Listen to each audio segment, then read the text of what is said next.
Interlink. Interlink. Do they teach you how to deal finger to finger? Interlink. Interlink. Do you alter having your heart? Everything's a copy, copy, copy, copy. Stop trying to control everything and just let go. Cells. Cells. Do they keep you in a cell? Cells. Cells. Want to know what you think? Fuck what you know. You need to forget about what you know. That's your problem. Forget about what you think you know about life, about friendship. Interlinked. If you were to die right now, how would you feel about your life? I don't know. I wouldn't feel anything good about my life. Look at you! You're fucking pathetic!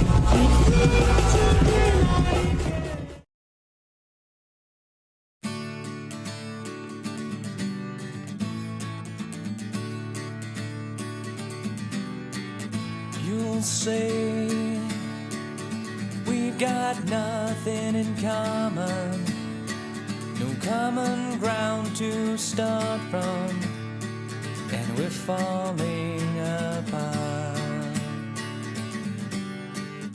You'll say the world has come between us, our lives have come between us. Still I know you just don't care. And I said, what about breakfast at Tiffany? She said, I think I remember the film, and as I recall, I think we both kinda liked it. And I said, well, that's the one thing we got.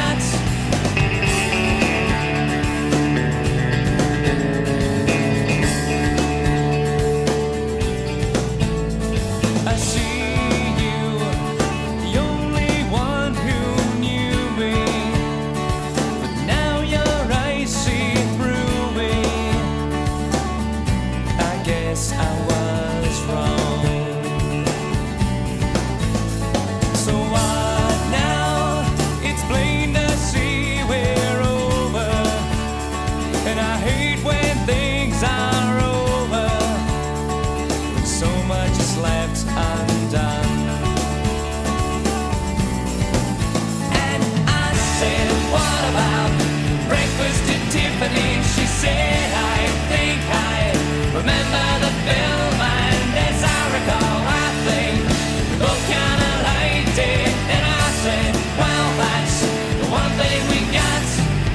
Don't say that we've got nothing in common, no common ground to start from, and we're falling apart.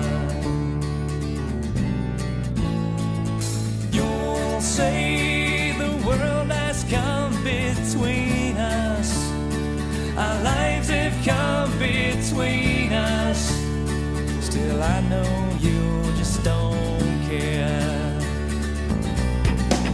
And I said, what about breakfast at Tiffany? She said, I think I remember the film, and as I recall, I think we both kinda liked it. And I said, well, that's the one thing we got.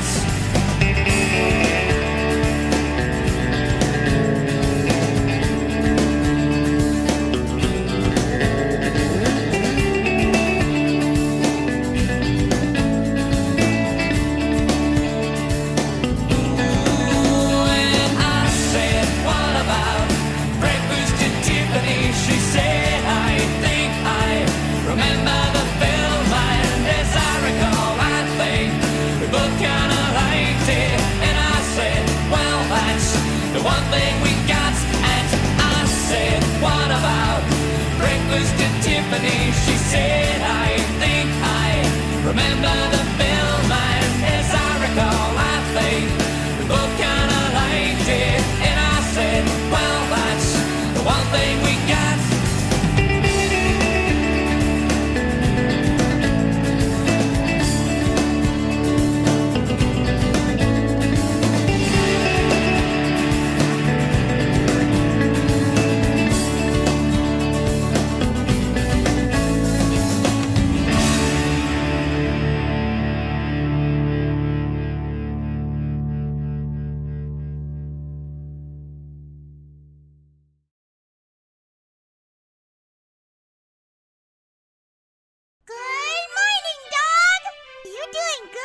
Wow. Nice. You're doing good. Wow. I have something important to announce. Wow. I'm also doing good. Wow. All right. And we're back. We are back. We are in fact back.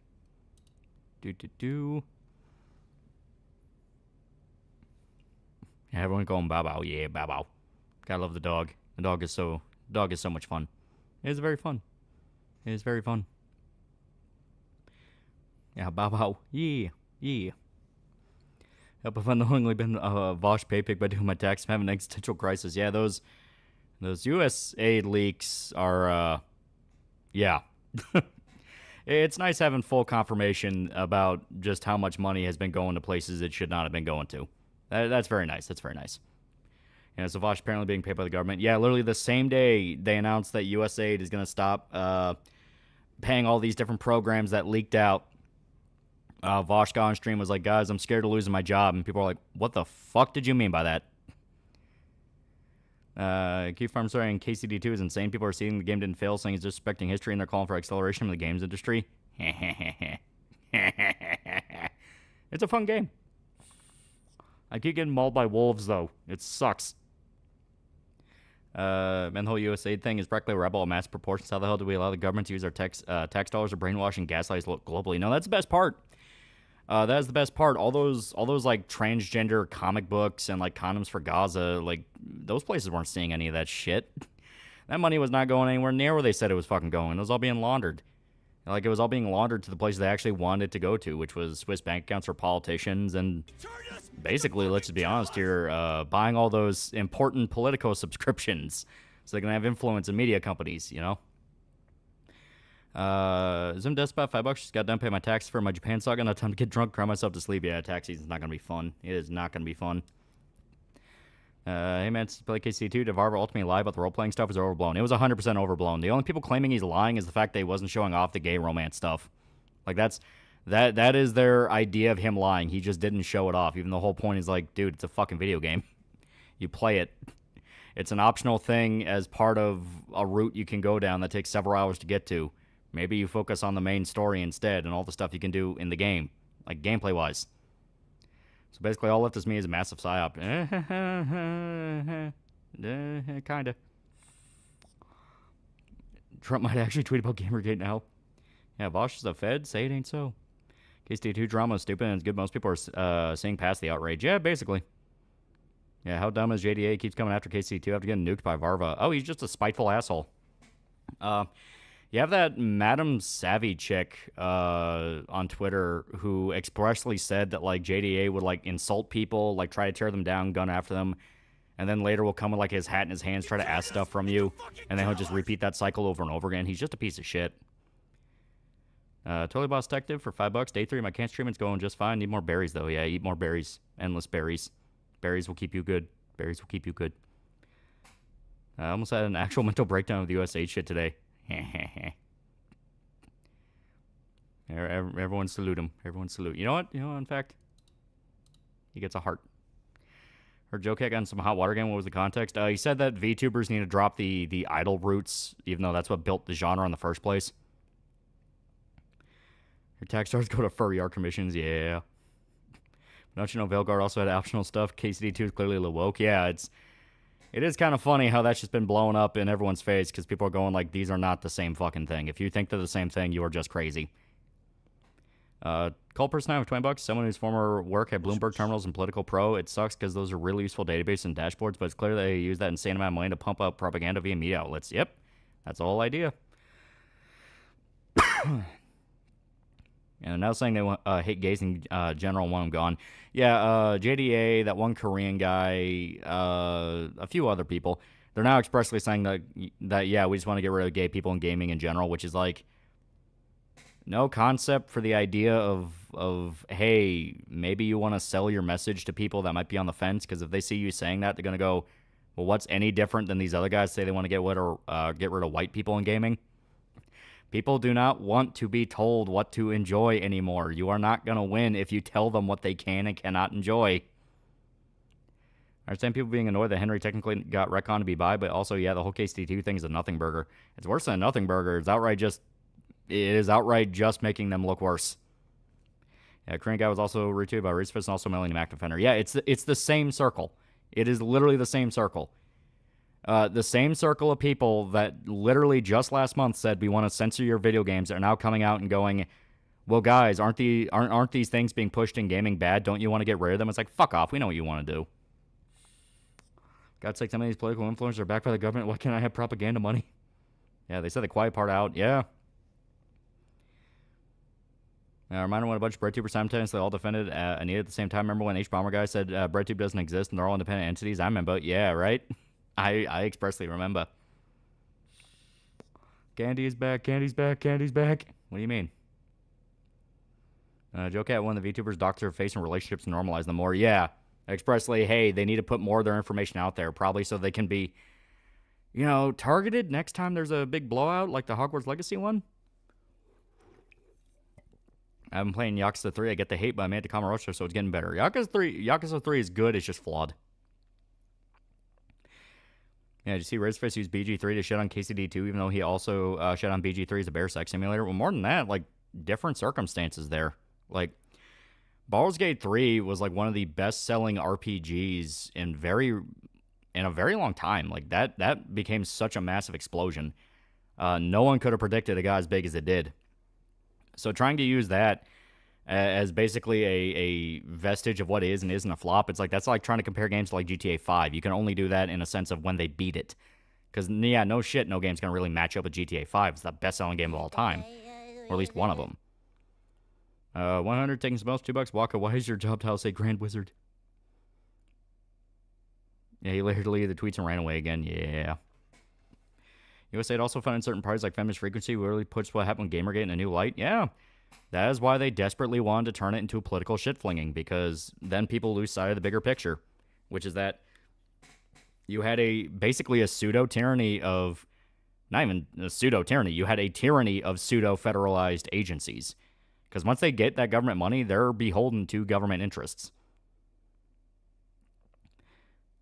Let me ask about this. Can you report Simon KCD2 and get in trouble for it? I don't know. I haven't gotten anywhere like that yet. I've been doing other stuff other than obsessing over gay men. Braden4141 is now a pretty cool guy for 7 months. EOS hates stuff a lot. It seems like money laundering, political, and all these lefties seem like a lesser problem to me. No, I think both are equally as important as the other. The money laundering aspect goes to show, hey, these public dollars, which are being constantly bled from people, constantly. People have bitched across the board about how much taxation is fucking over small business, fucking over personal lives. Every single thing you do is taxed, and it's being used for pork barrel spending that's not going where they're saying it's fucking going. And on top of that, it's being used to control media and essentially forcibly shift culture where they want it to go. Almost done with Season 30 Sopranos. The Melfi thing caught me off guard. Also, the next episode is hilarious. Shady and grin Tony had when a black kid stole Mello's bike. Yeah. So are not things what they do. Well, what I mean is that's why I had to rephrase it from pseudo-tyranny to it's just tyranny, but it's of pseudo-federal agencies. Basically, they're not official federal agencies, but they basically are. Your playthrough of KCD2, does it have anything woke in it or anything that deeply portrays the historical, authentic feel is trying to go for it? No. That's what we were saying over and over again. This is just KCD1 again. Honestly, the point of almost being just done with Ragefist is fucking depressing. Yeah, they're burning out. Yeah, Ragefist audience on the Discord server before I left was still saying Baldur's Gate 3 was Bearfucker Simulator and the devs wouldn't have promoted it as if they wouldn't have promoted that if they were ashamed of it. Yeah, just no concept of the idea of people don't fucking care it's a video game. There seems to be a legitimate issue where people seem to believe, the people that freak out about that stuff think video games are for kids, or everyone who plays it is this malleable blank slate you can manipulate, and it's no, they're not. People play Baldur's Gate 3 because it's fun. They do the bear fucking thing because it's funny. Zim Despot, $5 might not be favorable towards the LGBT lifestyle, but that doesn't mean throw them off buildings. I have standards, no Victor Salvas. Yeah. But more than that, it's the fact of when you barge in and say you want to control media and get rid of the gays in it, it's not just going to be the gays. You're going to get rid of literally anything that makes you feel uncomfortable. Mark 99 for $2 up, Lolly. So are you still playing Helldivers 2? Because I can now play as a Muslim fighter and get my virgins. Red Hair Cross for $20. People complain about Doom's Tome, but from what I've seen, the comments of DARP is best possible outcome. I don't mean Call of Doom. I mean, there was a version of Doom 2016 that was actually right, like Rage 2. Yep, I'm really happy with the direction Doom's going. It's much better this way. It's a fucking killers! Shrugger, $5. We threw the fucking tea in ocean because of taxes, but can't we do it again with all their paper forms? Trust me, I know. Culper's 9 at $10. Should be noted the feminist frequency stuff wasn't a government dono, but if USA State Department puts an NGO and the NGO donates it, it's a private other contribution, obscure paper trail. Yeah, and I believe that happens a lot. Me and hell, we knew that with the Project Victory, where you found out BreadTube was being funded by a pseudo government entity. They will just establish NGOs to use as a middleman to fund them money, and then that NGO will give money to whatever entity they want to actually get it to. My sister's gonna have a baby. I'm gonna be a dad. Wait a minute. There's someone in my high school I can generally call the last hero of California. He's a really great guy and has a girlfriend that isn't insane. I think people try to change games to immersion entertainment, justify sim-type games. No. I think the people that will barge into gaming just want to control it to make it propaganda, but for their side, no matter who it is. Behavior is why I support Vive's response. Normally, I would say he's going too far, but in this case, warranted. That's why I respectfully disagree with the Witchfire dev. Yeah. Getting your KCD2 stream from Tuesday, your comment section looks like a goddamn gay hate party. As much as we joke, gays are allowed to be a thing, is basically human decency. Well, more than that, it's like, the culture war is not, well, you need to live up to my standards. The whole point is there shouldn't be fucking standards in the first place. Creators are allowed to create what they create, and if it doesn't vibe with people, it will not vibe, and it just won't sell. That's the whole point. You're not trying to barge in and tell the chef how to cook. You are simply giving him the option to do it with as little influence as possible, so you just get the unfiltered product. And if the unfiltered product is not what you want, it's just not going to be what you want. If it doesn't end up being good, it's just not going to end up being good.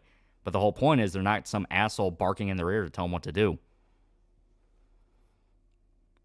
Did you get to the black Muslim doctor who sassed you about lack of seasonal food? No, I'm in the first area. And once again, I don't really care.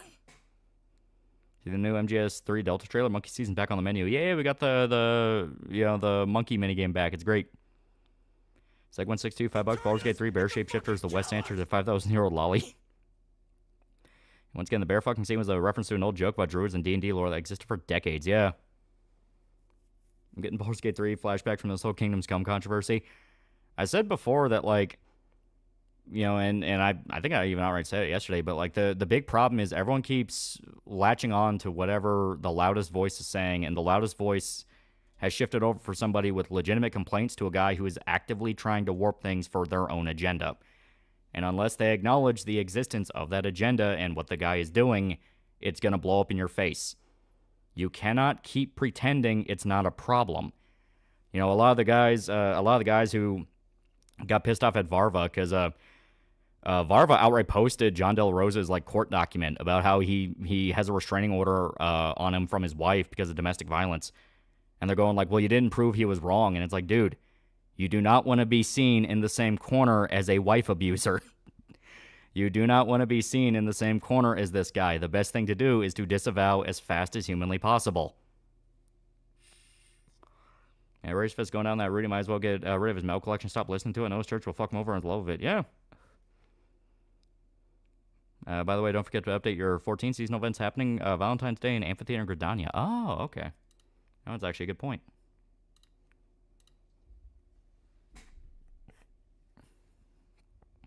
Having sex with a woman just for a turn to a bear midway is just more nightmarish version of Tara Strong pulling out her Timmy Turner voice mid-sex. Only real problem I see with KCD2 is the historical actually role-playing, and if Varva really lied about it or not. He didn't lie. That is expressly that. He didn't fucking lie. The only guys claiming he lying were well, why didn't you tell us about gay sex? And it's because why do you care so much?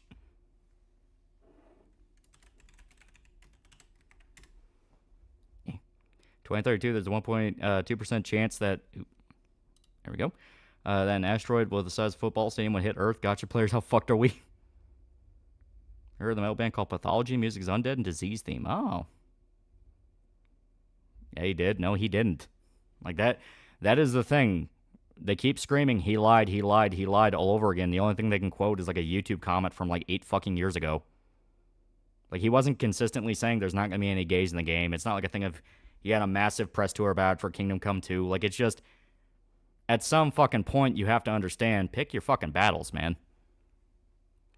Yeah, anti-woke crowd called what Daniel Varva did doxing, even though it's court documents, 1, and 2, they've been spraying around on Twitter for weeks. And on top of that, it shows you exactly the kind of guy who John Del Rose is. He's a fucking wife beater. Like, he is a grifter. Like, in every definition of the word, he is a fucking grifter. So it's like, do you really want this guy to represent the argument? Still can't believe fucking race fist for all people in that crowd nowadays. It's, whole thing is going crazy. The comment wasn't even from him, it was a community manager. Yeah, and a gay furry, yeah. K-Stage drama is over milked at this point. Anti-woke crowd's getting annoying as fuck. People forget there's already been like multiple failed attempts at bandwagons this year alone. Ninja Gaiden 2 they tried to claim was censored. Lollipop Chainsaw they tried to claim was censored.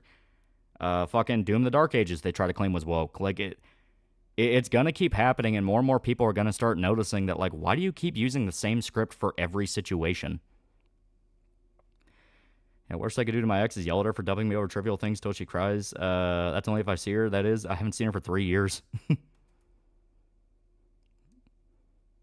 Yeah, some of the Hollow Girls doing an official meet and greet for Valentine's Day, but it's only if you buy from their LA store. I won't be able to meet Crony or Morty. How deep do you think the USAID rabbit hole goes? Oh, we won't know until we know. Heard about the Saberspark Freedom Tunes beef controversy. Apparently Sabertooth tried to call it Seamus and took his tunes out of context, and Saber's own audience is mad. Yeah, I believe it.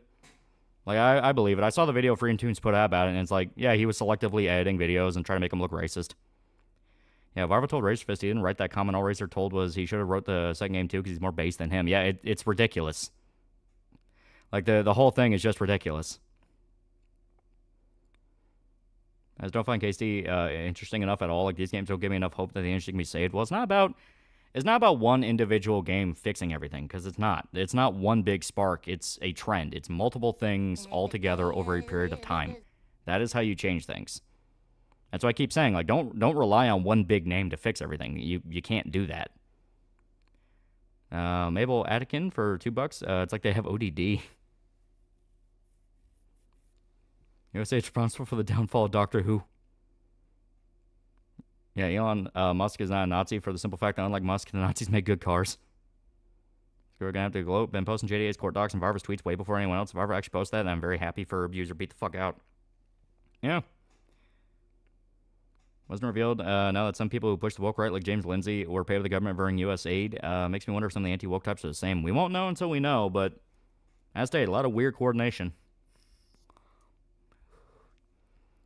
People are waking up to a lot of the culture war guys, Superior, Gamergate 2 are just clowns using the movement for their own benefit. Yeah, and that's the problem. It's like, this is not about making you money or getting you clout. It's about letting creators across the board feel like they can actually just make something. Also, no one's giving me a straight answer on the whole KSD2 thing except you, so I think we're going to wait till this whole thing's overblown. I keep saying it's really not that big a deal. The only people who talk about the gay sex scene will literally only talk about the gay sex scene in the game. Nothing else. That's all they complain about. Hell, they're now complaining about how there's a quest where you can help a little village of Jews escape a pogrom. You know, a pogrom is, the forceful removal of a Jewish population. And they are freaking out about that, screaming like, oh, of course you gotta help the fucking Jews, you gotta do this. Like, they are pissed about that. And that's another thing of, like, you cannot be objective in history for a fucking second and put your own personal view away from it and just accept that maybe a story talking about, like, how the forceful removal of a population is a bad thing.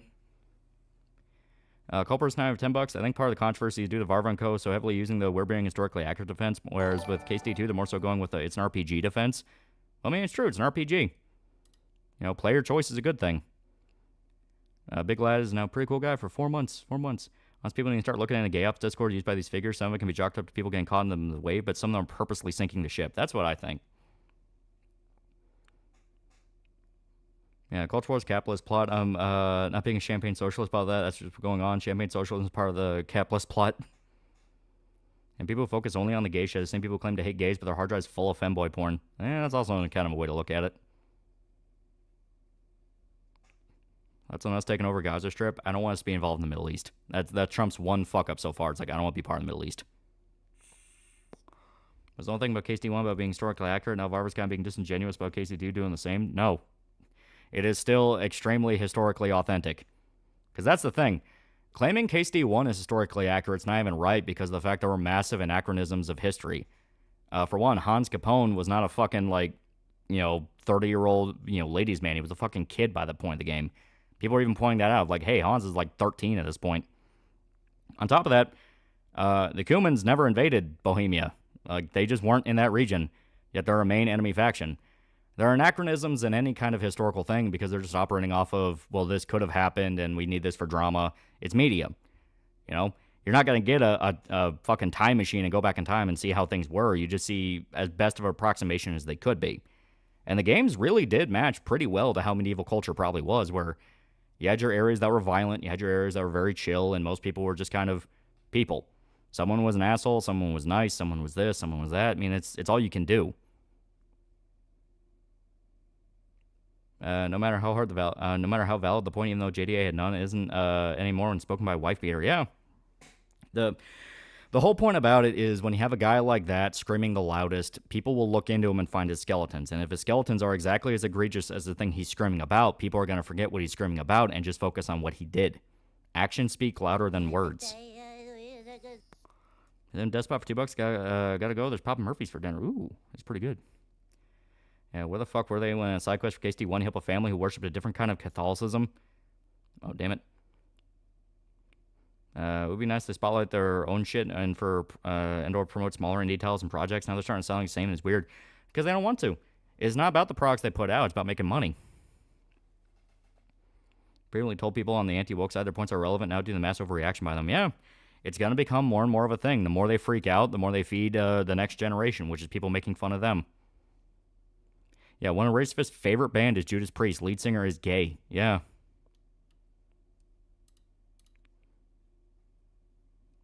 That's on salmon. It's pretty good. Not my favorite fish. Yeah, I've seen Kiwi Farms talking about trying to get KSD2 pulled from Steam because Hans and Henry are underage. Yeah, I mean, that's... At that point, man, that's like, what are you even doing? What are you even doing? Because in the game, they're, in their 20s. They look in their 20s, they act in their 20s, they are considered men. Historically, they would have been underage if you're going by, the actual time period the game takes place in. But once again, it's historical fiction. Week away from pure Kino Berserk, baby, yeah.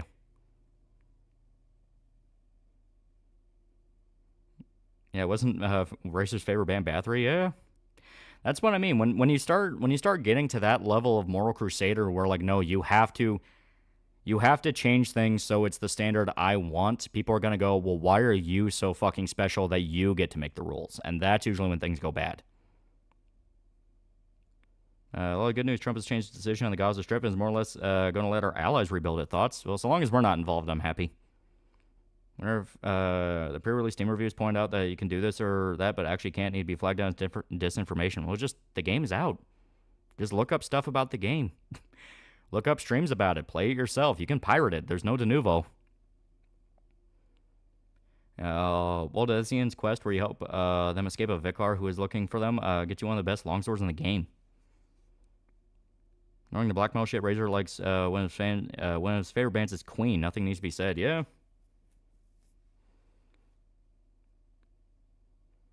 Yeah, just no troops on the ground. Yeah, that's kind of how I feel.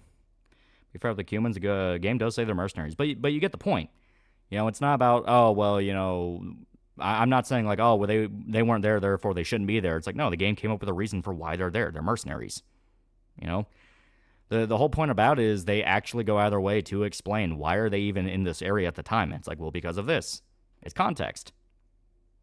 I mean, hell, the first Gladiator movie famously had a black character who was a slave, even though, as much as everyone insists, sub-Saharan Africa wasn't even touched by the time of ancient Rome. But it's no one cares, because he's a good character.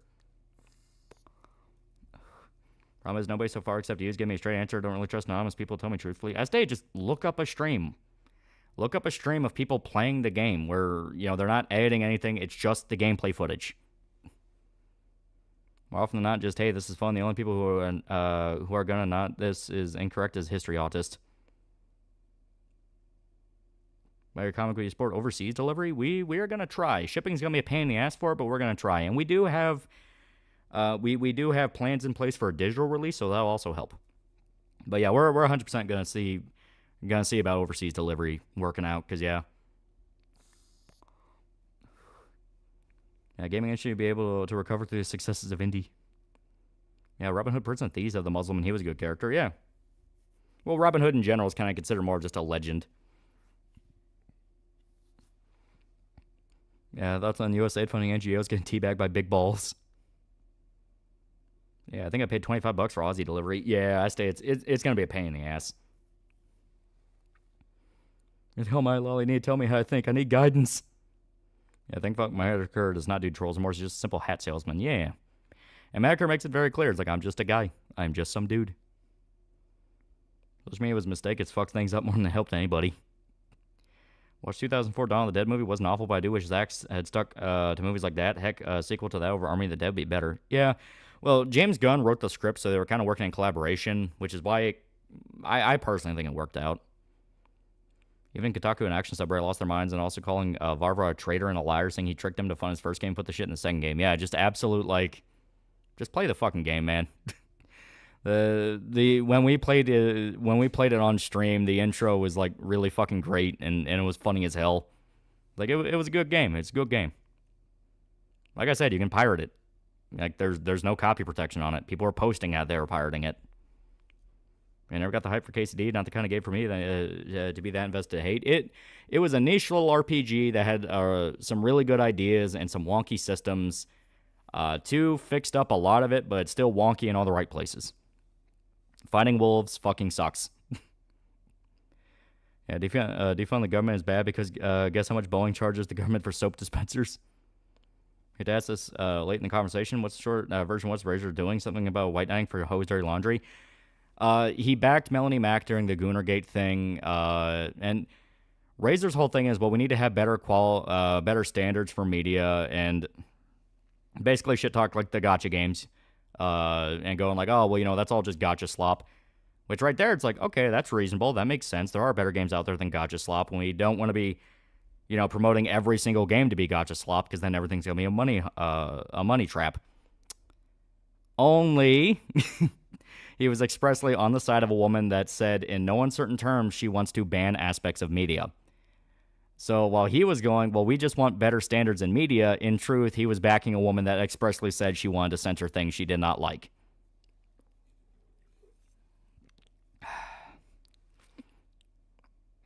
Yeah, USAID funded the CCP. China collapses next year. That'd be hilarious. Yeah, better standards for media. You mean how we've all been asking for over a decade? Exactly. Yeah, it's actually for the authenticity. KCD is very historically authentic, capturing the look and feel of the time while doing its own thing. Yeah. I mean, people got to remember, there were side quests in KCD 1 that were, like, fucking batshit insane, and very clearly were not realistic. Like, in no uncertain terms, you could get Henry raped by a coven of witches, and he hallucinates, like, fucking a horse. Big Buddha 8894 is now a pretty cool guy for 5 months. Oh, God, he spotted me. I love blacksmithing KCD too. I've not tried blacksmithing. I've mainly been stealing horses. I've been stealing horses, and I'm only realizing now I might have fucked myself out of a quest, because I stole a horse from the logging camp. The logging camp saw me, and I almost died getting away from them. I went back to that logging camp because I needed to talk to him about a quest where a girl went missing, and she was dating a guy at the logging camp. Now, anytime I approach, they're like, well, we don't want to talk to you unless you pay us back for that horse. And I'm like, I mean, I don't want to go. I don't want to go to jail, with the fucking bailiff. So fuck you. I don't want to do that. How goes King Come Deliverance 2? If you like the first game, you will really like the second. Yeah, Father Godwin quest is peak. Yeah. Favorite Salem quote from Sabrina? I've not watched Sabrina in fucking years. Remember, the cat was just an asshole though. Horse Thieves copped you as it should. It made a lot of money though. Stealing horses? Okay, you should be in jail. Leave the horse girls alone. Almost every time I leave a comment on Bill Mosley's social media, he likes my social media page. He likes my comment. Bill Mosley's a cool guy. You know, stealing horses was an executable offense. Well, thankfully, they only have proof I did it once. Only once. But I've done it like 6 times already. It works. The only hang up to balance it is you can only steal a horse every 24 hours and sell it, because the guy you sell the horses to will only accept 1 per day. But that's literally as easy as just like steal a horse, go to the camp, wait for 24 hours, and then just sell it again. Hazard bill $5. Post cyber mommy toe pics. Oh, okay. Oh, man's asking for panels. The man's asking for panels. Did you play Helldivers 2 newest Warbond? I have not. I planned on jumping in pretty soon, though. Yeah, we have new panels. So someone posted a video of She-Hulk with a thing. She might be a slut, but in a short video, it was super fun. You think will be a file now and Razorfist coffin? I don't fucking know, man. Big Buddha 88.94 for $100. Aka Super for my Oshi, and for that he gets a heart. He gets a heart there. Everyone be jealous of his heart.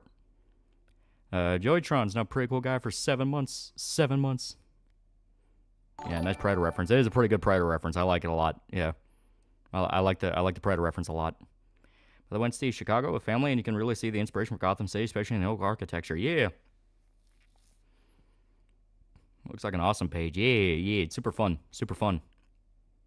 Would you ever purchase a handheld PC, the ones that look similar to the Switch? I wouldn't. I mean, I got a Steam Deck. That basically counts. And Steam Deck's a pain in the ass if you want to play anything old. I was about the Beak Helmet DLC for Space Marine 2. I needed it. Kingdom Come Deliverance 2, more like King Dom Com Dixon Ass 2. Got him. What's in the F4 trailer? Honestly, thought it was one of those fake AI trailers. At first, it just looked off to me. I don't have hope for it. I'm mainly just operating off of it looks boring. Hey, Rachel, why is your hand sticky? Why did Racefist turn out the way he did? I am very curious why Melanie Mack started going nuts and then everyone leapt to her defense when what she was saying was very point blank, and that I want to control and censor media. And yet people constantly went, that's not what she said. People to this day, now that it's calming down, are going, oh, that's not what they said. They all took it out of context. It's like, nigga, we saw that. We saw what she was saying. People were taking screen caps of what she was saying. What do you mean it's out of context? She expressly said, I want to get rid of this stuff. Not just, I don't like it, because if she just said, that stuff's a little bit too much for me, I'm not a big fan of it, I like something with more class, people went like, it's a little bit pretentious, but whatever, it's fine. No, it was expressly, we need to get rid of it, because it was a blight on society, it turns men into porn addicts. She was voicing it as a moral problem that you need to tackle. Rachel's hand sticky because she was eating pancakes, nothing lewd at all. I must take what she said out of context. No, I remember similar excuses being made 10 years ago. Exactly. And that's what made everyone go, what are you doing? We've already heard all this shit before. Here, you see Bernie managed to buy back Rooster Teeth? Yeah, Irishman actually learned about that first, and he posted for everybody. He's like, shit, this came out of fucking nowhere. Oh. Funniest theory of this being Five Guys situation, I think everyone got talking points from some same network of corpos. That's what I think. That's why I'm really interested for people digging into the USAID thing. I want more confirmation on more people getting paid. I think they're being attacked for their faith and acting like newly converted Christians who are usually zealots who want to ban what they're guilty of. And that's what a lot of people are pointing out. Like, if you disagree with them on any fucking thing, they go straight to quoting Bible scripture. And I've said before, anyone that does that, anyone who leaps immediately to pulling quotes from the Bible over any small, like, poke or prod, they're not a Christian. They are a zealot. Or there's somebody using scripture for their own gain because it's a shield.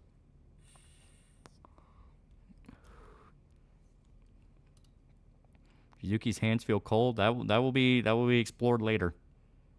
Is this how the 90s felt? Is that about the Ruby video? More twists, right? Yeah, right? It's gonna be fucking nuts.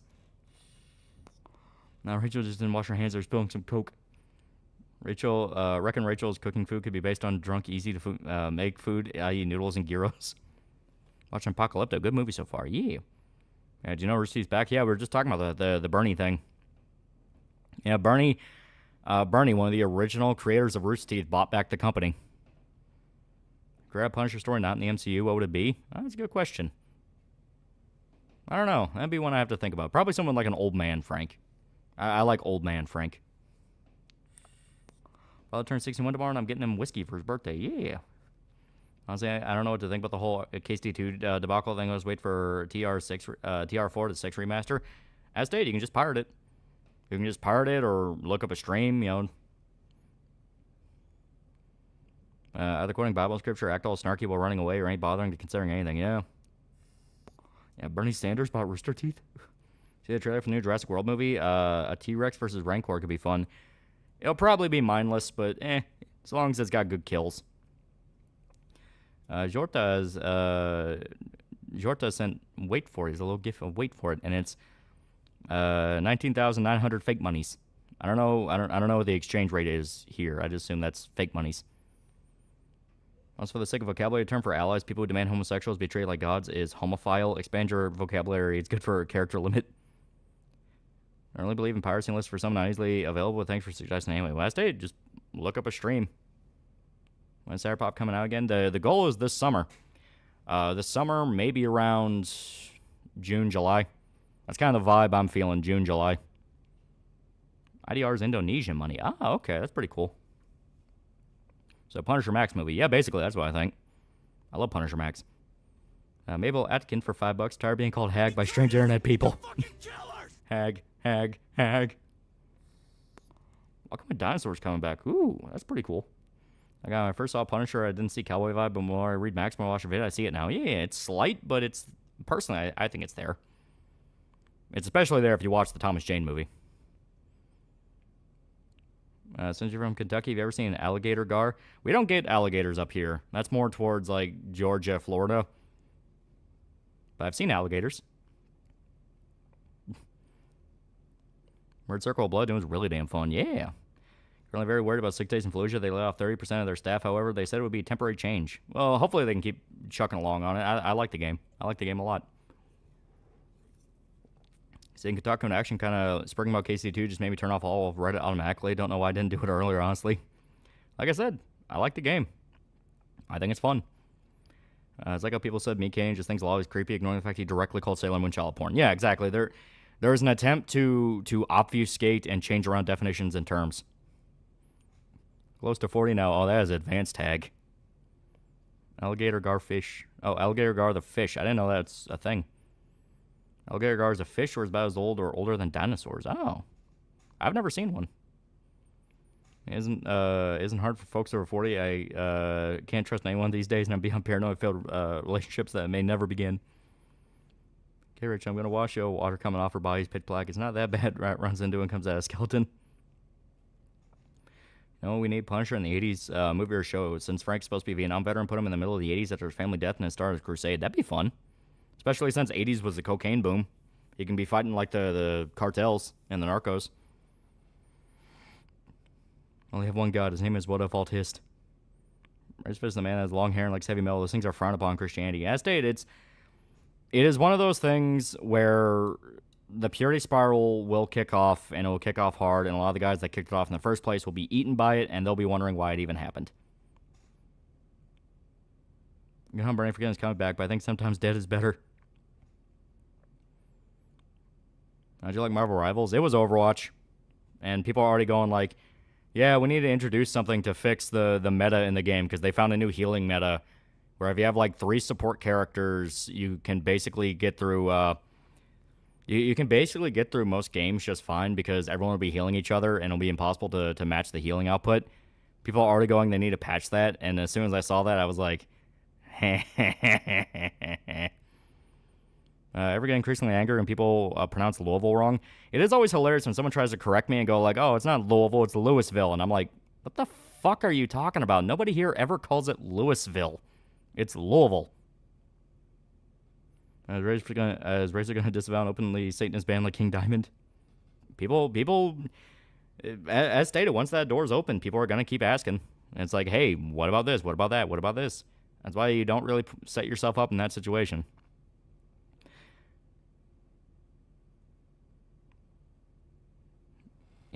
Watching the House of Powers 2 DVD I bought yesterday after the fumbling two scene girls. Honest to God,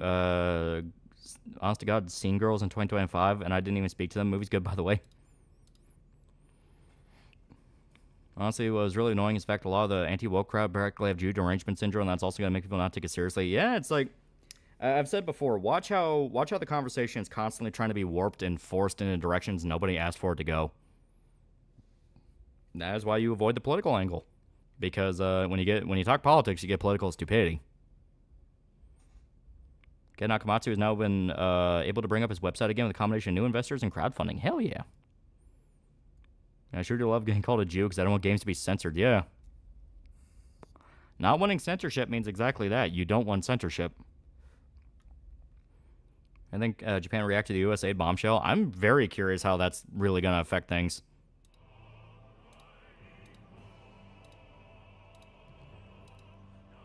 Would you do a review of a show called Snowfall, and have you seen it yourself? I have not.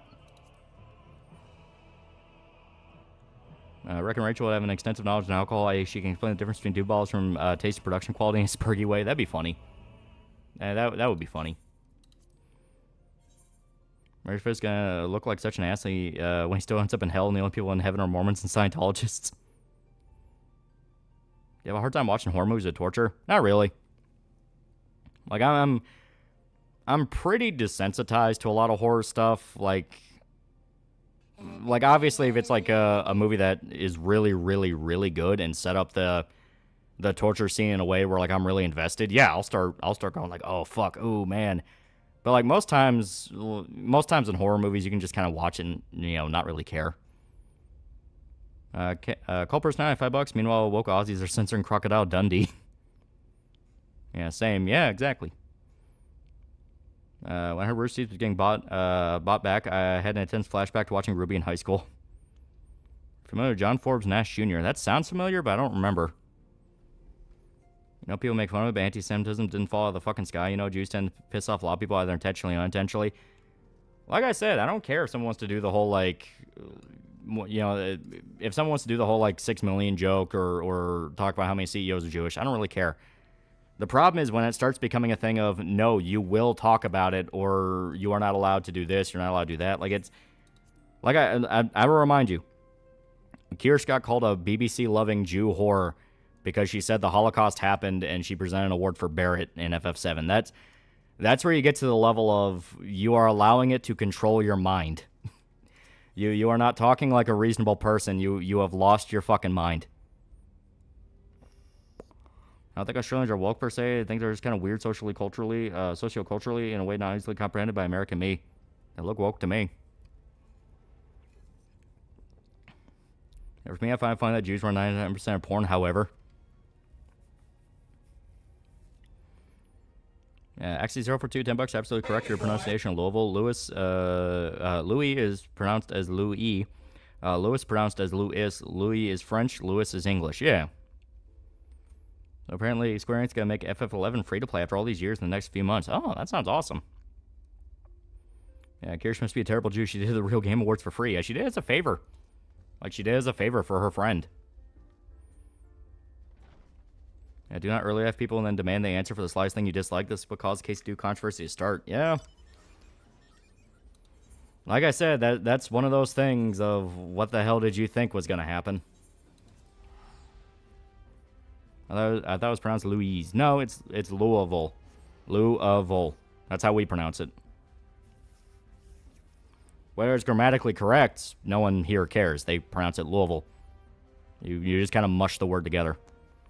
Kentucky pronunciation, Louisville is the only one that matters. Yeah. What were you doing on the internet before you started your YouTube channel? It's mainly just watching videos and stuff. Looneyville. I don't believe the Jews theory. However, the fact Spielberg owns the rights to Have a Dream speech is hilarious. Yeah, even from Jersey, we say Louisville. Yeah. Yeah, they're not trying to pronounce Louisville. They're trying to pronounce Louisville. Yeah.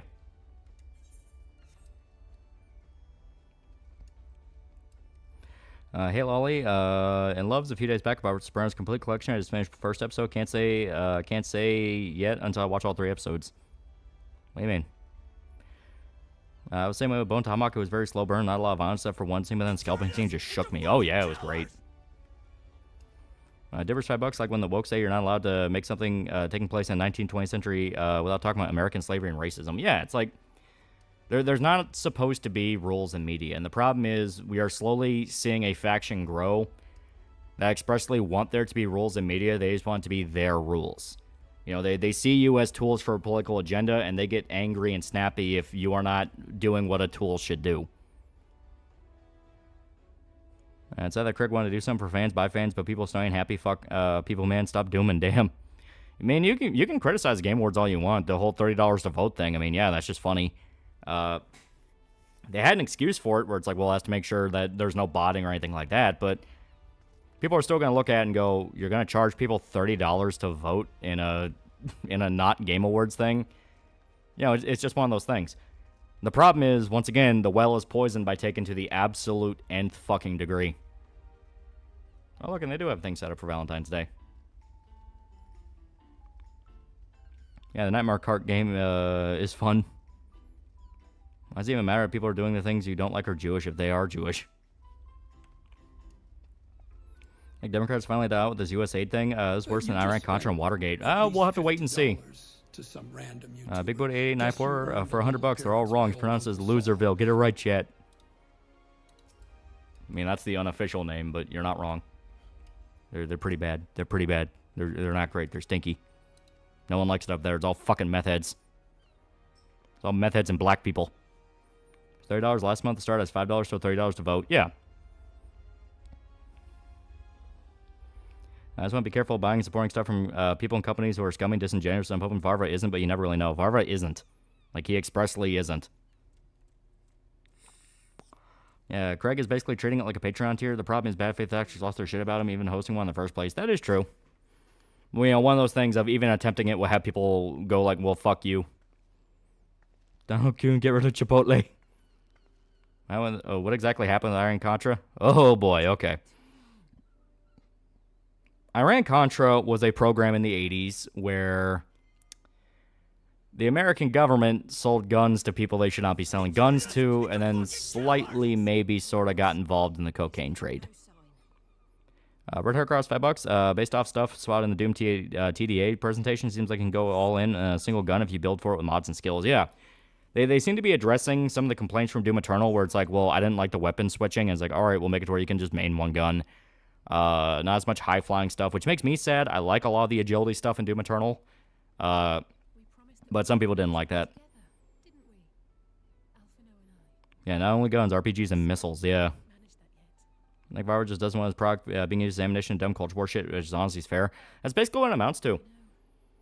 Like, it basically amounts to, like, hey, you know, back when KCD1 was coming out, people were attacking and shitting on it and, you know, trying to get me canceled from being a game developer. Fuck those people. And then you cut to today, and it's like, why are all the people that said they had my back not even going to at least try the game before they start claiming I'm a fucking traitor? Yeah, I like the weapon switching and high-flying gameplay in Doom Eternal. That's what I think. Yeah, Reagan sold missiles to Iran and gave the money to the Contras in South America. They willingly scapegoat. Their willing scapegoat was Oliver North. Oh yeah. Also, didn't just sell them to Iran. Also sold them to some of the cartels, which is how they got military equipment in the first place. And even smuggled some drugs for the cartels. I mean, that's where, if you ever watched that movie American Made with Tom Cruise, I think that's what it was called. It was called like American Made or something. It's about one of the pilots that was involved in that who was smuggling shit for the government. Yeah, I love the American Dad song of it, yeah. Yeah, it was called American Made. Yeah, I learned about it from American Dad, Ollie North, yeah. Yeah, don't worry, my home city of Melbourne gets pronounced as Melbourne instead of Melbourne. So you went about Ruby, but it did inspire a lot of good hentai. But how many places would you go to personally? I already went to Waverly Hills. That was pretty cool. And for that, I am grateful. He's not going to reveal stuff as game and spoil it. If it was him hiding stuff that was dumb and stupid, it would have been different, just become retarded. Yeah. The whole point about it was people going like, well, why aren't you just, spoiling the game right now in front of everyone? Even though the whole point of it is like you're supposed to play it and see the context. Come on. We have friends. Learn about Contra Wars thanks to Black Ops 2. Also, if you ever watched Boys on the Tracks by Winnegoon, you'll know the Clintons were doing drugs. Were doing drug muling in Arkansas for years before he became president. Yeah. Mabel Atkin just sent $1, and they said nothing, but you know, you get a little heart, No, I'm reading Ruby Root an entire generation of nerds. Eh. We want to watch the uncensored death scene of Barry Seal, the real life MC of American Made. Watch Narcos. Oh yeah. Like Narcos explains a lot of it too about the CIA getting involved in the investigation of Pablo Escobar. Because they wanted to kind of get in the way of the DEA until they were able to cleanly break all association with South American cartels, and then just actively work to fuck him over by funding death squads that wanted to kill him. Like the CIA from like day fucking one, the situation was we want to take control of this.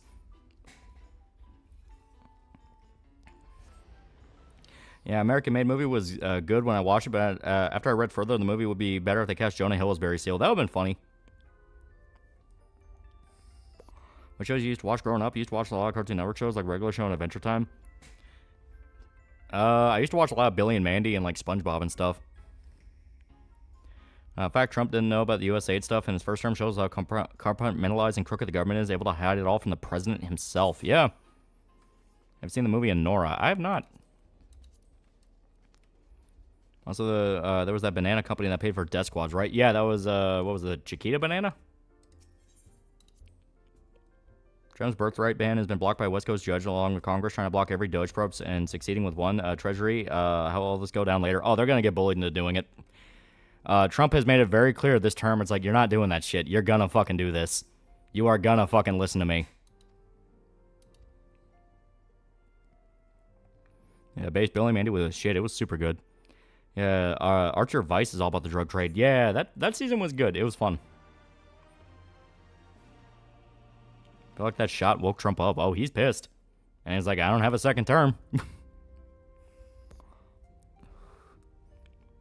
Yeah, K&D was Pete Kid Show. That was pretty good, yeah. I like that one. So I'm not seeing the USAID leaks to stop myself from running in the woods and recreating an episode of Wild Boys. You know what the best part is? All these leaks are happening right before tax season. All this is happening right before we're supposed to file our taxes and give our money to the government again. Now, the same cartels that got their ass handed to them by a single 70-year-old man. Yeah. The one thing keeping them afloat is the fact that governments want to control them so they can get money that's officially not there. Because it's criminal money. Technically, government's not supposed to be touching it, but it always vanishes. You ever watched Tsunami back in the day? Yeah. How about they tried to break into a federal building after years condemning breaking into a federal building? Oh, yeah. Whole thing is silly. Yeah, Billy and Manny along with Ed and Eddie are timeless classics. Oh, yeah. Trump/housing and renting prices down to be fixed? I don't know. Like, it's hard to say what direction we're going to go. No one was expecting the USAID leaks. Ollie North. Ollie North. I think Berserk will be remembered 10 years from now. People are going to be still going, man, I want more chapters. Yeah, Vaya con Dios, Don Alejo. Yeah. Candy, Samurai Jack, and Courage Cowboy Dog are my favorite shows. Oh, yeah. I wish they finished Bobo Bo. Just think if they didn't steal the election, try to kill Trump, he would have been gone now. Instead, he's stronger than ever, not for blood. Oh, yeah.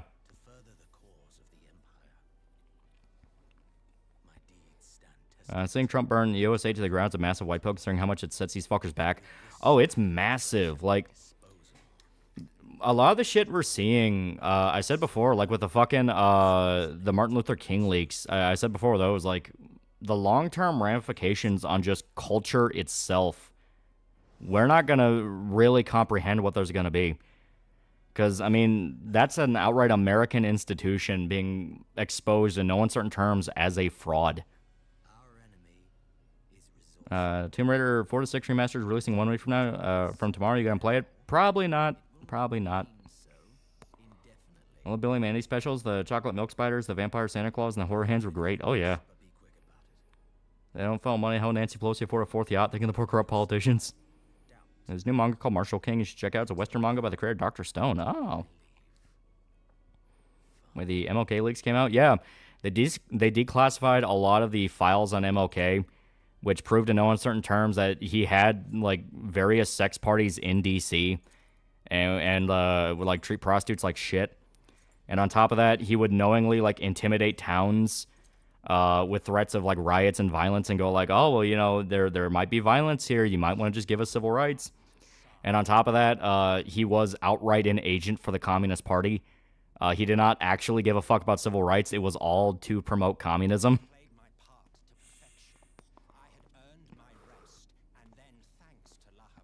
Yeah, MLK was a degenerate and thug, yeah.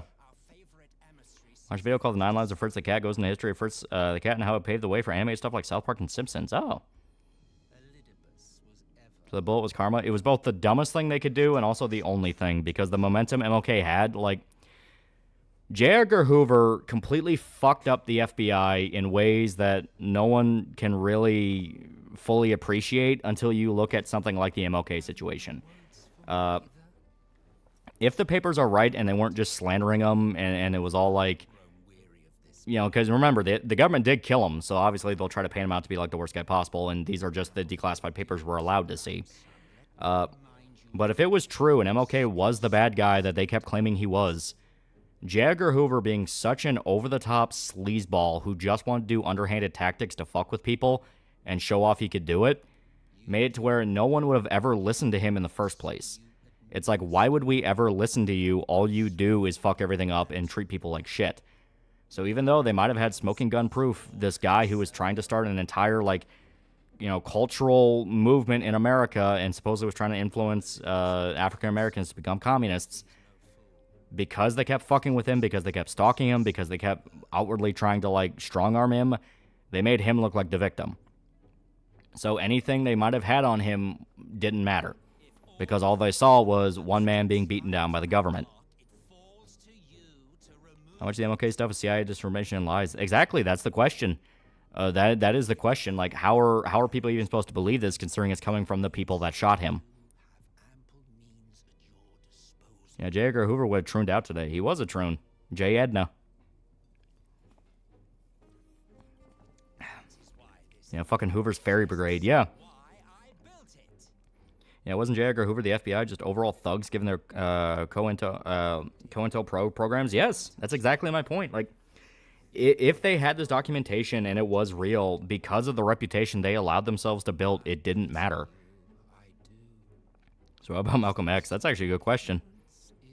Getting MLK was the smartest decision, but did it in the dumbest possible way. Ain't gonna be any dirt on Malcolm X. Well, Malcolm X was always very open about everything he did. I mean, he's the guy where you have that famous photo of him holding the rifle, looking at his window. You know, it's like, Malcolm never tried to pretend he was anything but what he was. He was outright like, nope, I want to have a compound away from all you motherfuckers. Yeah, ironically, Malcolm X was clean, yeah. So did MLK really do these things? That's the question.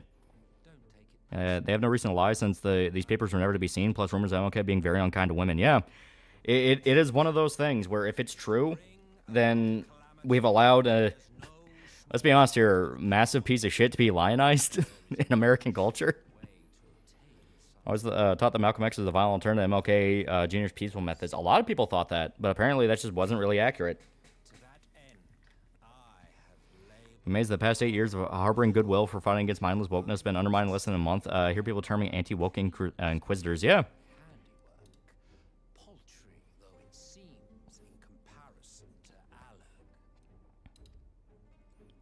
Yeah, supposedly. Yeah, that's always the big question. Supposedly. Yeah, too bad Malcolm X's Islamic incursions bit him back in the ass. Yeah. Dumbass questions. Why do they keep those files in MLK? Well, it's reports. They on paper have to keep the reports. It's just whenever they are actually asked to release them, they black everything out.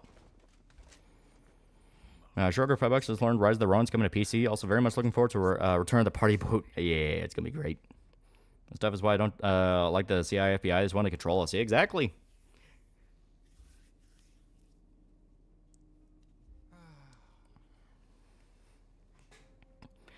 My anti-woke people always feel the need to shoot themselves in the foot the moment they start winning.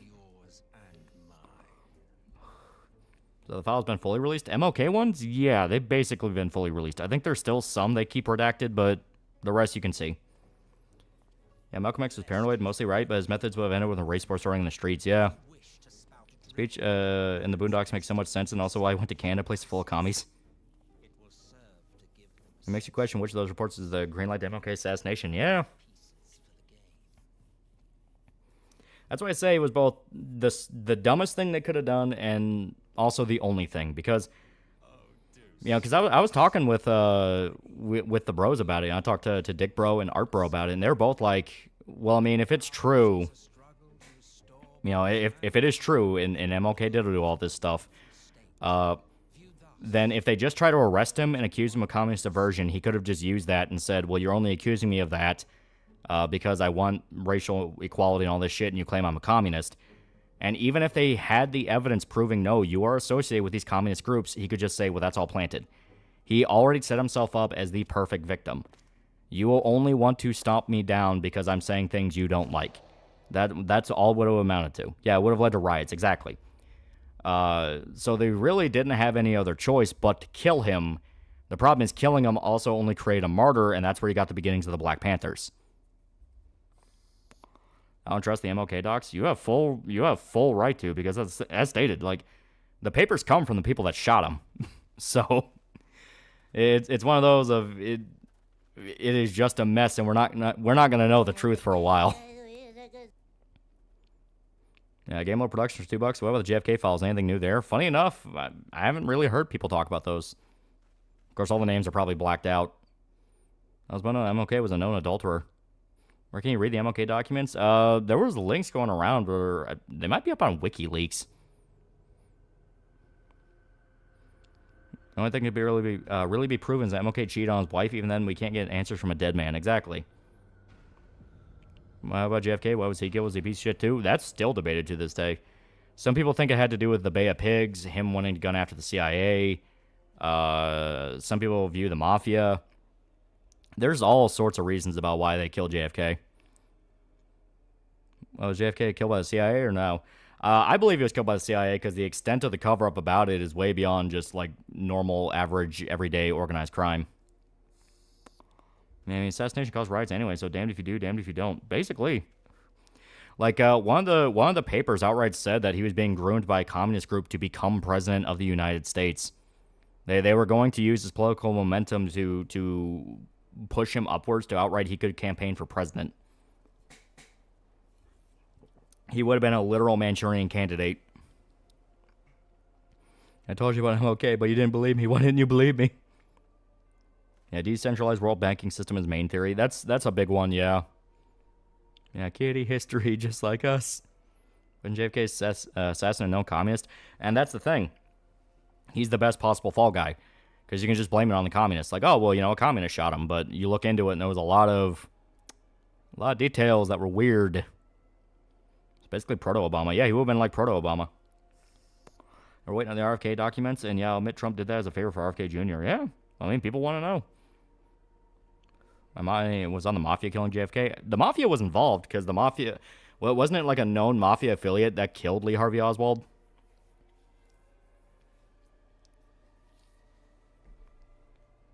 Yeah, everyone wanted a shot at JFK, yeah. Yeah, Oswald was a former Marine and became an avid communist, yeah. He outright moved to the Soviet Union and got married, and his wife, who was living in the Soviet Union all her life, convinced him to go back to America because she hated the Soviet Union that much. And they divorced when they were in America because he kept wanting to go back to the Soviet Union, and she's like, it is fucking hell over there. I don't want to go back. Yeah, the Mafia helped JFK win in Texas, yeah. Once again, one of the reasons why people thought the Mafia was involved in killing him, because the big reason the Bay of Pigs happened was you had Castro... Well, I think Castro was a little bit later. But you had the Communist Revolution kicking off in Cuba. And they were cracking down on stuff like resorts and casinos, which was tourism money because they saw that as bourgeoisie nonsense and propaganda and all that shit. The Mafia had a vested interest in those resorts and casinos, and they wanted Cuba back open. They wanted Cuba to themselves. So when the Bay of Pigs fuck-up happened and they couldn't get Cuba back, the Mafia was really pissed off at JFK because they're like, motherfucker, you owe us. We got you the presidency. Why are you not living up to your end of the deal? So people viewed that as one of the big reasons. Also, LHO didn't kill JFK, but someone else. However, Lyndon B. Johnson was in the room with LHO eating popcorn and watching. Yeah, that gets great. I love Wise Kids, you know. You better run, boy.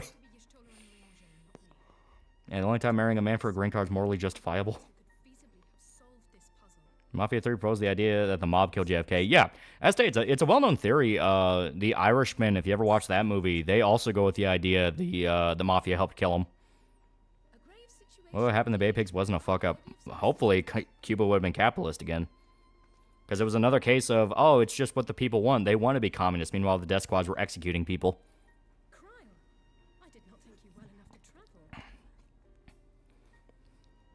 Hey, I played Papers, Please. I know how the Soviet Union was like.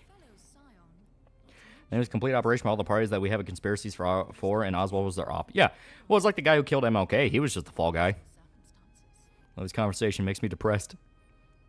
A good book that mentions Cuban Revolution was the autobiography by Rick Prado, who was a Cuban immigrant that became and grew up to become a CIA agent. Papers, Please. Lolly, are you Asian? JFK's father got mafia connections back in Prohibition because he was a bootlegger. My granddad was on my mom's side grew up the next town over, and they talked about back then about never crossing the Candies. Yeah, they were a nouveau rich family, as in they earned their wealth through bootlegging, and they're only a few generations removed from when they were in poverty, which also kind of made them outsiders to Washington culture. Because by that point, you know, by the time the Kennedys were becoming a name in politics, you had basically the rise of the politician class. Where like, no, you grew up and became a politician, you know, that kind of thing. You believe Talladega Speedway in Alabama is haunted? I don't know. I'd like to see it. There's so much proof why communism sucks, but dumbasses keep falling for it. Well, because of what the end result of communism is. It's the new aristocracy class. People who preach about communism want to be part of the aristocracy class. They don't want to be the prole working in the field. They want to be the minister. They want to be the guy working in the office. You know, they want to be part of the party. They don't want to be the prole. So aristocrats. Yes, that's literally what it is. It's aristocrats. Every single system, no matter what it is, any system of government, anything like that, will eventually become a form of aristocracy. You have the guys who control everything. They pull enough resources. They pull enough guns. They pull enough money. They're the guys that control things. And then you have everyone else who lives under them. Every single system eventually becomes that, no matter what the system is. Communism and anarchy are the quickest to get there because of what they represent. You are breaking things down to their most basic, and from there, the basics of humanity rise up. Communism is everyone is equal. Then you think about, okay, what about the guy that's smarter than everyone else? What about the guy that's more violent than everyone else? What about the guy that knows how to exploit the rules? And they get into a position of power that make it to where they can make it to where no one can question them. You know, because that's exactly what happened with Stalin. It's exactly what happened with Saddam Hussein. It's what happened with Castro. The minute they get into power, they can just make it illegal to criticize them. And no one questions why that's a bad idea. And explain why the cartels think that killing a rapist makes them good people while selling women to sex slavery. It's weird, hypocritical, criminal mindset. You know, they believe they have a code when they don't. I'm a little party member. I was part of the West Bank 5. You can't put me in the field. I want my cushy office. Sorry, not sorry. Field or shot, comrade. Apparently, Talladega Speedway was built on Indian burial ground. That's why it's haunted. Oh. What about the guy on the throne? He's the literal aristocracy. Yeah, communism has an issue where it's overly idealistic view of people that claim to ascribe to it, never accounting for basic human vices. Yeah. Yeah, all animals are equal, but some are more equal than others. Exactly. Yeah, no one wants to be a communist. I know of a Romanian and Hungarian who fled that system of economics. They also chastised people simping for Hillary. Yeah. The story of the Romanian of Romania's history with communism is a great example of how artificial a lot of it is. You know, the communist dictator gets into power. He immediately builds this massive palace to himself and makes everyone kiss his ass. It's taught in schools how great he is. All this shit. Meanwhile, they're losing food. They're losing money. Daily life is becoming hell there, and they're all just told, no, things are better than ever. Things are better than ever. You are just a traitor if you believe. Otherwise, you are this, you are that. And it comes down to a point where people just fucking raided his podium during a speech, made him go on the run, and when he was actually like tied up to the post, about to be shot and executed for what he did, he was still barking orders at the guards saying, you have to listen to me, I'm in control of you. Once again, a supposed avowed communist. And the entire breakdown of Romania was caught on camera. Exactly. I used to stay sane and happy with all this depressing information. You just look on the good side of things. He basically said the Christians didn't close the brothels, but communists did around when Goonergate started. Yeah. I will repeat. A fantastic documentary to watch is The Act of Killing, which talked about the Indonesian genocide of communists. Because when you get to the setup of what the communists wanted to do and why Indonesia was so scared of them, it is a genuinely revealing story. Because the whole documentary is like, oh, well, these guys are monsters, they're animals, they butchered all these people, this and that. And yeah, they killed a lot of people that did not need to fucking die. But they also talked about how the genocides were really popular when they were happening. It wasn't, it wasn't like the killing fields. It wasn't like Castro's death squads. Like, people weren't living with it under fear. They were living with it with pride. A lot of the guys that committed those genocides were seen as, like, heroes in Indonesia. Some of them got, like, brand deals, that kind of thing. And the reason for it was the communists were so unpopular when they were in Indonesia. For one, this was happening right around the time that, you had the Cambodian genocide. You had Mao's Great Leap Forward. You were seeing the one after another. Vietnam had just happened, where all these nations in Southeast Asia, one after another, were falling to communism, and the stories coming out of what the communists did to people. Butchering villages, shooting guys who wore glasses, all these horrible abuses of human rights. And then they were hearing about how communists were in Indonesia, and they were saying things like, guys, we need to ban American movies because that's capitalist propaganda. American movies were massively popular in Indonesia. They were like the pastime of the country. So out of nowhere, you have these communists who just toppled multiple nations one after another and killed millions of people coming to your nation and saying, guys, we need to start banning the capitalists. So they went straight to the mafia and said, can you just kill these guys? And they did. Yeah, the winners decide what a war crime is. We are the winners. There was no war crime. Exactly. Yeah, don't forget the rapes. Communists were raping women and young girls left and right. Yeah. So it is one of these things where it is a very interesting position simply due to the fact of how much has to be obscured in order for everything to look peachy clean. If I started making history videos, I would watch those. Communists were massacred in Indonesia? Yeah. It was a full-on genocide. So the mafia killed communists? Yeah. They approached different gangs in Indonesia and encouraged them to gun after communists. All the guys that are interviewed in the act of killing were active members of the Indonesian mafia.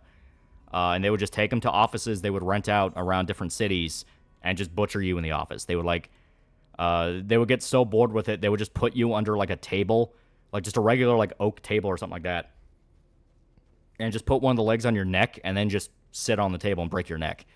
It was so routine to them. They killed so many different people. In Indonesia, a Muslim nation that hates communism so much they tolerate Christians. And speaking of killing communists, remember the headshot scene from Angel Cop? That was a pretty good scene. It was a pretty good scene. And it was a Malayan emergency where the commies fell apart after the member who did all their tactics was killed and they lost energy. And similar to El Salvador, Pinochet and him basically putting communists in death camps and throwing them off helicopters, most of the populace genuinely supporting them. Yeah. Communists are great at defeating themselves considering the entire ideology always fails. It's supposed to fail. That's the whole point. The entire point is it fails, and it's just the guys that set it up and know how to maneuver things around get to be at the top. Reminder, when Chaz/Chop/ whatever the fucking autonomous zone was called first started, within 3 days you had a warlord. You had a warlord that was going around handing people guns and basically just created a gang that went around strong-arming people. That is the end goal of communism. It is not about making everyone's, screech party doctrine. It's about someone living off the backs of everyone else. It is an ideology of exploitation. Was Pinochet involved in El Salvador? I thought it was a Chilean dictator. Yeah, it was Chile. The guy just fucked up and named the country wrong. And it's a political Ponzi scheme, yeah. Oh, yeah, SoundCloud rapper Warlord, yeah. It's the most disgusting thing about commies that hijack legitimate grievances and failings of society and infiltrate. That's That is a very common thing in politics. That's why I keep saying, like, be aware of the guy saying everything you want to hear, because that's not always the guy you want to trust. It is not a matter of ideology, it's a matter of humanity. You know, there are just those people that do that. They latch onto an ideology and exploit it for their own gain. Communism is just the easiest thing to do it with, because a lot of the believers of it are just idealistic and stupid. Yeah, Raz Simone was a close thing to the good guy in Chaz, yeah. Isn't the idea of genocide supposed to be bad, but when it involves communists, it's justified? Yeah, remember, communists hate you and they'll kill themselves to spite you, yeah. That's when Tito's Yugoslavia did the impossible and kept the Balkans together. That's in Uruguay. They were a capitalist nation, one of, if not the most successful country in South America, yeah. A bit late, but about the ad about wanting TV and film production in Texas does bring some hope for entertainment, though I feel conflicted about possible commie infiltration in Texas. Well, with the U.S. aid thing blowing up the way it has, I'm generally curious how long that's even going to last. Like, the revelation that all sorts of different bread tubers were getting money from the federal government to spout propaganda, which was speculated for years, but now you have, like, point-blank proof. Like, you are not anti-establishment. You are explicitly working for the establishment. Dibbers, $5, said Warlord is still on YouTube, by the way, fully monetized by the fact he killed people in Chaz and bragged about it on YouTube. Yeah, it's, like, just insane.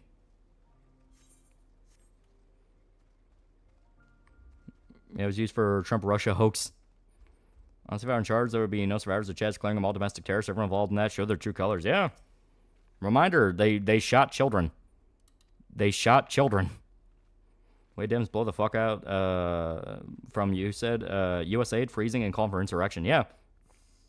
Remember when Chaz group made to prevent police covered up 2 teens dying? Yeah. Yeah, USAID needs to shut down permanently, and odds of the government must be done every fucking year. Not even every year. Every 4 months. Do it quarterly.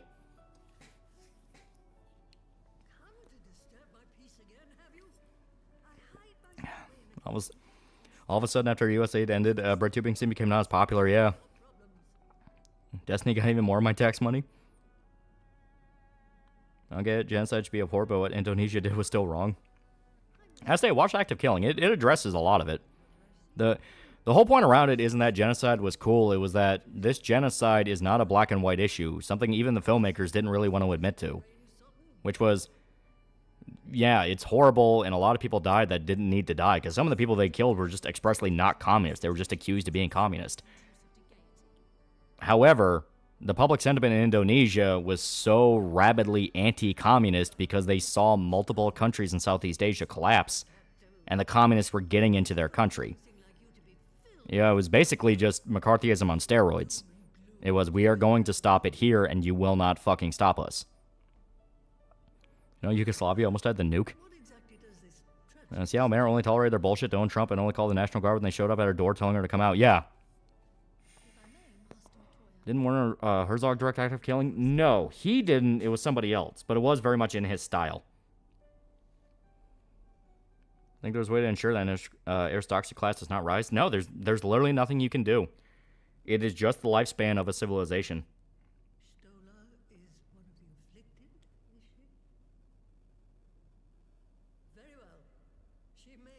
Yeah, no, Active Killing was directed by Joshua Oppenheimer.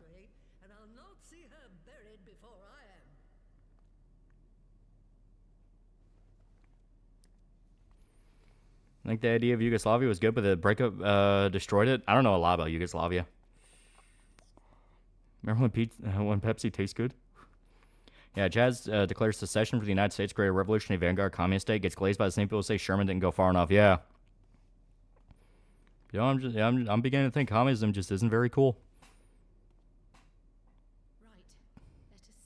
I wasn't in Indonesia praised when Al-Mujahideen got a movie and NASA rocket launched for them. Bosch also financed exposes to his lolly porn folder. I also remember when someone was walking down recording in Chaz while saying fuck the police and immediately got his phone stolen saying thief. Yeah.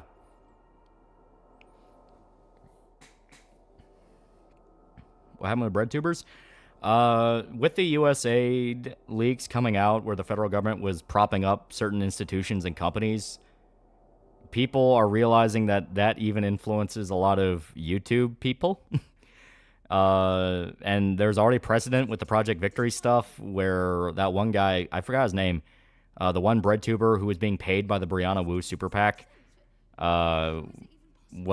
is basically an example of that now in retrospect. But you've had guys like Vosh come out and say that they're worried about not making enough money off streaming, which is making people very, very suspicious.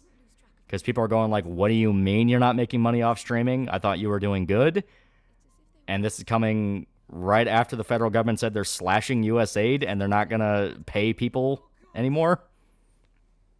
You know, it is one of those things of a lot of very, very coincidental things are all coming out all at once. Yeah, aristocrat cast is inevitable in any human civilization. Remember people trumping an aristocrat. Yeah. He's basically an American aristocrat family. He's from a literal business dynasty. He's setting up his sons to take over. And in short, USAID was wasting using our taxpayer dollars for their political agenda. That explains why people are homeless. God, it sucks. Yeah, Bosch, Hassan, Ludwig, and the rest of the grift is finally dying. Yeah. Mercatus Corte, $5. Remember Mexico in the 90s almost wiped out the natives in the Yucatan because the native commies decided to rebel. U.S. had to tell Mexico to stop. Yeah. Can we put those behind USAID against the wall? They should be. Like, I said it. I said in the beginning of the stream. People pay how much money off taxes? I mean, tax season is like we're in tax season now. People are filing their 1099s. They're following their W9s. Like they're filing their taxes, getting ready to get ass fucked by the IRS, and they're all seeing this come out where taxpayer money is being used for programs that either clearly don't exist, clearly are being exploited, or are outright funding propaganda machines. So it's like, yeah. Yeah, I got $400 back. I'm going to have to pay in like a motherfucker. It's going to suck. I also want to remind people just because the lease come out does not mean the U.S. is solely responsible for DEI bullshit in the West. Still China. Oh, yeah, no. It is still, China funds DEI programs to the span of trillions. This is just an example of how we're replicating the Chinese systems, where if a company is a good enough little boy, they will basically get funding from the federal government, making it a de facto federal agency. I hate there's no way to prevent an aristocracy class from rising. I feel like there is a way to prevent the aristocratic class or prevent them from messing up the system, but I'm too idiot to find it. Moje tata zolanik izrata. I don't know what that means. Yeah, up to 33 in federal taxes alone. Yeah. Question then becomes on what grounds do you take their money away on who, what is their money going to next, and who is in charge of taking their money away. It should be open. Elon Musk seems to be doing his damnedest to get back in people's graces after the whole H-1B Indian debacle, where he's going like, hey, we might set up a system where you can watch where the money goes in real time. We're like setting up like an algorithm or like an AI to track where the money is going in order for you to see where every dollar is being spent. And it's like, that is just a good thing. That is just a good idea. Please stop talking about it or I'll go full wild boys. I'll run in the woods and you'll never hear from me again. Give me the bullet ink glove. I'm not a big fan of the government. Wouldn't be surprised if USA was funded by the CCP. I think there's overlap.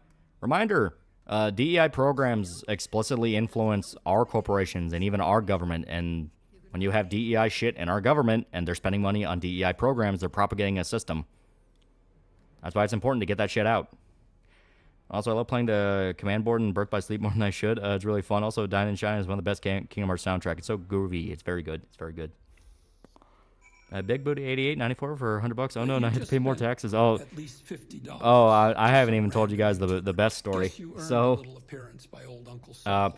we as in the guys making the comic got our 1099 for the campaign because we made a good chunk of change off it. We got we got like 31K off it. So Indiegogo decided to send me the 1099 because we used my account on Indiegogo for it.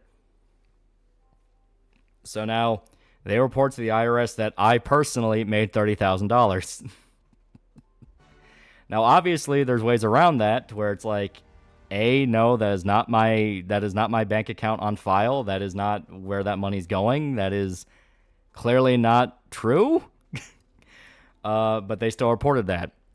So I'm going to have a fun time yelling at the IRS tomorrow going, yeah, Indiegogo is a bunch of fucking retards. They got the paperwork wrong. That is not exactly what happened here. Yeah, ka-ching, ka-ching, ka-ching, pay taxes, pay taxes, pay taxes. Should have made an LLC. No, it's just outright Indiegogo fucked up. The information for the actual banking was set up by the company, and the company got everything right. They set it up right. But Indiegogo sent it to me because it was my name on there. You know, I even messaged the guys about it, and they're like, yeah, you weren't supposed to get that. We were supposed to. Have you seen How to Become a Tyrant? Now about documentary goes into different types of tyrants got into power in the first place, and how they treat their citizens. That sounds interesting. I am very interested. I get someone to do your tax, don't do it yourself unless you're a licensed accountant that knows what you're doing. Oh, we have an accountant. My family knows an accountant we can talk to about it. So yeah, I was gonna call them and go like, yeah, Indiegogo is ghosting me, and I'm not able to really get any answers here. I was just gonna straight up call the IRS and explain what happened. Where it's like, yeah, this isn't my money. It's not in my account. This is like business money, you know. Because not only did they list it as I got the money, they also listed it as I got it as like an individual, which, no, that is not how that was set up. So they basically said, yeah, this guy just got $30,000 for no reason. And it's like, no, that is not what happened. Your mommy called you a little shit. She made more than her through YouTube and the comic. Yeah, that was funny. I still love that. Yeah, because when all my 1099s came in the mail, my mom just texted me because she found them all and was like, wait a minute, you made more than me, you little shit. And it's like, 1, get wrecked. 2, heh. That's an XCOM. Very good game. Very good game.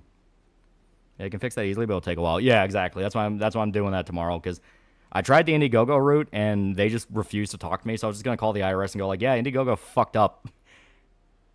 Maybe fun for free speech, but communism and antithesis of that. Humiliate those who sent for it so they wish they jumped off a roof. And last 3 donations you had from Big Buddha. That's why you get. I remember to get him a heart, right? He needs a heart. Yeah, there we go. Yeah, there we go. He has a heart. How much money do you have to pay to a company to assist for filing your taxes? It depends on the accountant. If it's like a big name, if it's like a big name accountant agency, I imagine it's gonna be more. But if it's like a local guy, they'll be like, yeah, no, I can take care of it. All this anti-communist propaganda. I'll have you know, I saw this cool Soviet Union fan on YouTube that basically debunks everything. What do you think of Trump's plan for peace in Ukraine? Or if that fails, his request for resources in exchange for the U.S. aid?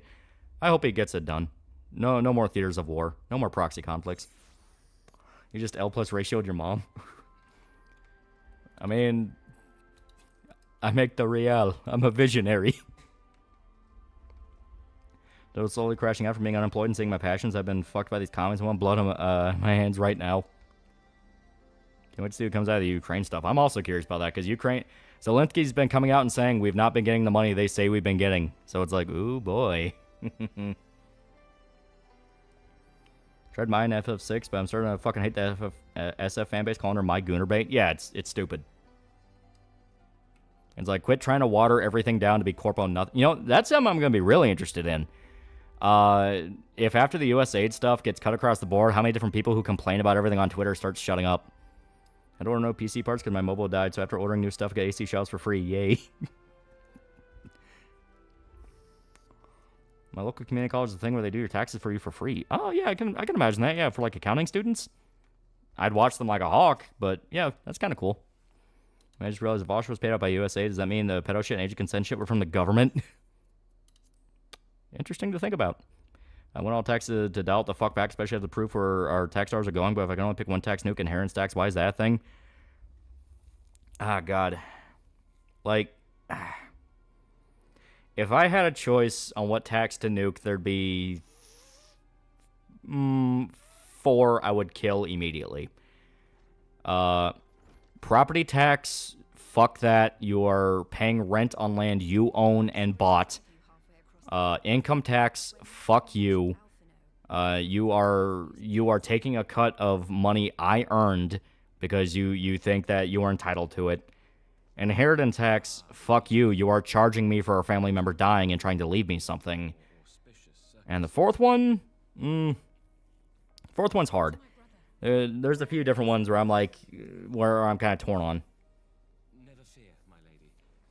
Maybe tax on like tipping, because that is one of those. That is one of those of like the entire point of a tip is that it supplements a job that is below minimum wage. You know, that's the entire point of it. So taxing a tip would be cutting into that.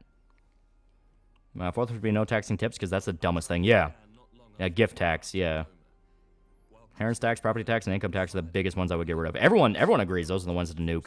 They're fucking egregious. Yeah, tip tax already got nuked by Trump. He's in the process of it. Sadly, it's not going to count for content creation, but it's a start. Yeah, the water tax, yeah. It's counting students who get oversight from experienced accountants and professors haven't been fucked yet outside the IRS fucking me over like they fuck everyone else. Yeah, that's pretty cool.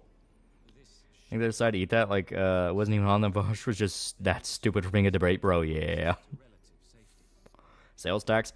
I can live with sales tax just due to the fact of you need to have some form of tax generation. However, I definitely would not be against cutting it down to the bare minimum. What the fuck is inheritance tax? Exactly what it sounds like. Like, say you have a family member that dies and they want to give you in their will like a piece of property or like several $1,000s, you know, that kind of thing. Typical setup. Inheritance tax means that the government can literally just come in and say, we own part of that. Yeah, congrats for buying a home. Now give us your money. Yeah. Yeah, your stream is the only place you can listen to someone not political insane, yet I'm always end up getting depressed because corrupt everything is. Yeah, fuck that. Yeah. What do you mean there's inheritance tax? Yeah. Yeah, sales tax fine's universal. Yeah, that's how I feel. It's like sales tax is sales tax is at least easy enough to live with.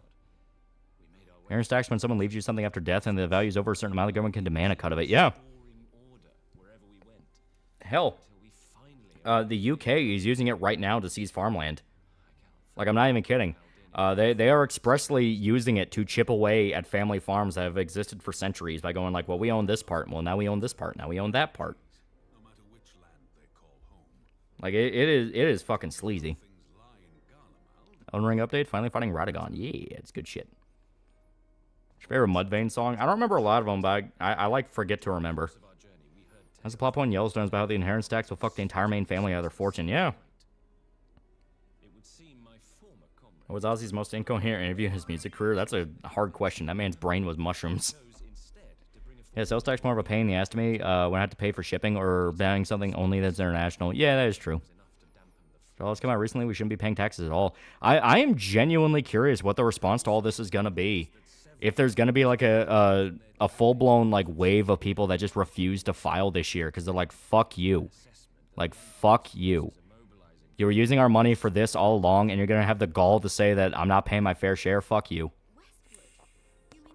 My sister's not convinced the government needs to shrink. I think she's too stupid to vote. Oh, just give her time. Just give her time. Just say, like, hey, how about that transgender comic book in Peru?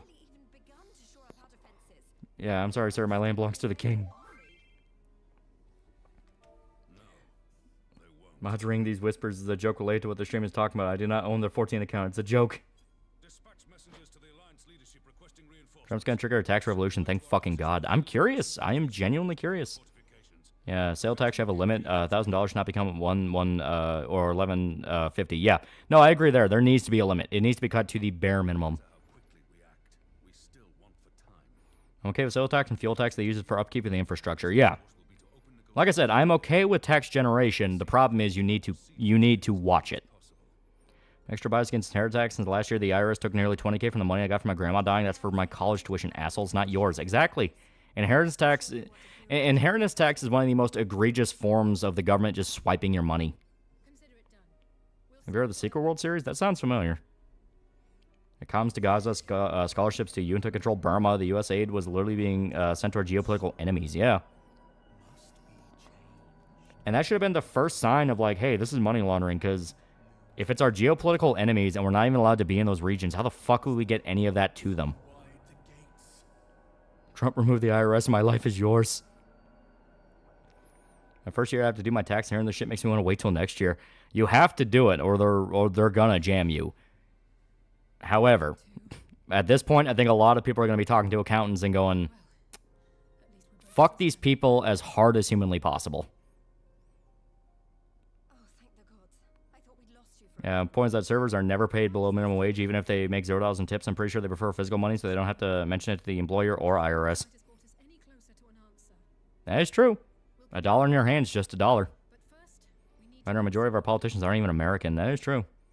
Yeah, tax on gambling and tax on lottery are both fucked. Yeah. That's on Trump creating a sovereign wealth fund. I think it's a bad idea because the government makes bad investments that can if the government makes bad investments that can bail themselves out. I'm not sure what a sovereign wealth fund is. I get cash tips. Nice try, IRS. This is Project 2025. I'm all for it. I understand. She thinks Elon did the Nazi salute at a rally. She supports the troops. I'm very close to yelling at her, telling her she deserves not hope property. There's no point in making a fight about it. Just do lighthearted jabs. Always do lighthearted jabs. There's no point in breaking up family over politics. No, that's what they want you to do. You know, death of the family structure. And I have a part-time job in TurboTaxes. I owed $6 when I tried to file. Yeah. $500K to promote atheism in Nepal, where they have against Buddhists. Thing is, since I only work weekend jobs, I don't make enough to pay taxes. Still gonna follow my 1040. Just make sure I did, but at least I don't give the IRS any money. Yeah. Don't forget gift tax. Don't forget gift tax. Anything over $7K, then the government wants its fair share. Yeah, it's ridiculous.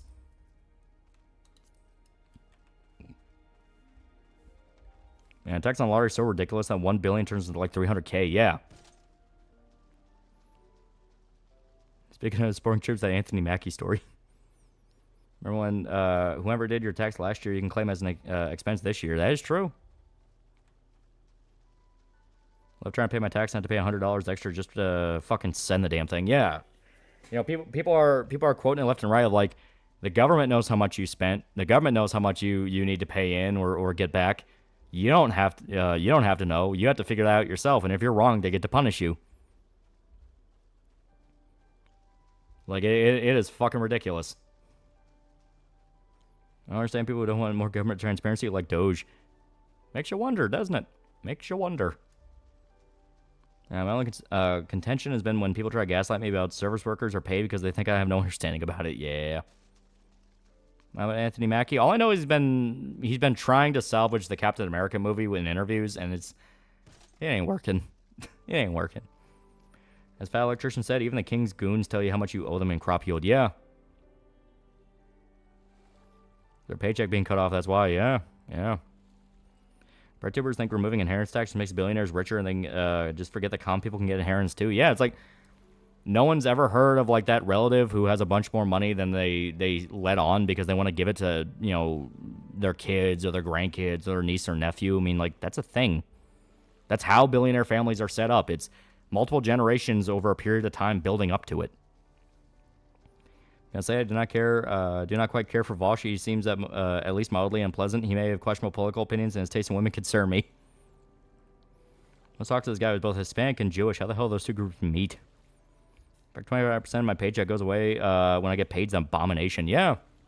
You know, it's one thing if it was like Social Security or like a Roth IRA or like a 401k, something that you are choosing to pay into because you know later on down the line you're going to cash that out. But just out of the blue, you don't get 25% of your fucking paycheck. It's like, fuck you. Think the Thunderbolt movie's going to be trash? I think a lot of Marvel stuff's going to be trash. Do employers already try to help and take money out of your paycheck for taxes? Yeah, it's fucking ridiculous. Looking for movies on the Opium Wars, Boxer Rebellion, Russo-Japanese Wars, especially colonization movies about the colonization of the Orient. I love Corto Maltese. What about interest? Well, what about interest? A sizable Jewish group in Mexico City. Current president of Mexico is a Mexican Jew. Oh. And it's more likely than anything, especially because Novo Spain, the New World colonies, didn't have the ban on Jewish settlement. Spain proper did. Oh, okay. That's Boss Birkin. How about tariffs over aluminum and cracking the whip to pinch every single penny out? Oh, he'll fail. He will fail. Just suck it up and buy American. Well, the good news has been amazing. It's like Christmas never ended in 6 weeks. Very white pilling. Yeah. World Series, the TTRPG also has an MMORPG, not really good game where you play as an agent for secret societies like Illuminati, where you fight myths, conspiracy, and eldritch beings. Oh yeah, yeah. Ross Scott covered the MMO. Something like this make me go, thank God I'm declared illegal retards. There's a bunch of disadvantages by my state. It still hurts to hear the government waste. Remember the Mexican vampire that was Jewish? Yeah. Pay federal taxes, state taxes, Medicare, Medicaid, unemployment tax, etc., etc. Yeah. You know, it's like all over your entire life, you're forced to pay for subscription services you never asked for, and you are arrested if you try to say no to. And you're only just now realizing how useless half of them are. Good movie to watch with your friends is 55 Days of Peking. It's one of the best in my opinion. Good drama and some really good humor. Oh. Get me started on capital gains tax. My sister and her husband bought and renovated a house. They're preparing to get fucked by that when they sell. Yeah. They were trying to make it a thing to where, like, reminder, one of the big things that sank Kamala was her saying that they wanted to tax unrealized gains, which is basically they're going to tax you on money you don't have because they predict in the future you're going to have that money. It was fucking idiotic. Yeah, something Trump will put a delay in or extension of paying taxes this year so people can figure out what's going on. Hopefully. That'd be fucking amazing. Even worse if you work for the government on income tax. Yeah. Arrived late, been training a new employee at my night job security. Due is too much. Trump will destroy the economy. Someone help. Yeah, that tax would kill the stock market. Yeah, expressly, it would have murdered American business. Unrealized gains tax, which is you cash out your stocks when it peaks. Yeah. Even communist governments don't tax unrealized gains. Yeah, it's the quickest way to ruin your economy. Funny thing about KCD2 is that even Az likes it, saying it doesn't find the game woke. It's a good game. It's a very good game. I'm in the middle of trying to help a gypsy who ran away with her boyfriend, and I got mauled by wolves 3 times, because for some reason they keep attracting fucking wolves. Here's the gypsy magic. Also, I found out one of the leaders of the camp that you sell stolen horses to is Jewish. So now I'm like, what do they mean by this? And especially what they mean by this when our horse went missing at the end of the stream. Very interesting. Same bitch tried to push the Trump will put a Trump tax onto you and then push unrealized gains tax. Yeah. Well, you're the gypsy stealing all those horses. I'm not a gypsy. I'm just practical. I don't mind as the Starfield rant was cringe, but everyone's allowed one. I still stick by my position that the Seth video on the game was a leagues more vicious than the pronoun rant. To be fair, it's a public horse. Do the Cumin Camp quest? No, I haven't got to the Cumin Camp. I'm still in Troskovich. I'm doing all the stuff there. And I'm slowly figuring out, like, okay, this is how I can make a bunch of money in a short amount of time. Trump wants to use sovereign wealth fund to buy Bitcoin and buy TikTok. Do you think this is a good idea? I don't know what sovereign wealth is. Went out with a friend and having them claim Trump and ICE are kicking out the Native Americans while refusing to elaborate on what they mean by that, as the source was annoying. Yeah. Theoretically, anyone could win the lottery at any time, so every citizen owes the government $3 million each. That is true. Lots on leftists calling themselves dark woke. Oh, that was ridiculous. That was stupid as fuck. Where they're like, oh, the province, we've been too nice, and everyone just spammed them articles of, like, people they drove to suicide, all the times they ran cancel campaigns against people. It's like, yeah. Yeah, some people have actually courted this creature. My favorite line from that video was, yeah, Redditors love Rick and Morty because they can imagine a universe where they weren't molested. Good silver lining about KCD2 drama is at least the actual sane anti-woke are benefiting from this, like Hypnotic, Rev, Smash AT, and others calling out bad actors. As Buddy Bo, Redfist, I'm fully expecting his opinion to change. However, Razor hasn't streamed at all since Meltdown side-scrollers. People are liking the game. Like, you know, people like the game. A review of this. The one I talked about, the Rick and Morty joke, was the Seth review of Starfield, because he fucking hated the game. Speaking at the end of the stream, I love that you played Espresso and Iron Maiden. It's like my 2 worlds colliding at once. Yeah. The song was stuck in Shota's head, so it was like, we gotta play Espresso. And I'm like, what the fuck is that? So I listened to it, and it's like, oh, this is like pure white woman shit. How about OpenAI director wanting to take it private in the shitstorm he'll bring his way? That'd be funny. Neo Spring, $5. Yo Lawlers finally started playing Kingdom Deliverance. Having a good time so far. It's a good game. It's a very good game. I cannot play KC2. The requirements are way too high. I need to buy a new computer. It does look nice. I will say that.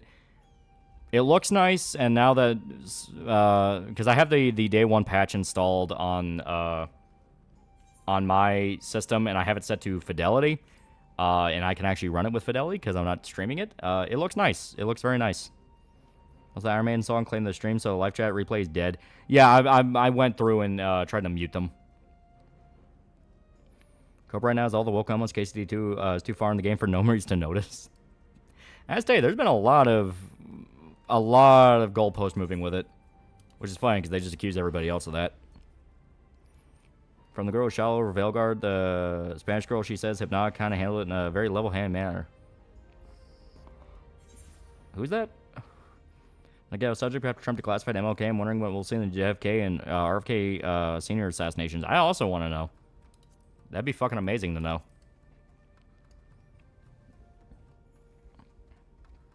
I thought Razor Fist quit side scrollers. That's what people said. Like looking at old franchises used to be mega popular, but now no one talks about it anymore. Rick and Morty's definitely one of them. I looked up KC2 and what ways the game woke. You have a gay romance and there's a black guy that shows up. That's pretty much it. And they're also trying to claim the Jewish pogrom quest is woke, even though it's like it's a pogrom. Like you know that's not a good thing, right? So I wonder if I can even make it with my art really out there, and I don't know if I've seen it, but man, very hard sell, especially in normies. Just keep trying, keep chipping. Nothing you can do but chip. They call it the grind for a reason. Wait, there's a black guy. Is he a samurai? No, it's he's from Mali, which was a Muslim kingdom. It was part of the Arabics, but in like more sub-Saharan Africa because they were actual black. Rim2's made a video saying at best if Kamal's tax policy went through, the government budget would last 3 days. Yeah. Say Undead Unlock looks good, but at least it's on. But the heroine being a midget. Yeah, it's good. I like it. It's fun. Well, speaking of is Nure, she's basically saying most of the people calling this book are all retarded, and she's the same girl who made a name for herself for attacking Veilguard. Yeah. Seriously, this is the hill with Lexa which Razor Fist and Az are dying on. No, Az says he likes the game. Like he likes the game, and he says it's not woke. It's like, yeah. Mali's most powerful trade empire in Africa at the time, so it makes sense. Yeah. Like, it's one of those where you can kind of see who actually understands that history is an objective thing and people who kind of wanted just their version of history. Yeah, Mali wasn't Arabic, they were Moors. Yeah, but they were part of kind of the Arabic Empire. In the sense of they were connected. They weren't Arabic, because Arabia was a region. But the point is they're part of a similar empire.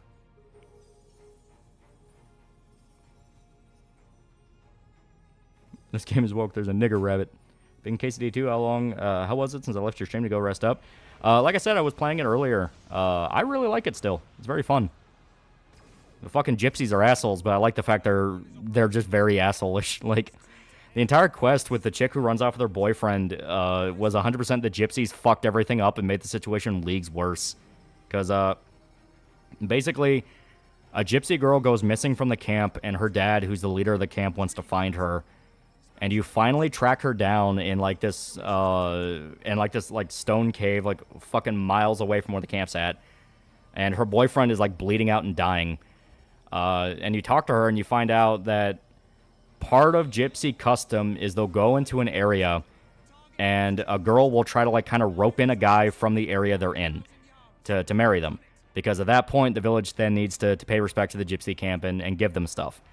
The thing is, the daughter genuinely liked the guy she was with, and he liked her as well, but the village that they were trying to kind of essentially scam were all like, no, fuck that, you're not marrying a fucking gypsy, get her the fuck out of here. So they ended up beating the shit out of a messenger that the camp leader sent to the village to announce that, okay, now he needs to marry this girl. They beat the fuck out of him, told him, get the fuck out of here, you fucking gypsy.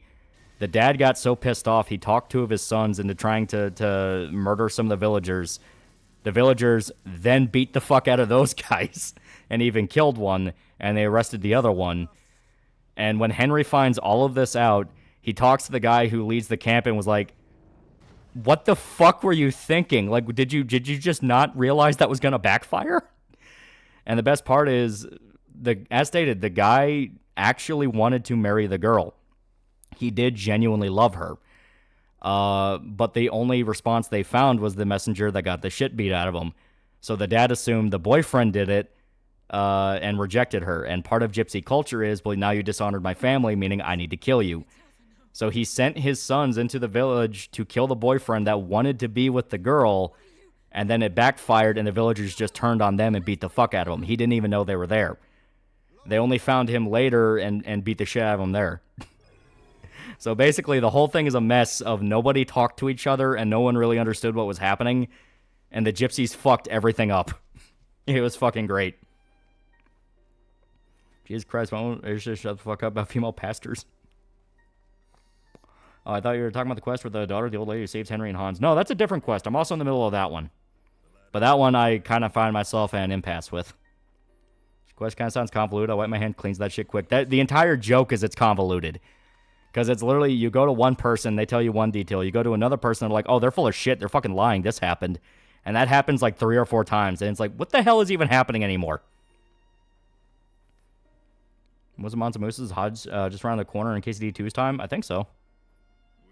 I think it was a little bit before. Well, Mansa Musa himself was dead, I think, 50 years before the game began. What part of the quest you stuck at? I'm not stuck at it. Unless you're talking about the other one.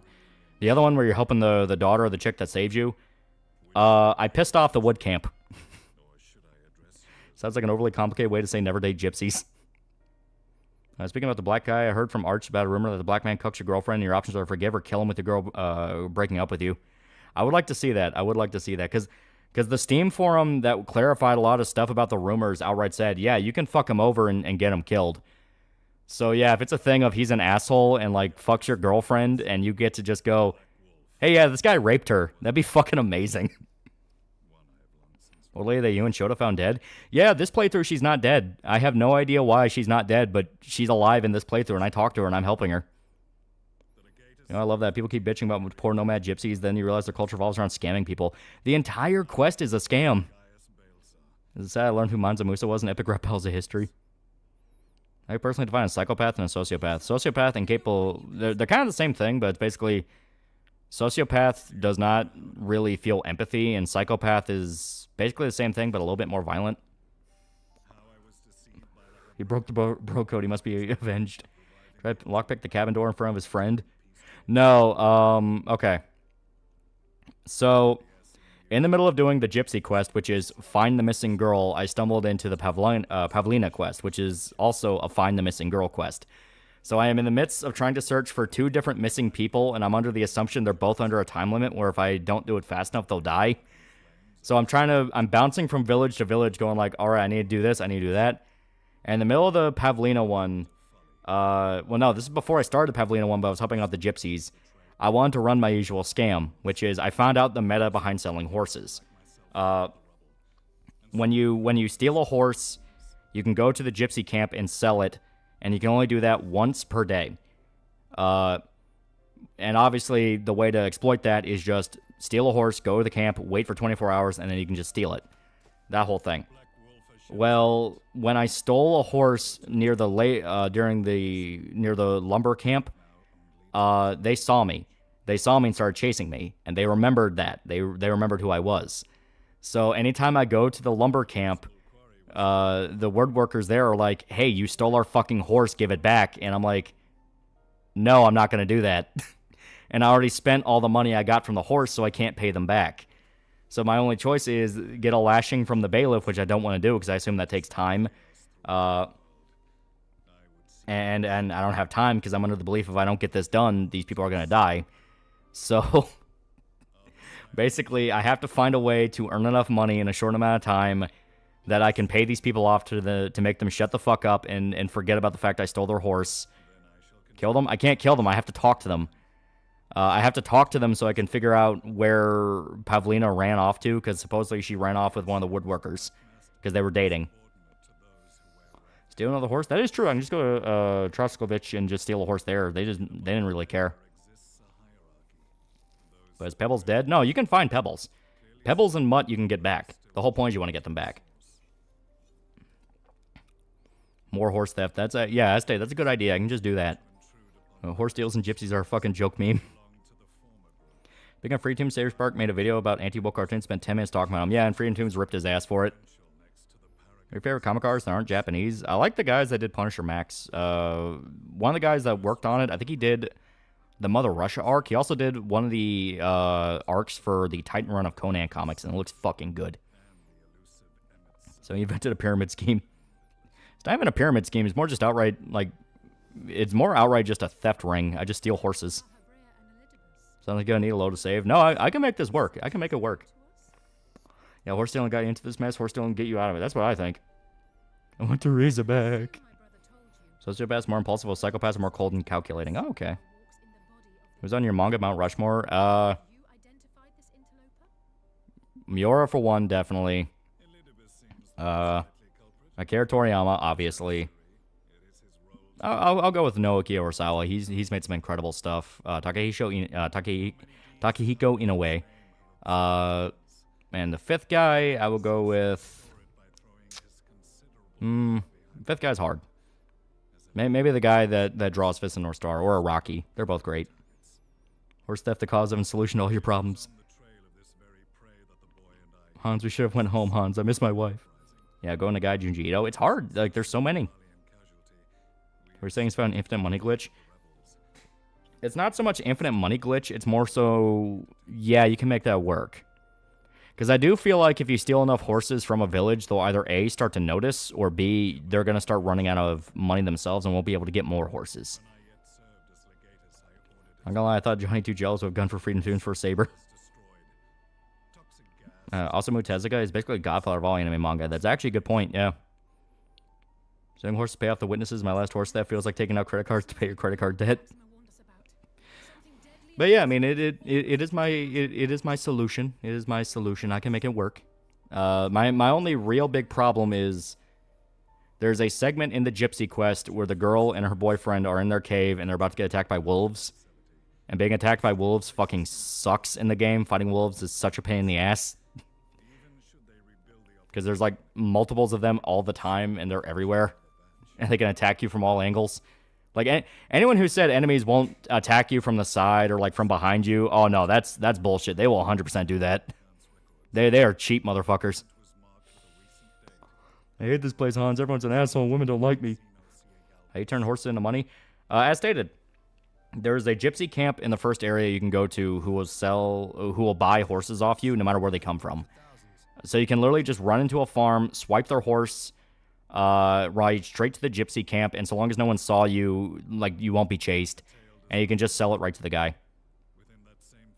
Your comic book authors in general: Garth Ennis, Steve Ditko. Alan Moore's a prick, but I gotta give him credit. He knows how to write. And Frank Miller when he was good. Yeah, dog combat in Case D is so bad, so it sucks that it's just bad as Case D 2. Yeah, just one of those things. Dog snipping at your heels and arms is annoying as fuck even with armor. Yeah. Yeah, there's a reason medieval society was scared of wolves. Yeah, Jack Kirby. Jack Kirby was also really good. Well, Fujimoto's art and Sano's downright gorgeous. Yeah. I dare you steal horse, not very Christian of you. Next thing you start to have gay sex with your best friend. The funny part is I had like zero hesitation to just immediately start stealing horses. As soon as we did the stream and I found out where the gypsy camp was, I remembered. So in my own personal playthrough, after I got out of the stockades, and it's like, okay, now figure out what to do, I just immediately ran straight to the field, stole a horse, and ran off to the gypsy camp. Kubo is really good. Does John Ostrander rank on your favorite comic artist? What has he done? Well, you aren't being a good Christian. I am operating off the idea of Jesus will forgive me. I think Seth Mandalore have influenced how we play games at least a little bit. They're really good. I like them. Now, Dr. Doom was a gypsy. Gypsy dethroned the king of Latveria, then took over. They can murder, steal, etc. But the instant you bump some dude, that's when we cross the moral event horizon. Fist of North Star, Berserk. Which one do you think could have had a story in it after the manga ends like a sequel? Fist of North Star. There's a lot you could do in that world. Helsing artist is dope. Oh yeah. Naoki Takeuchi, Akira Toriyama, Hirohiko Ano, Hirohiko Araki, Go Nagai, and Kentaro Miura are my favorite manga people. Yeah. Changing the crime system also makes me feel more hesitant to be a thief. Oh, it's fun, though. Seen the secret furry art that Osamu Tezuka did? Sarah Spark commented on a Freedom Tunes video about him pretending he wasn't coping over pulling and praise Shao and getting caught. That's on Yasuhiro Naidao. What has he done? I think there should be gay sex in KCD2 unless it was established Henry was at least bisexual. Well, this game establishes it. It's an optional thing you gotta work towards, so... Like, my position in the game is very clear. I'm gonna waste so much money on booze and whores. I know, it's Helsing. I always forget that's him. Absolve your sin by saying 10 Hail Marys and fasting from meat. Oh, yeah, so Takeshi Takuichi, yeah. You're trying to cross the border like us and that thief over there. KSD1 didn't show him to be bisexual, did it? Yeah, but 2 does. And like I said, just don't pick it. There's a lot of other women you can bang. That same lockpicking improved in KSD2 or still the same bullshit? It's slightly better, but still a pain in the ass. That could also just be because I haven't fucked with it a lot, so I'm still in the, like, earliest levels of it. Maybe it's one of those where as soon as you start leveling up on it, it'll start feeling substantially better. Or the horse thief from Skyrim. What happened to Frank Miller? Frank Miller just had a point where he peaked and he's never been able to go back to it. Same with Ridley Scott. You know, it's like, they had their time, but now the time's over, and anytime they try to do something new, it just is not as good as what came before. Shiro Masamune is also a great. Ghost in the Shell is fantastic, as well as his other works. Yeah. There's Park's a furry that equates someone drawing Lolly to an actual pedo, the guy that made Magic Sword and has 17 terabytes of CP, yeah. Yeah, there are several female options in the game. Don't let retards like JDA tell you otherwise. Yeah. Favorite comic artists? Koto Hirano, Frank Miller, Rob Liefeld, Todd McFarlane, Kentaro Miura, and J2U, Jack the Ripper, Hellblade. Ah. God will forgive me, spoken like a true disciple of Father Godwin. Yeah, I fucking hate lockpicking KCD. One thing I'll give it credit for is at least it is something you actively have to pay attention to and work towards, unlike Skyrim lockpicking or Fallout lockpicking, where it's pretty mindless. I can't believe Ridley Scott went from original Alien Blade Runner to fucking Covenant. I like Rox's Ghost comic artist. What has he done? Wasn't the author of Helsing and author of High School of the Dead Friends? Yeah, I assume so. A lot of those same manga artists run in the same circles. John Ostrander was co-creator of Barbara Gordon's Oracle persona and the modern incarnation of Suicide Squad. I know him for the Dark Horse Star Wars comics from 2000s. Oh. Can't believe how woke this game is by forcing me to have gay sex with men just like my woke libtard college and their gay roommate assignments. And the only gay option in KCD2 is Hans. That's it. Yeah. Alex Ross said Marvels and Kingdom Come. Oh, okay. Yeah, lockpicking got a lot more tedious in the amount of cursor shakes compared to KCD1. Yeah. A Russian comic book geek is doing bangers in dub comics. Oh, yeah, he does great stuff. Yeah, follow lockpicking is so brain dead, it just shows me a return to unlock the thing. Yeah. There's one guy who peeked at creating characters, crippled alcoholic girl, but hasn't realized it yet. Yeah, Batman White Knight guy is pretty good, too. Yeah. Give a recommendation to Age of Bronze by Eric Schauner. Great comic about Trojan War. Oh. Yeah, the origins of Thanksgiving is technically true in the same way it's technically true Ridley Scott hasn't lost his mind. Jotron 2019. Now, Hans and Henry are the only people that make sense concerning their development in the first game. Yeah, they put a lot of emphasis on their friendship, so it is a thing where, like, yeah, if you're going to do a gay romance, fuck it, do them. I'm just not going to touch it. I'm not going to touch it because my Henry is not a sodomite. My Henry will cross many, many, many, many, many moral boundaries, but no. He will leave behind Genghis Khan levels of descendants. Alex Ross is up there as one of my favorite comic book authors. And never forget Frank Miller wrote and released Dark Knight Returns and Daredevil Born Again in the same year. I wouldn't be surprised if it was thanks to Clean Coke back then, yeah. I think they added a Hans romance just to please Fujoshis. Yeah, that's probably why, yeah. You enjoy the Stalker franchise? On occasion, but they are fun. I will eventually start 2. My only big hang-up with 2 is I want to wait until, like, there's enough patches to where I know the game's not just going to blue screen. It's almost like in a role-playing game, you can make choices. Yeah, exactly. Really should get Mutt early. You can sick him on wolves during fights. Make fighting groups of them and dogs a lot more reasonable. Yeah, I'm gonna figure out where Mutt's at. I think he's with Master Tomcat, because I think they made a reference to how he picked up an animal and cared for it during a dialogue scene. So I'm like, okay, he might have picked up Mutt, because he is by the area where you can look for a sign of Mutt. Like the gypsy camp in... The funny thing is, the gypsy camp is like a stone's throw away from the herbalist's hut where you get saved in the beginning of the game. They're really not that far away. So it's like, maybe Mutt's there.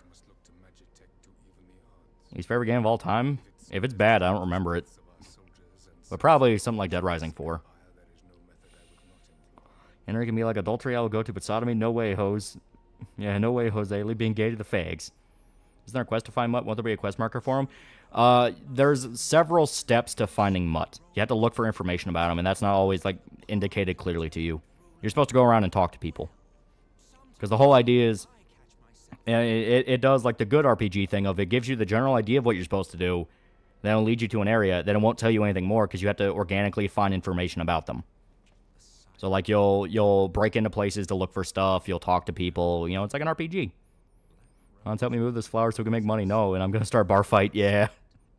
I did play through the stockade scene again because I stayed on my own playthrough. I didn't get very far. I didn't even get to where they got into the town yet. I just got to where you get picked up and helped. But that same stockade scene, it kind of plays out the same no matter what you do. So it's kind of one of those of like, oh, that's a little sad that you can't go like, all right, fuck it, whatever. We're friends now. No, Hans will blame you for everything. So now I'm like, okay, maybe the intention is supposed to be that you have like a big fight with him and you're supposed to patch things up later. No, he's not there. He should follow his quest. Ignatius is a kind soul, and he all should help him. Oh, okay. Skip okay sexing was state mandated. Favorite stalker faction? Mine's duty because their goal seems the most logical, at least in my opinion. I don't really remember a lot of the factions. I just mainly worked for everybody. And Guts out descendants after the manga ends? Hopefully. Yeah, countless generations later, geneticists will realize a third of the continent is a direct descendant of Henry. Sorry, Teresa, but I'm quite hungry, and Hans is looking mighty delectable. What's on Trump buying Bitcoin using a sovereign wealth fund? Personally, I think gold would be our asset. I don't know what sovereign wealth is. Yeah, cutscene scream story requirement, which is fine. It is the intro of the game. They're setting up context, and KCD1's intro was pretty linear. So I'm fine with that. It is just one of those if it's like, oh, okay. You can make up with Hans, pissed off, but the barkeep didn't want nothing to do with my Henry. Yeah, you can make up with a guy Hans pissed off. Yeah. You can talk to him. It is one of those where it's the beginning of the game, so obviously you're not going to see direct consequences yet. It's going to be stuff that builds up over time. You enjoy Metro franchise? Yeah, they're great. Didn't see the early game, but isn't Hans the son of Henry's liege lord? Don't think his lord would be happy Hans is porking his servant. That's part about the Sarispark versus Freedom Tunes, that Sarispark owned fans defending Freedom Tunes more than agreeing with Sarispark in the comments. Sovereign Wealth Fund manages state-owned assets. It takes tax money invested in other assets like stocks or bonds. The problem is the state can burn itself out of debt. Ah, okay. And they're having gay sex. Cowboy gay sex. See, I prefer the uncensored version where it's cowboy butt sex. That to me is funnier. Oh wait, let me fuck her run by getting someone killed and had to reload. See, I like living with the consequences. I like stumbling into stuff and going like, fuck, now I gotta figure out what to do now. Finished Kingdom Hearts 35.5 days. Now I'm sad. Purposely made Henry blow up on Hans while they're both in the pillory. He deserves to get berated for being a brat. Oh, yeah. Yeah, don't you know who I am, Hans? You're dressed like a peasant, smell like shit. Yeah. Super random, but have you heard any news about a new Berserk chapter? I only look forward to your reviews. Yeah, 14th. We're getting it on the 14th. Favorite video games for me was Shadow the Hedgehog, Lord of Arcana, Hunted, Demon's Forge, Darksiders, Prototype 2, Doom Eternal, and Phantasy Star Portal. Oh, there's a lot of great games. Obviously, I really like Final Fantasy. Really like Persona. Really like Doom. Yakuza is fucking amazing. There's so many good franchises. Metal Gear Solid. Yeah, Henry will have countless concubines while Hans is a depressed virgin gay boy in his court. That'd be the funny thing, because there are rumors. There are rumors in KCD2 that you get a letter from Teresa saying that she has given up waiting on Henry and is going to marry someone else. For one, I'm very skeptical of that, just due to the fact of how the fuck would Teresa write a letter Because as far as I know, Teresa is also illiterate. But if so, it would be hilarious if that's true, because as stated, my Henry in like every fucking playthrough I've done in like KCD1, and I plan on doing it in 2, he cheated on Teresa like fucking crazy. Like, would go to a bathhouse and do the whole, like, yeah, I want a whore in a bath type thing. Like, I was shameless about it. Because I love the checks where you have to explain to Teresa that, no, I didn't cheat on you. I swear to God, it's just a coincidence. Yeah, I live with the consequences every day, so I'm loading the damn save.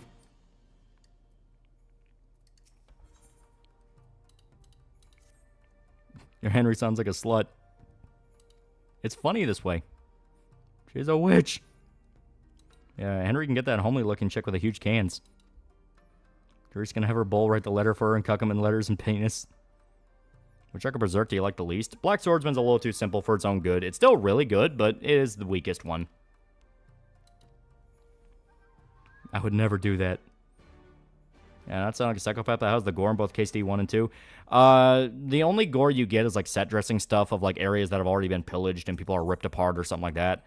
You cannot dismember. That is something that I was sad about even back in KCD 1. I want gore, I want dismemberment. I don't care if people say it's unrealistic. It's fun. It is fun. I want to take heads. Gotta admit, the milkmaid with big tits is nice. She's an asshole, though. Person watched a Vietnamese anthology horror called Devil's Diner. It's great. Oh. See the Sonic movies? I plan to. Yeah, give us the gore, exactly. When do game you have a higher chance of developing hemorrhoids from all the anal abuse they do to each other? It's CryEngine, so give it a pass for not having it. I understand, but still.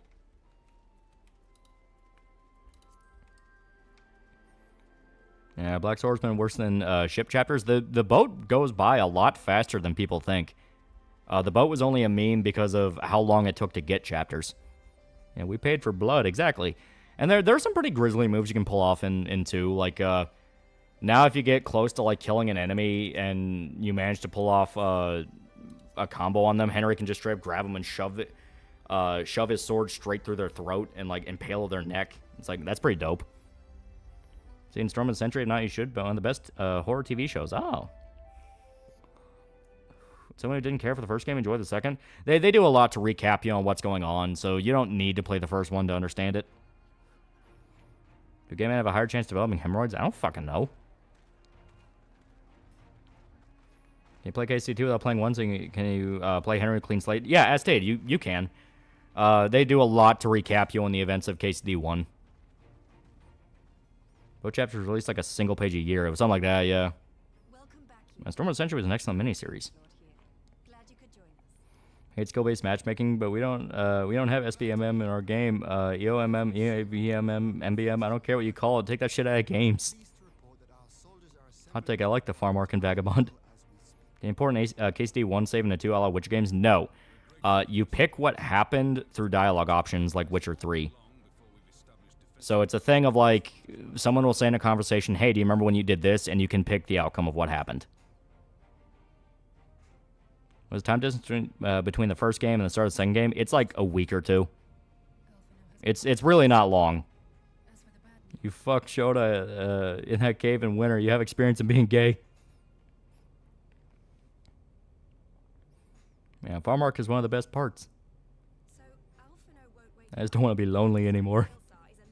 It's not unrealistic. A lot of skulls found in medieval mass graves have bowls cleanly cut off. Yeah, I know, but people tend to underestimate how graphic things can be in real life. You know, a reminder, Rambo 4 has one of the most accurate representations of what being hit with a 50 caliber machine gun looks like, and people accused it of being unrealistic. And remember when you fucked 10,000 women and still married Teresa? Yeah, quite literally. What do you think of Freedom Tunes themselves? And so what do you think of their content? I mean, they're a political comedy channel. If you don't like the politics, you're not going to think it's funny. What's your favorite weapon in KCD 2?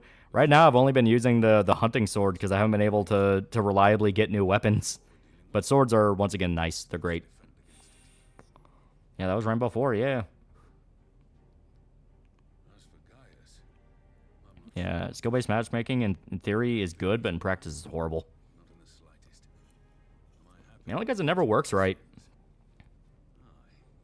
People get hemorrhoids just from too many hard bowel movements. You think a guy getting jackhammered in the butt isn't going to have adverse effects? Yeah, right before the film The Edge Gate, everyone that 50-cal machine gun can turn a human into a paint. Yeah. I actually liked Last Blood. I also thought it was pretty good. It's not amazing, but I liked it.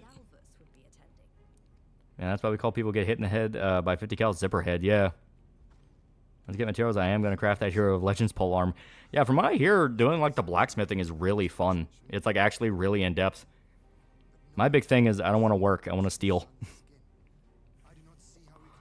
And not like do stealthy, oh, Phantom Thief stealing. Like, no, I'm going to be blunt about it. I'm just going to steal your fucking horse in front of you. What are you going to do about it?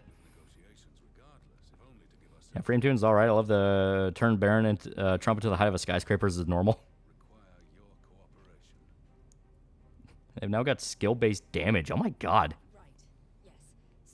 So the same thing in Ang Lee's Billy Lynn's long halfway time walk. A guy gets shot with a 50 cal and it turns red mist. Yeah.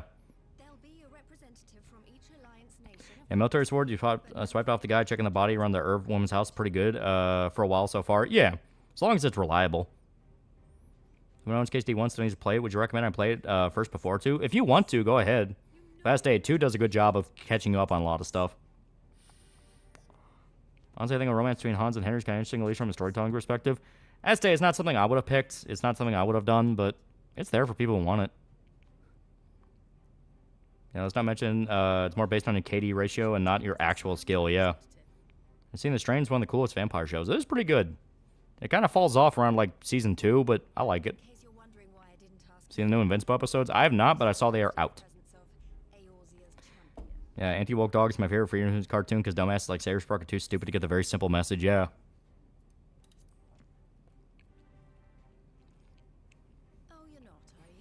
In RPGs, do you like being a neutral anti-hero or purely evil protagonist? I never really do full evil playthroughs, mainly because I just don't. I mainly do, like, shades of gray at worst. But usually I try to do... usually I play good boy. You get the best results being the good boy.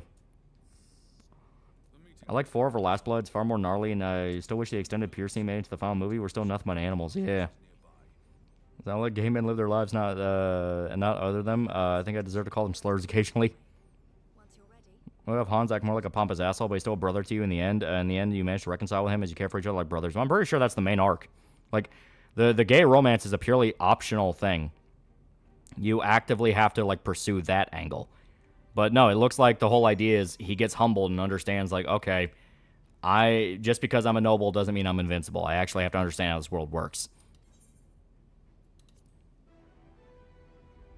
I think it's the greatest TV show ever made. Some say it's Sopranos, others say Breaking Bad, etc. That's hard. There's really good ones. I think Breaking Bad is widely considered to be just a universally beloved show. It's just people complain about elements in it. And by extension, Better Call Saul as well. Like, those are 2 really, really solid shows. What's your favorite Robert E. Howard Conan story? I like the Ice Giant's daughter one. That one's funny as shit because it's just Conan delirious during a blizzard who sees a woman in the middle of the snow and he immediately jumps to, I need to fuck her. It's so good. I love that alchemy was front and center in 2. I love brewing potions that won a lot. Mindless fun. Getting hit with 50 BMG makes you into mincemeat. You really aren't meant to be shot by that caliber. Technically, you're not supposed to shoot it at people. It's anti-material. You're supposed to shoot at vehicles. It's just there are people inside vehicles. Yeah, ready to hear Kendrick call Drake a pedo on Sunday. I'm watching it because my nephew's a huge Chiefs fan. He's 10 and give him a break. That'd be hilarious if he plays not like us during the Super Bowl. Yeah, that's what I call Ghost Gun because it turns people into ghosts. My favorite Freedom Tunes joke. I personally like Better Call Saul more, but I love legal dramas. That is good, yeah. So you play RoboCop Rogue City. How do you play your RoboCop? I did play through being a good boy for the people of Detroit. How about you? I also did Good Boy Run just because that is what Murphy would do. Like, Murphy's whole thing is he's trying to be human in spite of being RoboCop. So I tried to do that, where it's like, he'll be nuanced when it comes time to be nuanced, but most times it's like, no, this is Law and Order, jackass. You know damn well Kendrick's not letting this game slip up. Yeah, they add him to MK1. Yeah, Conan, yeah. Apparently he's pretty good. So are the giants that Conan the Barbarian talks about Atlanteans like null? No, I think they're more like just general Nordic giants. Conan has like a mixture of cultures in its setting. Kind of not really against the rules shoot at people with a 50. It's just considered wasteful since you only care about 100 rounds where you can carry 1,762. I think Kiwi Farm's part of the KCD2 is woke crowd. Not surprised since average KF users talk about people featured on the site often do the same thing. Yeah. Well, yeah, I mean, I was under no delusion that they would think the game is terrible. I stayed as soon as Gay Scene and Black Guy came out, it's like, yeah, people just freaked out. Yeah, they're Frost Giants, yeah. They're ready for Xenoblade X in March. Anybody else? Yeah, it's gonna be good. I mean, it'll be Xenoblade X again, but still, it'll be good. You know, they're gonna make him sing it at least 3 times like an action replay of a devastating movie in a fight. I mean, the movie giants. Oh, and the actual Conan the Barbarian movie? Yeah. Those are explicitly Atlanteans. El Camino, the follow-up to the ending of Breaking Bad. I love the conclusion for Jesse's story. Yeah, it's pretty good. Yeah, 50 BMG is when American wants to send a fucking message, yeah. I haven't played KC2. Is a touch on Hussite's heresy. I haven't run into anything like that, but I imagine. They're talking about a lot of different stuff. Cheer the remaking Buffy. I can expect a Shrek mod for KC2. I want to play a Shrek Henry with all his voice lines replacing Henry's lines. Check out Morrowind's Tamriel Rebuilt mod. Basically brings out the mainland of Morrowind while staying faithful to the core philosophy and feel the original game. Oh, okay.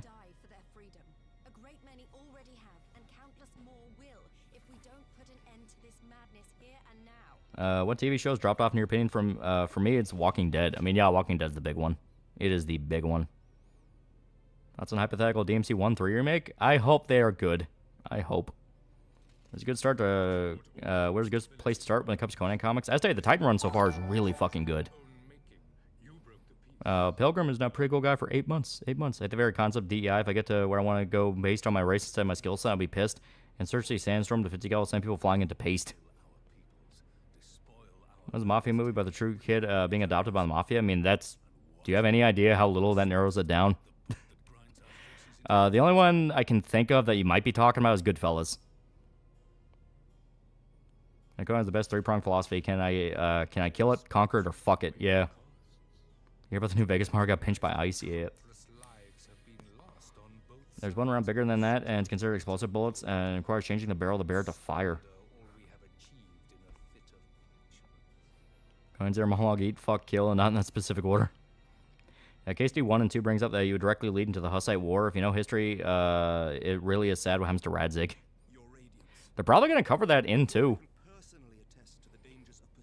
These Kiwi Farms does the world a favor, but as someone who browses almost every day, threads will either be great or pure AIDS. You question why Null will approve this one? Yeah, I mean, like, no one complains when they go after, like, a pedophile. Like, the Nick Bates thing was like, yeah, no, that was just good. How intelligent is Conan in the comics? He's very intelligent. The entire point is people think he's an idiot, but he's not. Quote from Conan is an actual quote from Genghis Khan. Yeah. Well, there is a lot of steppe culture in the Hyborian age of Conan. It's basically like Mongolian steppe mixed with like ancient Assyria, mixed with like some Nordic. I mean, it's kind of an amalgamation of a lot of ancient cultures. Race war starts now. Conan about to die of hypothermia. Sex, please. Yeah, Conan's also a thief, king, barbarian. Yeah, he does all sorts of stuff. Favorite Conan story is Tower of the Elephant, mainly because it comes off a simple but an exciting D&D adventure. Yeah. Yeah, Walking Dead's been milked to death like crazy, yeah. I think the rumors of Fallout New Vegas getting a remake or sequel, I'm not going to believe it till I see it. People have been speculating that ever since fucking Fallout New Vegas launched. Being a Genghis Khan, you ever watch Marco Polo? Yeah, it was super good. I heard so many games like Baldur's Gate and God of War 100 gigs because no one can optimize anymore. Yeah, Conan's very far from a stereotypical brute. Yeah, the entire point is he's not. Like, the whole point of Conan is that everyone thinks he's just a stinking idiot savage when he is actually the smartest guy in the room and he is judging everyone else. What's best in life? Crush your enemies, see them driven before you, and hear the lamentation of their women. Yeah. And New Vegas can't get a sequel. The original people are gone, yeah. Frankly, my favorite aspect of Walking Dead was Negan, just an overall charismatic villain. Yeah. I mean, Jeffrey Dean Morgan's a fantastic actor. I really don't want MV to have New Vegas to have a sequel or remake. New Vegas spies problems as fine as it is. Yeah, Conan Lore's wild. Other hominids still exist. Some are straight up apes possessed by demons. Yeah. Yeah, he isn't always the smartest guy, but he's far smarter than he lets on. Yeah. The Orzians collectively lose all the brain cells here. It should be trivial to call him out for false flagging a bunch of primal summonings to justify Garlemid aggression, but no.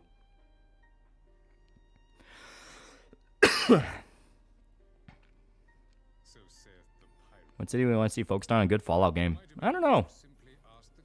Washington, D.C. was a great pick. New Vegas has a lot of personality. I guess it depends on like what region would you be able to use, because Miami's pretty great, but they have the mod for that.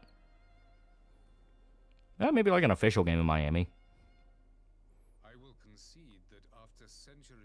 I don't think we even need to return to Vegas. Just leave it as its own thing.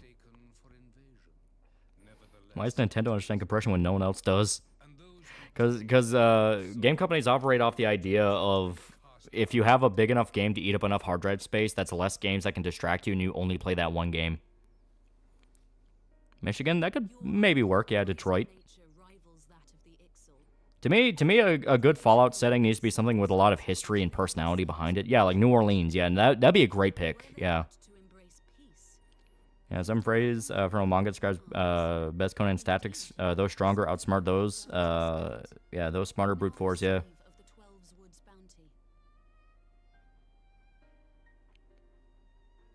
Seattle? Maybe. Memphis. Conan may not look like it, but can easily fool you like a jester, but a brutist one. Yeah. The mind a rural Fallout setting with more mild horror tinge. Yeah. I think fall game set in Canada or New Mexico. That could work. Yeah. Well, New Mexico would just be New Vegas again. I think I already gave you my money. I just want to not heap up so much data. Yeah, but fuck you. Conan forged by my own kingdom. At last, pretty close Griffith's fumes and seeds in the background, able to scream into a pillow. Yeah, Texas? Yeah, Texas could be pretty good. Yeah, I have like an Alamo. Yeah, Redzig was a supporter of priest Jan Hus, who was sent to a town to collect taxes, and local priests rallied a mob to rebel for anti-Hussite sentiments. Check Discord for retelling. Okay. Yeah, they seized him in the town and they were saying, cut their bodies in pieces, threw him into the street, where the mob vigorously stomped on the remains and sent and then went in merry song to the home of the preacher to be praised for the act they had encouraged to commit. Oh, God. I mean, that does kind of make sense because Father Godwin, I think they already established, is a follower of Jan Hus. Have you ever called the Conqueror story? I didn't read a lot of Cull. But I do like when he fights, fucking, what's his face? Dulce? Yeah, Dulce Dune's always fun. Favorite RE girl? Rebecca's great, Ada's great, Claire's great. Follow Oklahoma, where there's a group of people obsessed with storm chasing. Red storms, radiation tornadoes. Come on, Bethesda, I beg of you.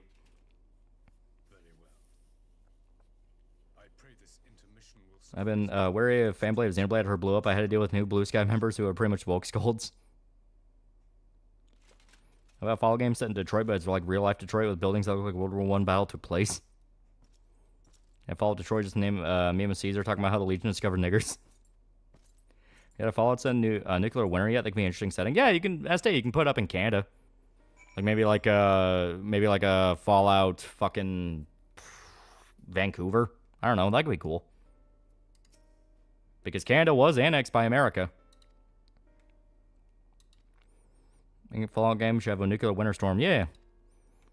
I also want a Fallout game in Nashville. Think about Fallout Music City. Yeah. Yeah, Fallout Cleveland, Ohio. Literally nothing changed. Bombs just went away from them. Los Angeles, San Francisco, Albuquerque. Los Angeles was kind of already covered in the original Fallout because that takes place in California.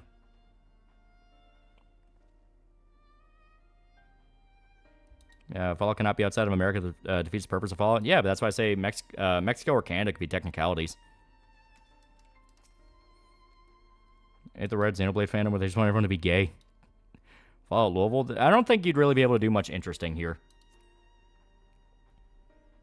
You know who's also layer burden at the stake but supports the Sigismund checks to this day sees Sigismund as a terrible person.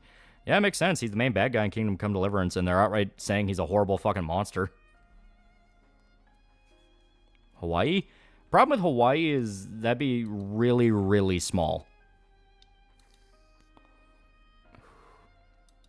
Portland, but nothing changed. So, Fallout's American, Metro is Russian, and the hell is China? I don't fucking know. I don't know any Chinese post-apocalyptic stories. Yeah, Fallout Louisville, it's called Project Zomboid. That is true. Or knows if I want to make a Fallout mod, just be a less subtle Obsidian fans and Bethesda fans saying which one is shit, and Chris Avalon coming saying we don't hate Bethesda. Yeah.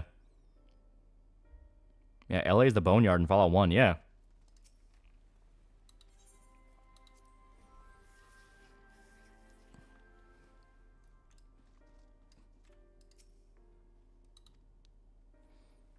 Alaska? Yeah, Alaska would be pretty cool. America takes over the world. You can have Fallout anywhere. Probably can't write a post-apocalyptic story in China. That would mean the Chinese government failed, and you can't say that. Yeah, that is true. Yeah, China was completely vaporized according to Fallout. Yeah. Fort Lauderdale. Fallout, Kentucky. There's not a lot you can do here, and they covered Kentucky in Fallout 76 because you're going between West Virginia and Kentucky. And they mainly focus on, like, cryptids. Speaking of Fallout games taking place in weird places, there's a Fallout Tactics mod that was paid for by the Canadian government that's basically woke anarchist propaganda. Yeah. What about Fallout games set in Cuba or Houston? That could be interesting. Yeah, Boneyard isn't that inaccurate from real life, just 30% less than real homeless people. When they did Kentucky, they have a Wild Wasteland event where we can come across a camper in the river that screams to the dam going out of a doorknob.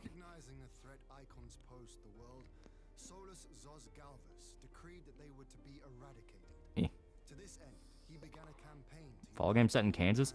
The thing is, like, I'm trying to remember some of the shit they say about the Midwest in the actual lore, because then I think they established the Midwest is, like, extremely fucked up in the setting, and it's basically, like, nothing but radiation. Like, the Fallout levels have still not gotten better for the Midwest.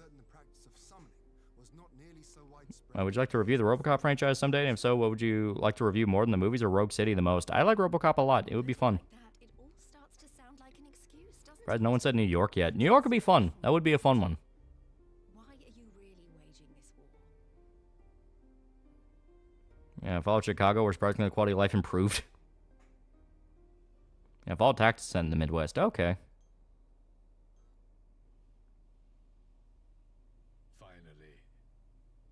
Yeah, Fallout in Australia, just Mad Max. Yeah, Dick and Vito are morons, that is all. What are they doing now? Transformer story by some chick and it's genius. God Transformers Primus transforms to a planet called Primus. First capital is called Primus. Naming skill. Wrestling RoboCop 3 in 2014 reboot when? Yeah. Yeah. I've seen for years people wanting Australian-based Fallout when it's Australia. It's already a wasteland with dangerous wildlife. Well, that's just Mad Max. Play the Mad Max game. I think Fallout Detroit would be better than current day Detroit. Fallout game with the entirety of America as a map. You make a game take place in Texas, though, give him a reason to have Raul make a cameo or be a companion again, bring back Danny Trejo.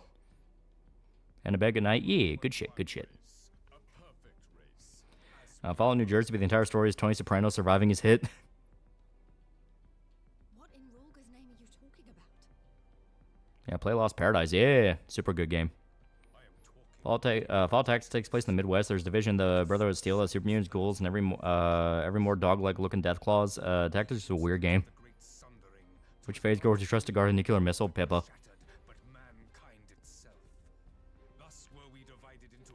New York and Fallout is just a crater since it was targeted first. Yeah, but you can find ways around it.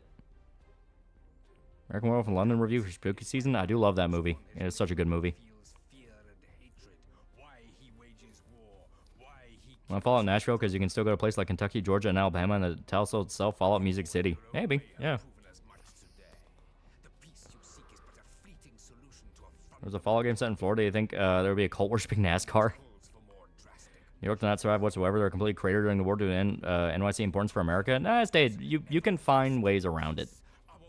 You can go to areas around New York. I mean, there's ways you can do that.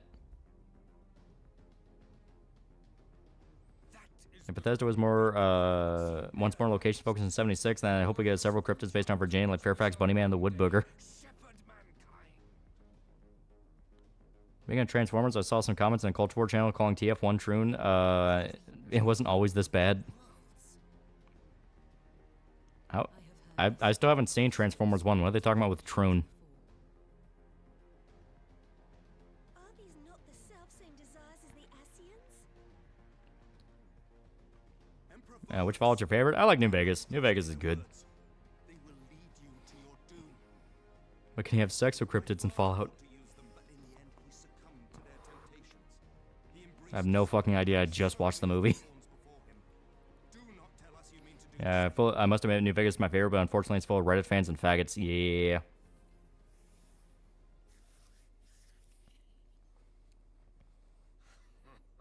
Yeah, he'll be the frontier all over again. Ignore the fact I'm from Tennessee and totally not biased. Oh, I gotta crack my bones. Fuck. Okay. Fall game set in New York. Do you think you play as a ghoul? I don't know. People have been wanting like a ghoul playstyle for a while.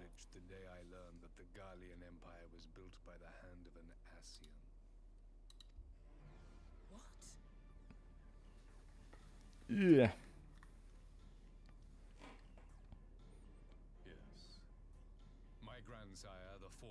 Well, might have Fallout in season lands during or even after the events in New Vegas? Maybe. If you're paying on the Fallout show, I thought it was okay, but I swear it turns out everything the courier did was for nothing. I'll be pissed. I thought season 1 was fun. I thought it was pretty good. Like, it was a lot better than anticipated. And since it's the Westworld people behind it, season 2 is either also going to be pretty good, or that is when it completely shits its pants and becomes a fucking mess. Because that's what happened with Westworld. Hell, I posted any update today and added you. Do you see it? Yeah, I saw.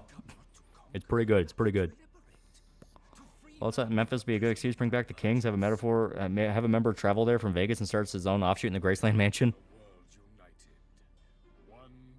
Yeah, the original Fallout 3 is going to let you play as Ghoul. Yeah.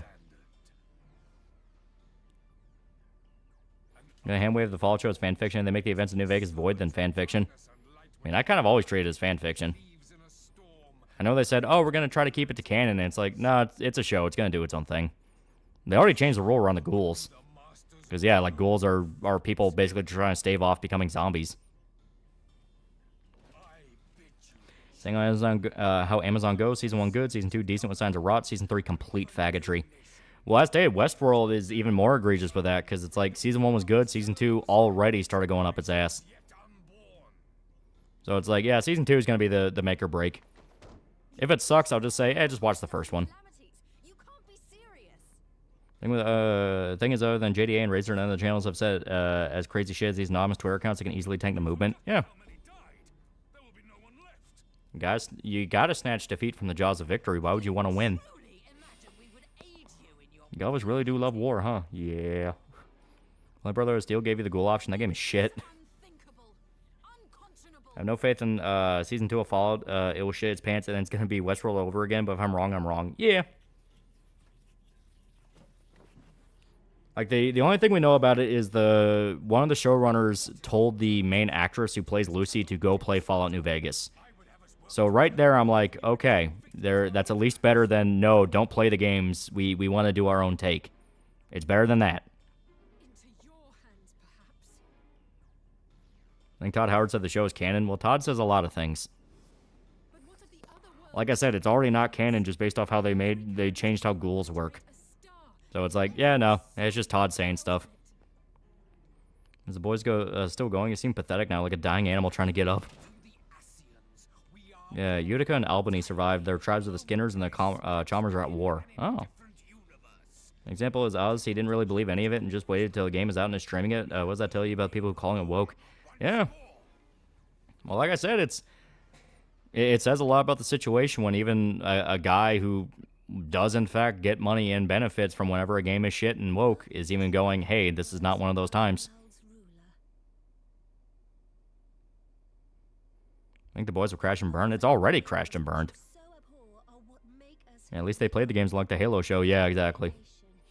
Yeah, Westworld people behind the Fallout show expect obscene amounts of cringe in the near future. And Last of Us creators say don't play the game to the actors, and we all saw how that became. Yeah. Like, I think the chick who played Ellie said that she did go behind their back and played Last of Us 1 to get ready, and she liked it.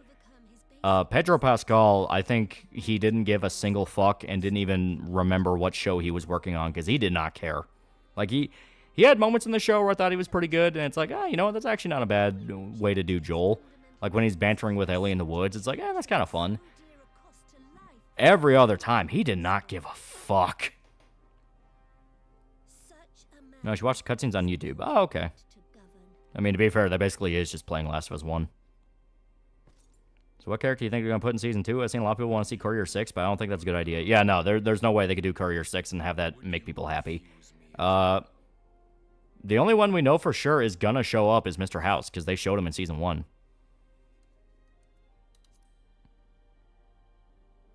Yeah, Pedro's like, where's my fucking paycheck? Yeah, basically. Like, the whole argument he has with Ellie, where it's like where they had that big argument, and it's like, you know, everyone I've known has either died or left me. You know, that scene, the big scene. And you listen to it in the game, and it's so much more snappy, so much more passion behind the lines. Like, you could tell the actors were into it, and they cared. And the show, like, Pedro Pascal did not give a fuck. You tell if an actor phones it in, exactly. Considering who the director is, would you give a fuck in Pedro's place? I mean, Pedro was just playing as the Mandalorian again in HBO Last of Us. No wonder he didn't give a shit. Yeah, you have no idea what loss is, yeah.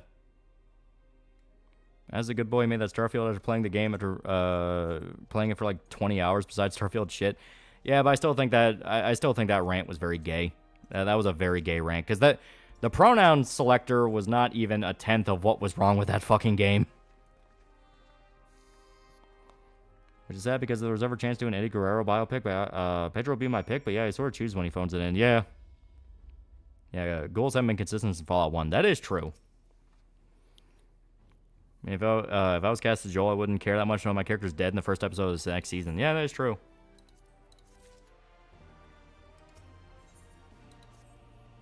You like Hotline Miami? Yeah, it's super good. One part A, it's like quarter pounder going anti-goon means when SJWs inevitably cry about boobies and sexy games, you can't mock them because you're supposed to be hating it too. That is true. Do I have no faith in the upcoming DMC anime? Yeah, they used a popular DMC AMV song for the intro, but like the other trailer was, hey, this looks good, and oh, that's bad. Yeah, I have no faith in it. I just don't have any faith in it. For me in the game when Henry and Sam die, oh boy, I didn't even waste my time with the show. Yeah. Well, the Henry and Sam thing is one of those cases of the addition you added made it dumber. Sam showing Ellie that he was bitten, and she tries to use her blood to cure him, and it doesn't work. It's like, what was the point of this? This was fucking stupid. When it was Sam hiding his bite in the game, that made sense. Because he was just a kid. He was scared. He didn't know what was going to happen to him. The only time Rolling by Limp Bizkit's appropriate is if it's The Undertaker on a motorcycle. Yeah. Yeah, I didn't make that clip. Someone else said he was streaming when he did the rant. No, I know, but the point is the rant was stupid. So John Bosch going to be arguing himself when Nero shows up? That'd be funny. That'd be funny. Yeah, fuck him. He ain't Reed Richard. He's phoning it in in roles like Gladiator 2 and also didn't like the heel turns character had in Kingsman 2. Netflix DMC seems like it wants to try and follow the story DMC 3 or 4, but Netflix wants to do its own thing. Yeah, it's going to be the same thing that killed Castlevania. You want to do your own thing, and then everything you do fucks up. Isn't Dante supposed to be young in the show? It's supposed to take place around, like, I think they already said before DMC 3. The rant wasn't stupid. No, I still hold fast of, like, pronouns were not even a tenth of what was wrong with that game. The Seth review is so much more biting and so much more to the point of this game is empty. There's nothing to do in this. It is a fucking time sink. Hell, when I played a little bit of it on stream, I literally stopped dead in my tracks and went, "This is fucking Fallout 4 again." It's fucking Fallout 4. Ackman was the biggest douche and all that. To be fair, that is just Ackman. He's just kind of a douche. Weirdest thing is, if you look in the intro, you see Nero Sword in the settings from 4 in it, so what the hell is going on? They're probably going to try to build up to 4. Because they said the first season of the DMC show, I'm not going to call it an anime, but the show, is it's going to do a lead-in to, I think, DMC 3, and probably try to do the plot of DMC 3. Then it's probably going to try to do DMC 2. No, it's going to do DMC 1, then 2. You know, it'll do 3 first, then try to do the games in order. And when he ran about pronouns like his death of West and then streamed the game for 18 hours, he rant's dumb. Yeah. At least Fallout 4 had interesting places, companions, and you're always working towards the goal of saving your son. Maybe like the Halo show, it's only aesthetically similar to DMC. That's kind of what I think, because I saw the designs they had in mind for Lady, and it's literally not Lady. It's the fucking chick from Oni, who's based off Kusanagi. Are you familiar with the 1962 French film La Jetée? It's about a man going back in time to stop a nuclear apocalypse. Tim Kaine said it was a big inspiration on Fallout. I have not. That sounds cool.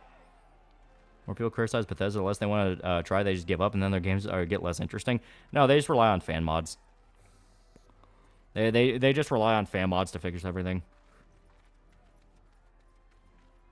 I'm just being an asshole on the spaceport. Who's Seth? Seth Steentosh. Look him up. Didn't they make Lady a dark-skinned tomboy like Casca? No. No, I stayed. She looks like the chick from Oni. Which anyone who does not know what Oni is, it's a Bungie game. Which was basically just a Ghost in the Shell game. To be fair, as his rant does resonate as many times as many are fucking tired of Type A and B nonsense. No, I get that, but the point is, Starfield had way, way, way bigger problems.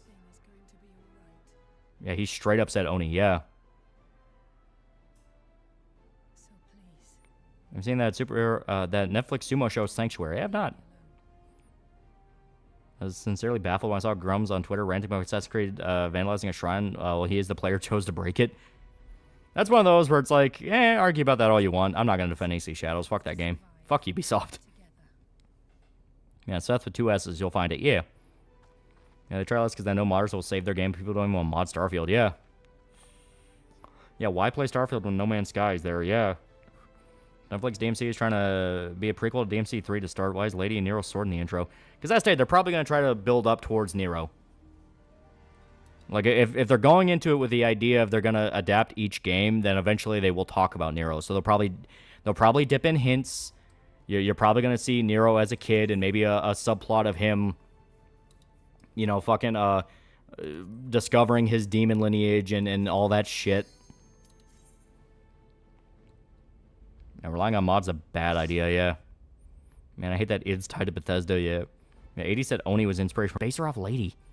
Just base her off Lady. Or they're probably going to do that dumb thing of, like, they'll build up to her original outfit and show it off in the final episode. And even then, it's probably going to be, like, a watered-down version of Lady's outfit. People are finally seeing the genius of Fred Durst. Oh, F? Oh, shit. Okay. Yeah, one sec. Got a little bit of a pip here. Got a little bit of a pip.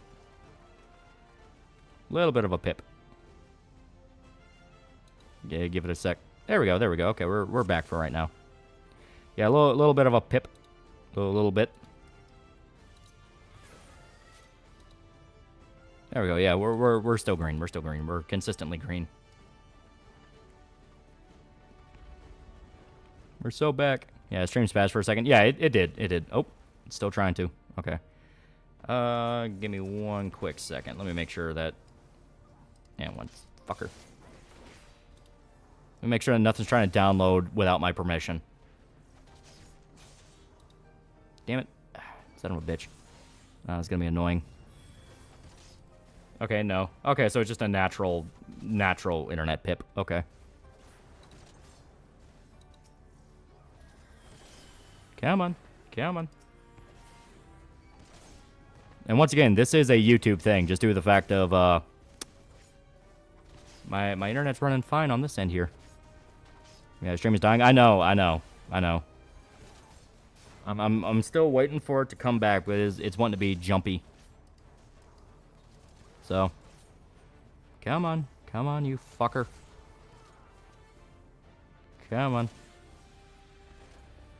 Yeah, it's still trying to jump back here. I'm gonna try something real quick. Here, we'll jump back to this. Come on. Yeah, $1 billion website. Yeah, right. Anytime I hear Fred Durst, I remember Super Best Friends Mac. Gotta keep Fred Dursting. Here we go. Yeah, we're trying to see if maybe bringing it back to the original screen will have less to process, so the internet will stop throwing a tantrum. Yeah, Lady, 80 wants to give Lady a backstory because Volume 3 of DMC3 Code, Lady was canceled, which is stupid. We get Lady's backstory in her debut game. Yeah. Okay, there we go. Yeah. So, yeah, I was right. It just... Because I jumped into a battle, which is more stuff going on the internet, wanted to freak out a little bit. Come on.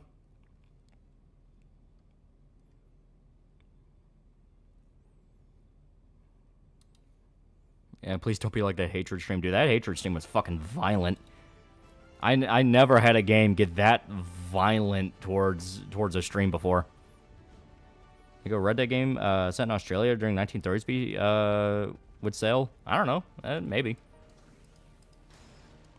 Yeah, we physically see her backstory happen. Yeah, the whole point of DMC3 is it's basically her backstory. Is your opinion on Red Stuff Desu? I mean, he's alright. I think the whole KCD2 thing was him... The KCD2 thing in general kind of felt like a lot of people wanted to be the main character of the drama, and it's like, it's really not that big a deal. Necroner for $10. A little late, but would love to see a Wasteland-style game that style Bethesda Fallout. Be cool to be a desert ranger with missions to arrest criminals in Wild Wasteland. Yeah, that'd be fun.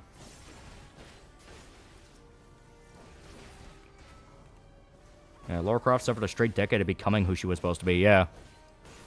That lady had some backstory in the original DMC anime. No, the original DMC anime, she's already Lady. She's already Lady, and she bullies Dante.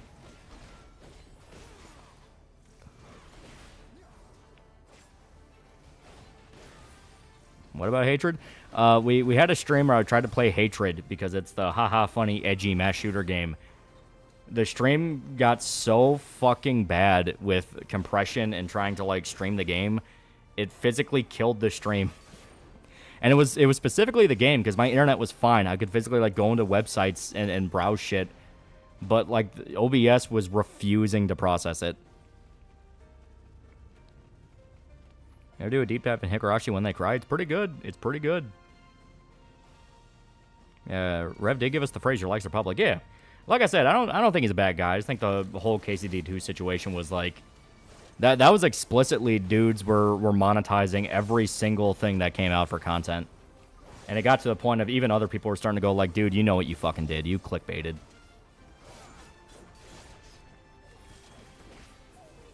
The aliens got you, yeah. Episode co-ops around KCD2 selling well from the grifters. Yeah, it's like it's a good game. Yeah, that is what matters at the end of the day. It's a good game. You cannot shame people into caring about your political ideology, and if you try, they're gonna do the opposite just to spite you.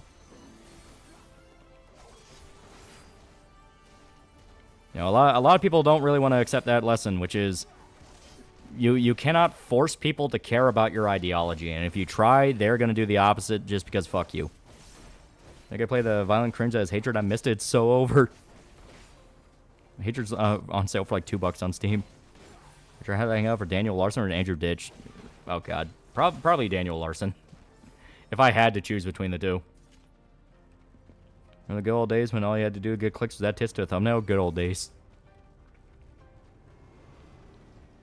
I jump bad. 80 will butcher the plot. DMC Madhouse. Yeah. Yeah.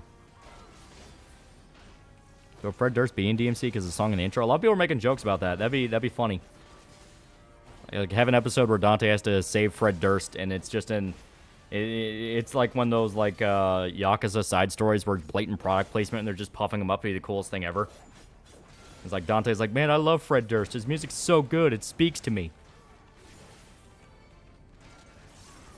Aaron Ackman was a respectful creator. Pepperidge Farms remembers. President Viking Fallout and faction in Fallout. Like, there's no one out there believing a Great War's Ragnarok. And if they ever do one in like Minnesota, I could see that.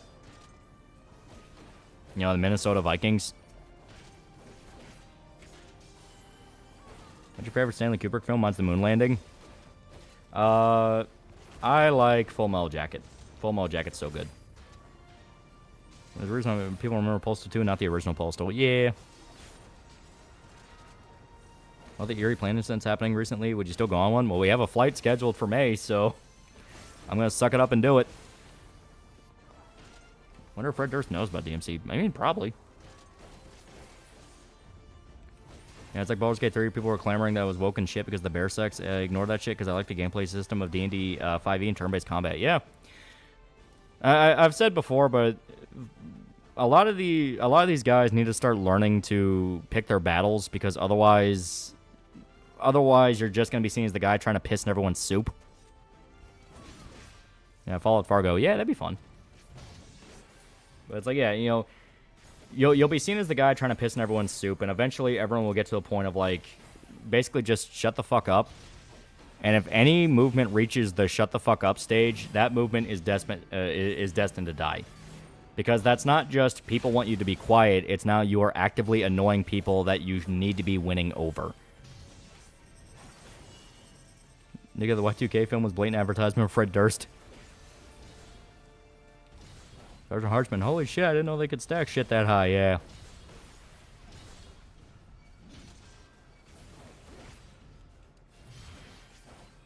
Motherfucker, people, moral fact about side content or quests, hell, why the fuck do they complain about sexy women in games? Makes me ask if you're gay. Because as stated, these people do not view entertainment as media to be enjoyed. They view it as tools for a political ideology. And nothing pisses somebody off more than a tool not doing its job. Running with Scissors did update the original game to where you can play. It's not important in it. Yeah. Yeah, memes about being able to fuck a bear are hilarious, though. Yeah, it's funny. It's absurd. You know, the fact people got genuinely pissed off about that and were like, no, that's degenerate and awful and we shouldn't have that in video games. I was like, you understand this is fiction, right? Favorite Black Sabbath album? The Dio years are pretty fucking good. Heaven and Hell is pretty good. And Girl in the Greens, the new DMC show is gonna suck ass. It's probably gonna be bad. Level 70 Conjurer? I'm not a conjurer. I'm a gunbreaker. I don't touch heels.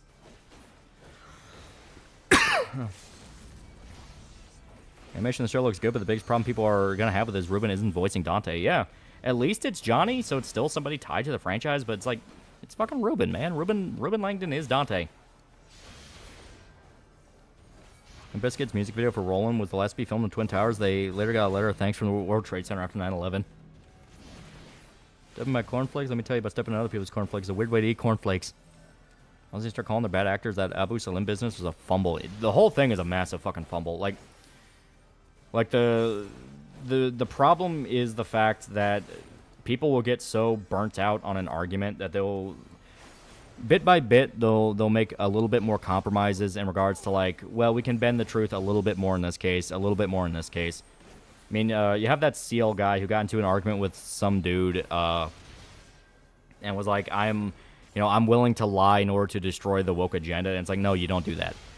I've said repeatedly, like, with the woke agenda, you are the underdog. You are the underdog. I mean, we have literal smoking gun proof this is being funded by the fucking federal government. You're about as underdogs it fucking gets. So if you start trying to copy the tactics of the guys you hate, you are going to be slammed down by the simple fact of you are not in the position to do the shit they can do. You can't cancel people. You can't, force someone out of their job. You know, it's just one of those things of you cannot do what they can do. So if you try to replicate their tactics, all you do is become another screaming mob. People just want to shut the fuck up. Question for you, Lolly, how good is Peaky Blinders? It's pretty good. Like, it's got some pretty good moments. A big fundamental problem in Netflix DMC for me is that it's another reboot for no reason. Would you want a woman to step in your cereal? Don't answer that. We're playing Mass Effect 3 and spend the whole game romancing a character so you can get an off-screen sex scene and an achievement. I thought that's what, what does this add to the game? I mean, in-game romances have been, a thing since pretty much video games began, in a way. You've had the save your girlfriend type games and shit like that. And to me, it's like it's just a thing you can do in an RPG. It gives people a little bit more investment in the story of like, oh, well, I really don't want this character to die, that kind of thing. I had to work for victory instead of getting it. Yeah. That's how the woke side lost. That is explicitly. I mean, hell, they're only propped up by completely artificial factors. The entire reason the culture has gotten as necrotic and bad as it is because they've refused to allow it to change. The option they gave me is messed up. I'll pick it because I'm curious the outcome. Hell, SMT lets you do horrible things, get the aligned ending. Yeah. Ask the question, how would they handle Virgil? That's what I want to know. Yeah, Mario say Peach because you liked her. Yeah.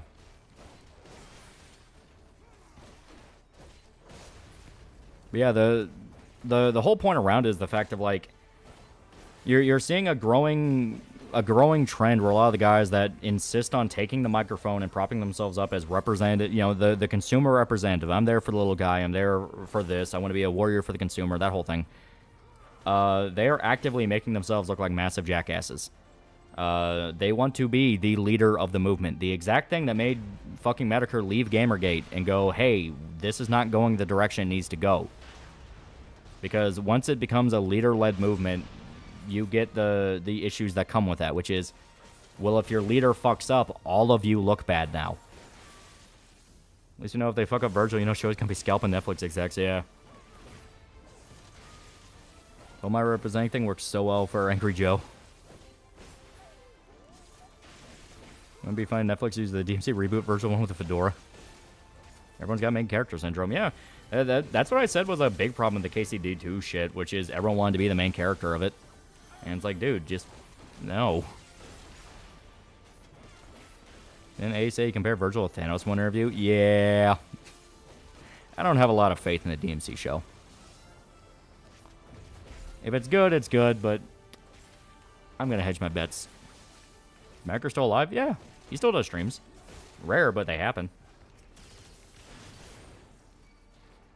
Goes on plane, finds out it's Boeing, sees controversial politician in first class, notices the pilot being a transparaplegic. I'm in danger. Oh yes, the knight in shining armor saving the princess. Tails all the time is everywhere in gaming. RE4, Mario, Dead Rising 2, exactly. That's what's fun. It's classical. I think Netflix DMC's writing will be as bad as reboot. I don't know. I hope not, but who knows. And Biscuit got the letter the day before 9/11. Oh. That's significantly less fun.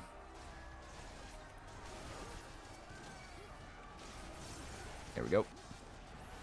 People with main character syndrome must have empty lives. Can't wait for Netflix Berserk to be announced next week. Isn't that how Comicsgate died? Yeah.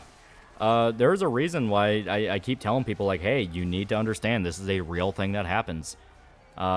Because we have seen it collapse social movements. Technically, that is what happened with the Skeptics and Gamergate. Command Department of Defense gave Reuters $9.1 million for active social engineering defense and large-scale social deception. Oh my god. They may as well have had a file saying, here's how to brainwash people or some shit like that. And people are going to like the DMC show because they'll validate their headcanon for the characters, or they've never touched DMC before and they just view it as a show to watch. Yeah, Dead Rising 2 is saving his daughter. Technically an extension of Save the Princess. Because Katie was a good girl. Big enough thoughts on Ethan Van Sciver's art. He's a talented guy, but, like, fuck.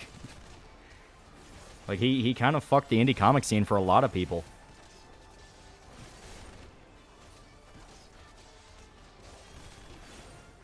FF7 Scorpion mech. It's pretty cool. I like it. Yeah, brainwashing the masses for dummies. USA stuff, funding so many horrible things should have been noticed when the government was shut down in 2018. All feminist pride and Antifa events stopped immediately. Yeah. Well, you know, people speculate about it and suspected it for a while, but now there's just point blank, yeah, here's the paperwork for it. Skeptics Downfalls was that one sentence. Academics, please respond. Yeah. I enjoy the classic damsel in distress story. It's classic. There's so many fun moments you can do with it. And I think with Netflix DMC is that a non-canon adaptation. 80 did this with Castlevania. Was like, well, it's the bootleg universe. Literally, it's fanfiction found on Netflix. And at least with that, you can get away with some anachronisms or like, hey, we want to expand on this more. To where it's like, well, at least it's not canon, you know, that whole thing. And the games don't have to address that this happened. But it is one of those of, we've seen too many times that creatives use that as an excuse just to go fucking hog wild with it.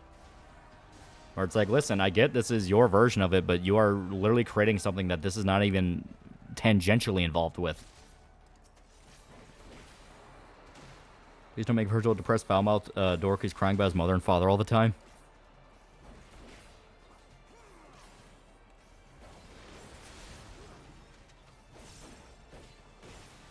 Speaking as a woman, I never found anything wrong with the whole save the damsel trope. Yeah, it's classic.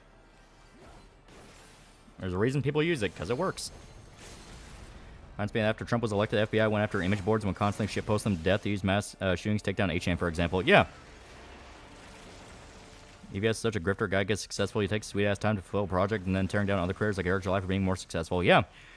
It is one of those where I really do feel like more people need to study what happened in the comic scene and recognize the behaviors that are repeated in other cultural movements. You know, it's like there's a reason why you watch out for this stuff and don't just blindly trust everyone you see and hear with it. Because there are guys who are going to use it for their own gain and they don't care. I think that he'll adapt Berserk too. He better fucking not. He better fucking not. I've said before, Berserk is a story that needs a completely fearless adaptation. Someone willing to cover every single detail. Because a lot of the details in Berserk matter. And they stack up and they add to stuff. But if you start making cuts or trying to change stuff and characters around, you're just going to shit yourself. There's no way it'll end up being good. You know, you need a guy who's willing to go, no, fuck it, we'll talk about Donovan. No, fuck it, we'll talk about that time Guts killed a child. Like, it is uncompromised storytelling.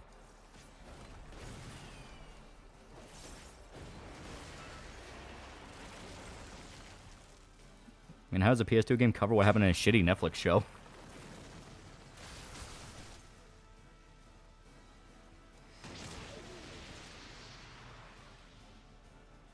Alright. If I can make a quick recommendation, a good game this past year, Unicorn Overlord. Dumb name, but great game. Oh yeah, that was a great game. I liked that a lot. It was fun as hell. My favorite subversion of Save the Princess trope is when the princess escapes looking for the hero, but the hero's still looking for the princess. That is pretty funny.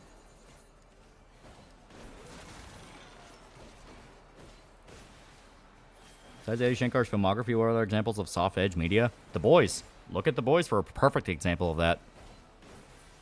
I mean, the show. The comics are also another case of like, nope, they just do what they do, whether you like it or not. But the show is like a perfect example of safe edgy. Talk about adaptations. Where the fuck's my Crash Bandicoot show? Now, for years, people complained that it feels like everyone has gone crazy. I wonder how much better it will be after 3 years of government not manipulating people through media control. Eddie even said he didn't want to touch Golden Age. But at least that you can look at from the angle of, well, fucking everybody's done Golden Age. Let's just get to Black Swordsman already. However, yeah, the reason we don't get Damsel in Distress really anymore is because, and I fully believe it's because everyone complained about the Spider-Man movies using it too much. Well, in general, like, film critics will knock points off, like entire points off movies because they use it. It doesn't matter, once again, what the context and how well it's done. It's just, if you use it, they will punish you for it. Yeah, Censored Berserk is like safe work hentai. It just doesn't work. I want to see Millennium Falcon War adaptation. Yeah. So I'm in Studio Eclipse. Good question. Everybody's been getting into Berserk and he thinks potential adaptation would be good, even using Attack on Titan as an example. I beg to differ. Netflix announced the Berserk series. No! Netflix does that when a member studio got to breathe down his neck. No changing the clips. You don't care about your fanfic. Yeah. Do like what Oda did with live action One Piece, where he looked over most every bit of the production. 97 Berserk anime got another season. Pretty sure they would cover the convention arc. Yeah. They were building up to Lost Children. You saw Rosine.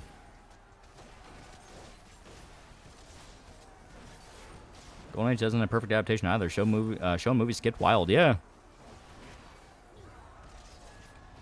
Never heard of the Skeptics, but thanks to Lolly's just some guy video on the Skeptics. Now it makes sense why JHG fell off. Attack on Titan ends with Cuckbird.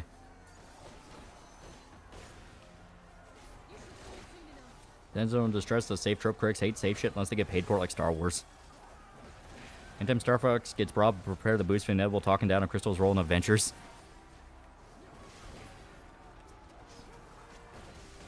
Live action what got me into One Piece is really good. Eh. I like Berserk motion comic, but I noticed how strongly Studio Taka was restricting their brand to a franchise they don't own. And that usually ends pretty badly. In fact, the showrunners are still posting shit like, "Oh, look, Homelander's working at McDonald's." You know who else worked at McDonald's? I mean, they still believe PewDiePie's a Nazi. Yeah, it's retarded.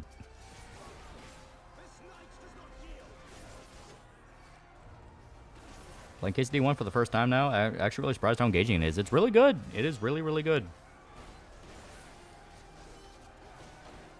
Playing first-person dungeon crawlers? Well, what would count as that? Because I played, like, the Elder Scrolls games and stuff like that.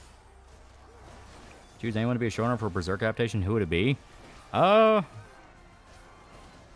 guys who did Vinland Saga have it down pretty fucking good right now. So, yeah, Mappa. Those guys would be pretty fucking good. A lot of people are using Cuckbird as a name for Aaron. Poor Bruce Papenbrook. It sucks he has to voice him. How many seasons do you think a good Berserk anime would have? It depends on episode count. You could easily get like 150 or so episodes of Berserk. It is a very big story.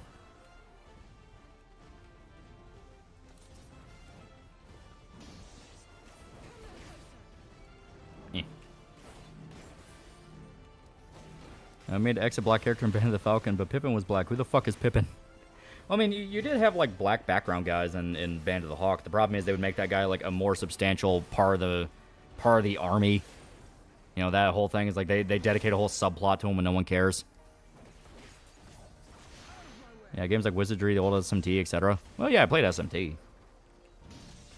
I think the female Space Marine in the new Doom is going to overshadow the Doomslayer typical girl power shit. I think anyone who's scared of that has not paid a fucking attention to what Doom is. No, very clearly not. The entire reboot Doom games have been Doom guy is the coolest guy ever. Anyone who thinks a single chick that showed up for 2 fucking seconds in the Doom trailer is going to overshadow him, it's like, no, get your head out of your ass. Already know 80 Shankar of Casca have tiny dreaded hair, yeah. You don't remember Musa of Mounds and Berserk? Several background guys into the Band of the Hawk that were black. Hell, fucking Donovan was black. You know, because Berserk doesn't take place in, like, realistic medieval history shit. It's fantasy. Yeah, Doom is not about Girl Boss. What the hell are they on about? Exactly. Oh. Give it a sec. Give it a sec.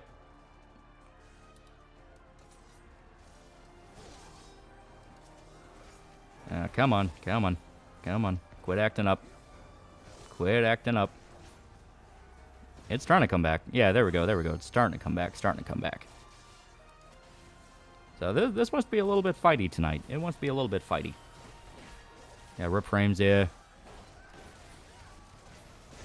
I know when the boys' knockoff restaurant McDonald's exists, he immediately made my eyes roll back into my head.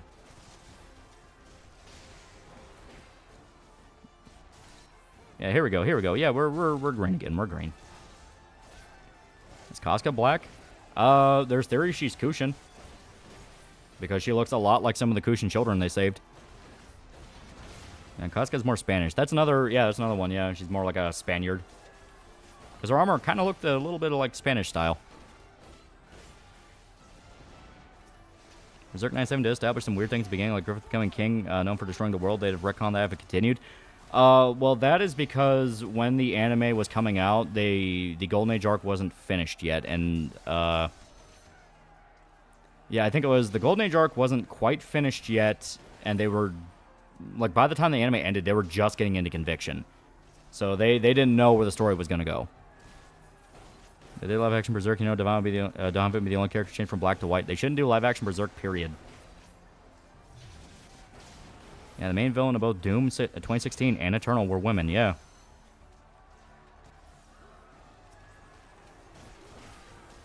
Female character in Doom is either going to be a basic background character or the bald bitch from the first reboot. Yeah, it's like... Yeah, Casca's brown, yeah.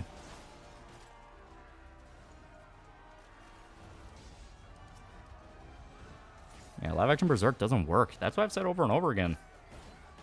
Taking the theory Casca's Kushin, yeah. Gotta delete the porn files off your hard drive. That doesn't even make sense. I'm admittedly a little down that Casca went from potato to herself to napping.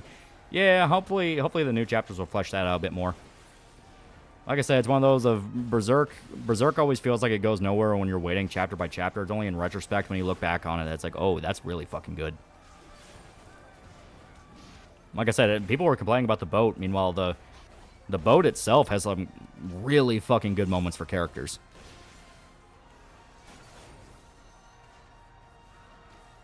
I've seen the 1992 OVA download by the same guy who directed Ninja Scroll set in New Orleans, like Cyberpunk City. Full thing's on YouTube. That sounds dope. Casca isn't Latina. Why? Because she isn't useless and annoying. Live Action Berserk only work as a short fan film because you know you can lower your expectations to fan-made shit.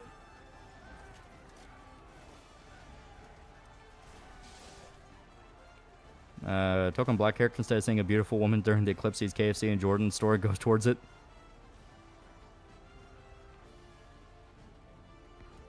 Yeah, fucking boat lasted nearly 10 years, yeah.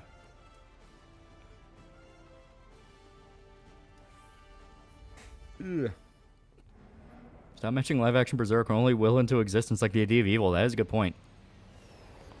Yeah, the part where the guts in the cell be looked back on is a good part. Yeah.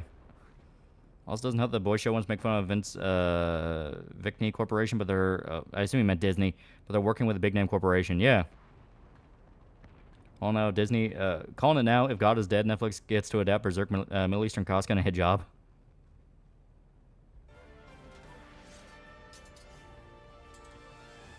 Full Mocha boss fight, yeah.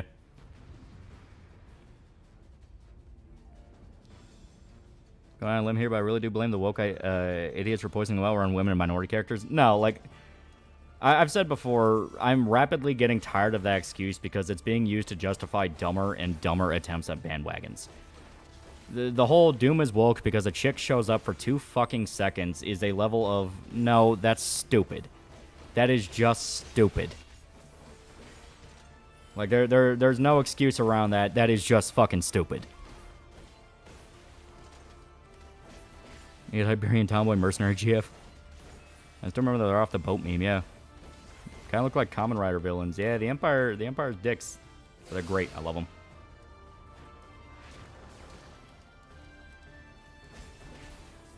Fair moment on the boat is when Guts dives in the water, save Cosca from drowning, and Guts has a dream about water. Yeah.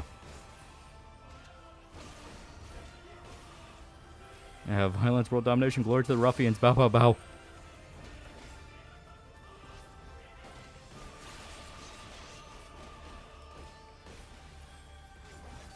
Here we go.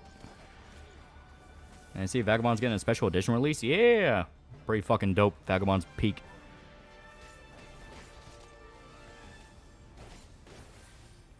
Yeah, Berserk needs to be all hand-drawn with no CGI filter, just the manga.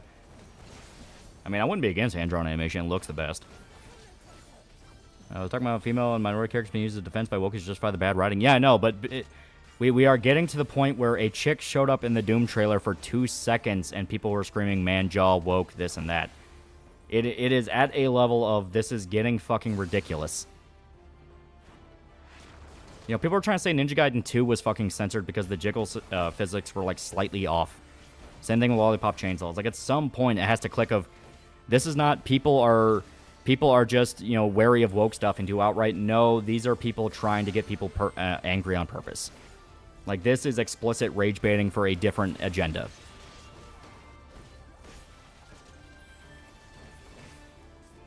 Look, guys, the woman that must mean this game is woke because I said so. Let's ignore the Yusei leak that proved that our tax money was being used to fund Metal Gear-esque psyops. No, it's a girl. Rebel.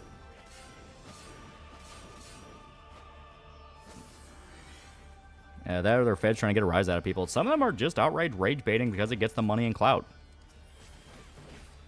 That's done, but I do agree female characters need to look like butch like they did with Abby. Well, the chick in the Doom trailer doesn't look that butch.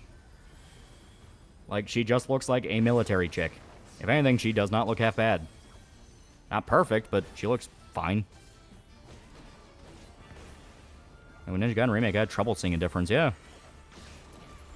So Ninja Gaiden 2 is woke because of the lighting engine. Yeah, it's like, it is one of those things where at some point people have to acknowledge that you are being taken for a ride by these people, and they do not actually care about this as much as they say they do. Like, if you don't, it's just going to blow up in everyone's face. I wasn't talking about her, more like Abby, but you brought up the Doom trailer. You were talking about it in relation to the Doom trailer. And the Doom trailer is not woke.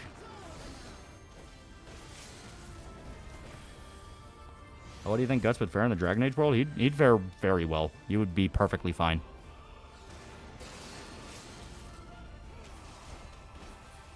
I was lighting woke. Wait a second, military tomboy and Doom. Doom is back, boys. You worry about Veilguard Riders working on Ghost of Yotai. Yeah, the Ghost of Yotai looks significantly more fucked. Yora's art and character designs are super detailed, which would be a nightmare to animate, especially later in the story. Can you imagine drawing the Berserker armor frame by frame? Well, you don't need to do every single detail. Animators can have all sorts of cheats to get away with it. You know, that's part of animation. It's like, hey, cut down on the details you know you're not going to need. And so long as you get a good enough approximation, you can get away with a lot.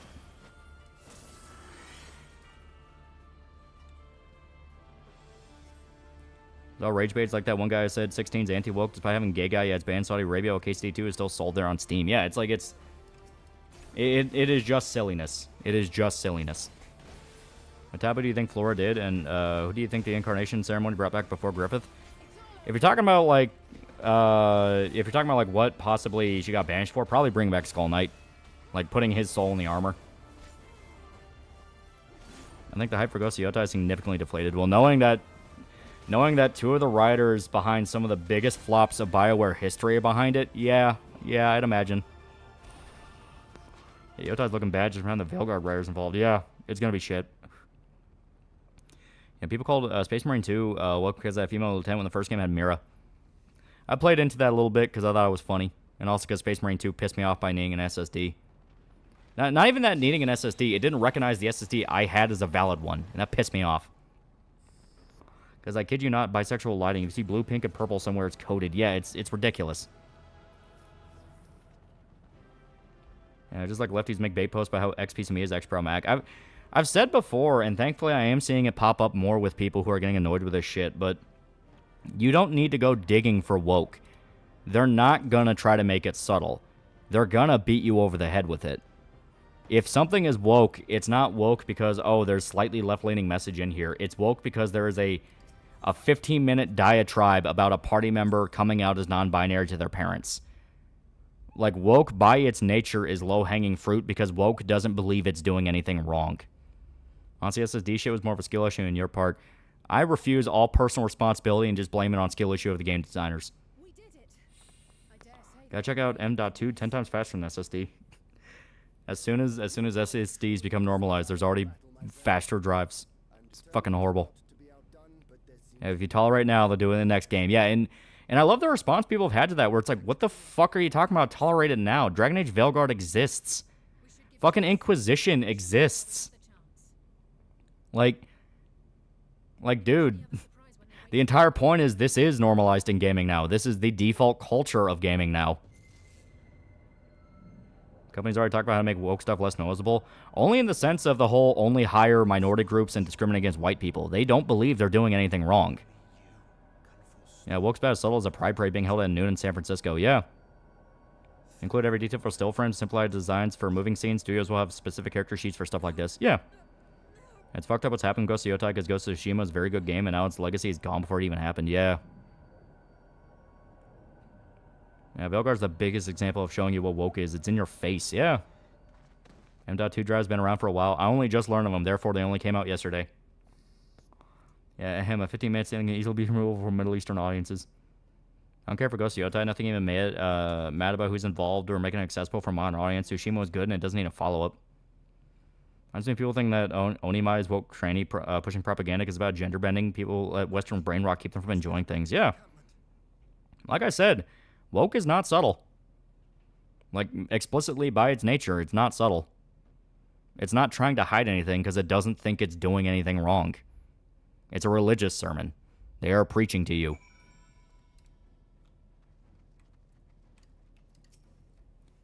And Duality of Man, becoming the ambassador of Tsushima to becoming the next AC Shadows creator.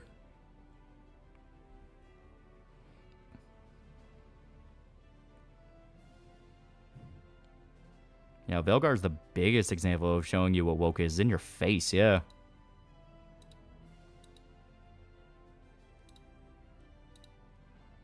Yeah, dude, nothing beats Dustborn. Yeah, Dustborn was, like, legitimate propaganda. I'll wait for Ghost of Tsushima to go 90% off because of Yotai. It sucks, because Tsushima is good. It is good. Can I understand how woke people evolve their thinking and playing stuff? No, as stated. They are actively getting more egregious. Like, that's the problem. You're saying, oh, they're hiding stuff when all they're doing is screaming louder about how they can't go away. Veilguard exists. Veilguard was just last month. Did Veilguard flop? Horrendously so. Woke isn't subtle. A good writer should know how to be subtle with a gay character. California doesn't know how to be subtle. Yeah. Because as stated, woke doesn't think it's doing anything wrong, and it thinks you are stupid. It's why it's so blunt. It's so blunt because it's screaming in your ear because it does not think you are smart enough to catch what it's talking about. You know? Like, Life is Strange 2 is woke as fuck, and a large part of the story is about two Mexican kids getting attacked by racists who want to build the wall. Like, it's expressly screaming at you what it is. The boys can't shut up about how Homelander is a fucking Trump allegory. How is that subtle?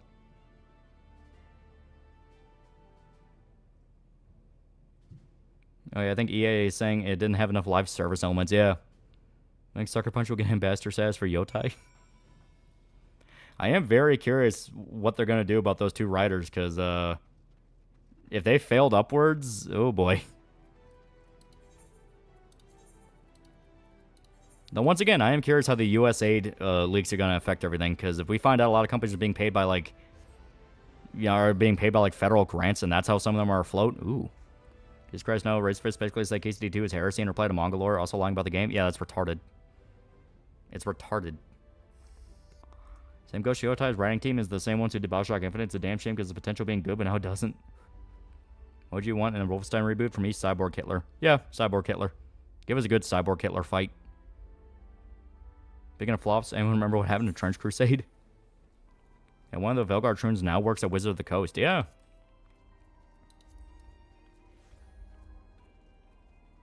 The Saints Row reboot exists and was about the most stereotypical college students trying to pay debt. Yeah. Trench Crusade didn't flop as in development of millions on its campaign. Ah, okay.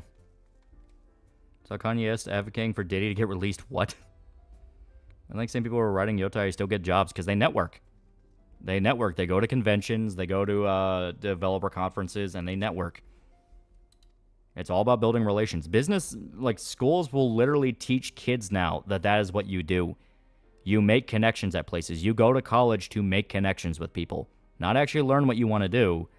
Just make connections with people to get chances at different places. At a hand, some of the worst written games this last decade, their definition have failed upwards, yeah. People worked on Concord now have high positions in Halo studios, yeah. And don't remind me of Saints Row reboot. Have you been watching 100 Girlfriends this season? Peak Harem. It is fun. Flop because Trench Crusade have left his wearers as mods and went to Blue Sky.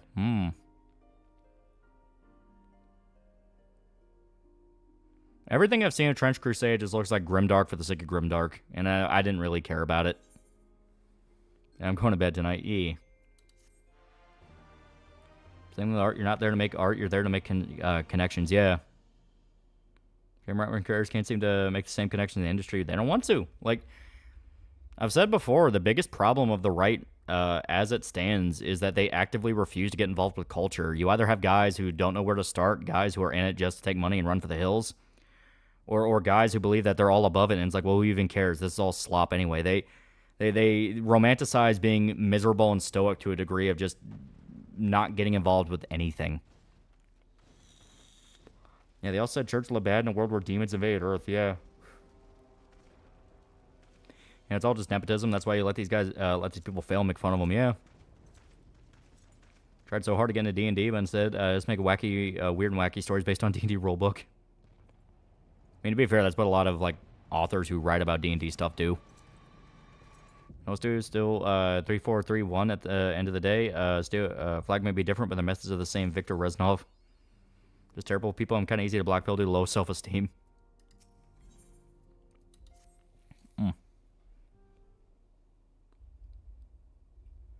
Film school taught me a fucking Adobe certification can help with getting into college and jobs. You know, the Norwegian sovereign wealth fund is what paid for Dustborn. Is why you should be against the idea of it. People going so far as to say Trench Crusade demons and sinners are the good guys, even though they want you to kill yourself to join them. Not gonna lie, Trench Crusade just kind of sounds fucking retarded. And Trench Crusade's being worked on by the guy who created Damon Kulaba in 40k. The whole point is to be edgy and fucked up. Ah, okay. Yeah, some people don't learn that high school is just a way to prepare you for socialization connections, specifically for a job-like setting. Remember, children, C's get degrees. It's not that serious. Which Tony Hawk game is your favorite soundtrack? Underground 2. That just had some of the best music, period. When that Van Gogh knew about bullshit, about the bullshit about art schools, best to take that lesson to heart for artists out there. Yeah, Trench Crusade lore is starting to flesh out, like how God's servants are being led to remains of saints' relics. You touch them and they convey God's will. Yeah, Thug 2 was goated. It was super fucking good.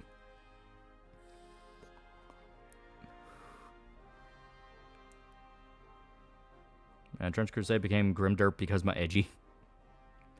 It sounds like it's for people that really like the horror aspects of 40k. Check it, man. Muska is coming to this dump for a skate demo. Get dressed up and let's go. Has anyone plays Let's Play of Dustborn? I've not, but I want to. I hear it's really funny. So here I am doing everything I can. Don't you like American Wasteland was the best? It was pretty good. What Sonic video do you like? I don't know a lot about Sonic shit. I'm not like super invested in Sonic, but the current guy that got voicing him isn't bad. Yeah, Trench Crusade is made for edgy retards, aka Reddit.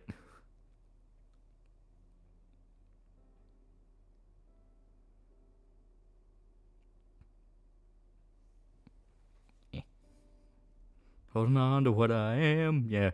Trench Crusade's Grimderp, but made by leftists to get mad at people who tell them 40k isn't satire.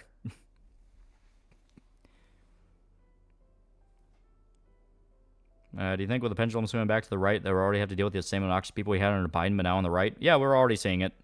We are explicitly already seeing it. Dudes are calling each other heretics over a fucking video game.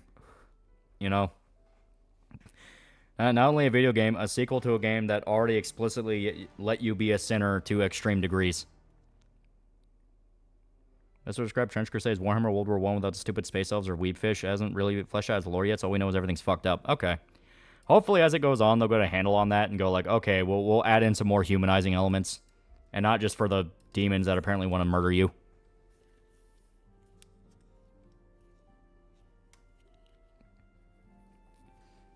As for the whole black-pilled thing, people have been under the biggest onslaught of propaganda in history. However, simply checking off on media will fix that.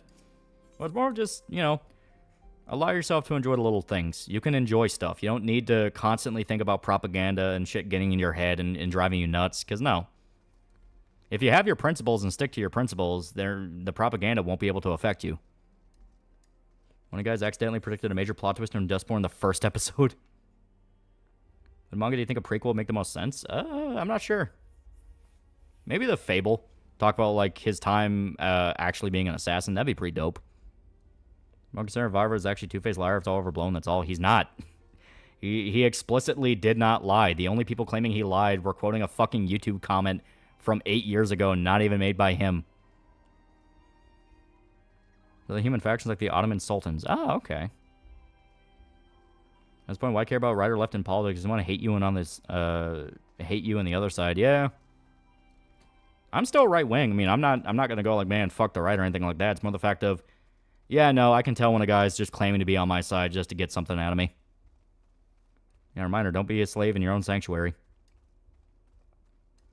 Well, the solo streams always end up like just repeating the same handful of political points and basic advice. People are robots. Alex Yeek in Postmodern Gang versus Dustborn, Newporn Dustborn Brigade. Who would win? Alex Yeek. He would kick their ass. Mongoloria's KCD2 post for saying that the entire game makes fun of Christians and Chuds. Yeah, that's retarded. I am playing the game. It does not do that. Body pillow for my Cyberpop Doki. Let's go. Hell yeah. Hell yeah. Burn constant barrage of anime girl propaganda. Can't get them out of my head. I'm a 2D MK Ultra victim now. I appreciate guys like Andrew Cliven to some degree and Eric July. They understand games and nerd culture. Yeah. I say, check out the Common America stuff. It's really good. Same, I'm pretty conservative, but that doesn't mean I shouldn't ignore bad faith actors just because they had some points I agree with. Yeah. The entire point is they'll say what you want to hear, so then you're less likely to get suspicious of them. And it's also Mongoloid, meaning you can explicitly ignore anything he says. I don't call myself right-wing anymore. Politics come up, but try to talk about history, economics, anthropology, or psychology, and I try to dissociate from politics as much as I can. Yeah, that's not a bad way to do it. What even is a chud? It's just a fucking weird Reddit insult. People call him Varva liar, croppers, grifters, and a gay furry wife beater. That's kind of how I view it, yeah. Because, like, nothing in the marketing KCD2 ever explicitly said, yeah, no, there's not going to be any gay sex scene or black guy. It's like, I mean, it's in the game. They never tried to claim it wasn't. They just said stop believing rumors online when the rumors were unskippable, mandatory gay sex scene. Yeah, cannibal humanoid underground dweller. Yeah, the term is a reference to a movie, but it's mainly just well, you're just a gross weirdo. In fact, all he's doing right now, Chad, is secretly looking up femboys right now. No. If it has a penis, you're gay. Very simple rule. Try to join the conversation without directly talking about politics, even when the topic is objectively political. Chad's just an ugly short guy who wears glasses at this point. I've seen the anime The Triumph of the Will. Apparently Alex Yeek's game got better because they kept releasing updates. I can respect the effort. Yeah, I can respect the effort. You know, they're actively trying to make it a good game, so, you know, that's something at least. I hate that righties don't want to actually try to make stuff because actually trying and getting better is more time-consuming rather than hard. It's bad with both of them because both would hate me because of my stances. Yeah. It's a reference to an obscure movie. Great insult. I'm sure 9% of people who have heard this movie know its meaning. Well, it's like, even then, it's like, yeah, I've seen Chud. I've seen the movie. It's not clever. I mean, hell, do you want to know what the Chuds actually were in the movie? Mutated homeless people. The whole point was a corporation was dumping toxic waste in the sewers and it was mutating homeless people that got exposed to it. A lot of political YouTubers usually start off saying what I kind of agree with and veer off on topics I either don't care for or they lose the plot entirely. Yeah. We're excited. Bong meme applies. Another thing, too, is that information transfer is just dictated online by what will make someone money before what is true and accurate. People operate on speculation and get views to sell fucking Wendy's. Yeah.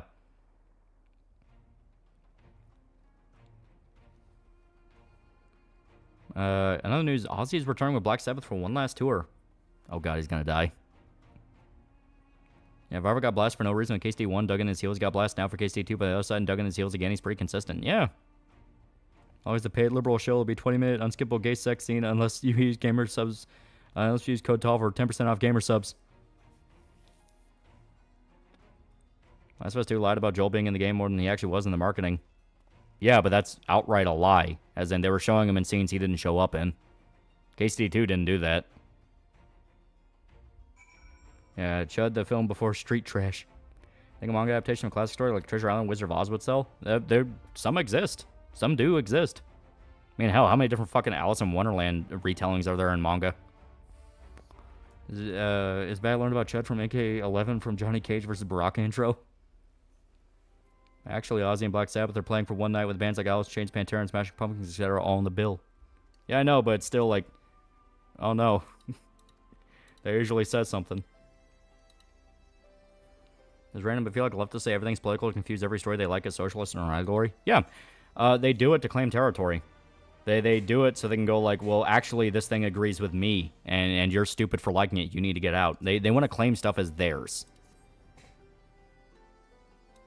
As Nintendo DS game adaptation, Wizard of Oz, yeah.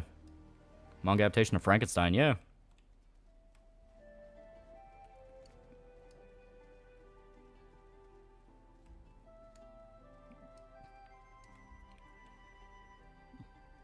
Where's Robon? Why isn't he here?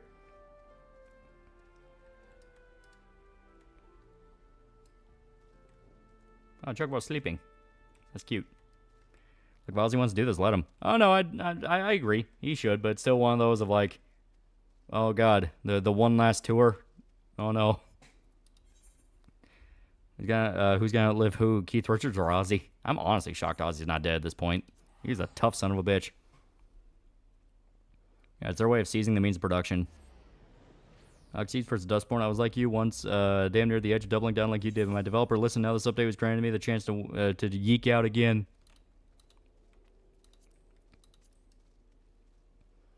Apparently, people immediately got offended when Varvo snapped back at them. Must have not been used to a target that fought back. Yeah. Definitely to a degree. Okay, there we go. Yeah, he was here. It really was scumming them to be like, hey guys, Joel's still alive. Don't listen to all the leaks about him getting his head bashed in by a muscular woman. Yeah. Mario Kart's political because every race is crabs in a bucket, just like our society. Ozzy's probably smoked and snorted everything that could be physically smoked or snorted. Yeah. Anyone know if there's any updates in the next Berserk chapter? February 14th. Especially all the booze and drugs Ozzy's done. Damn near on the same level as Lemmy from Motorhead. Yeah.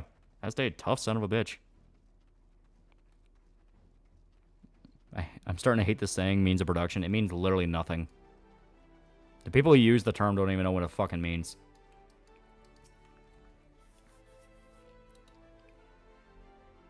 Science has confirmed the only reason Ozzy Osbourne's still alive because he's a mutant. That's the official proclamation.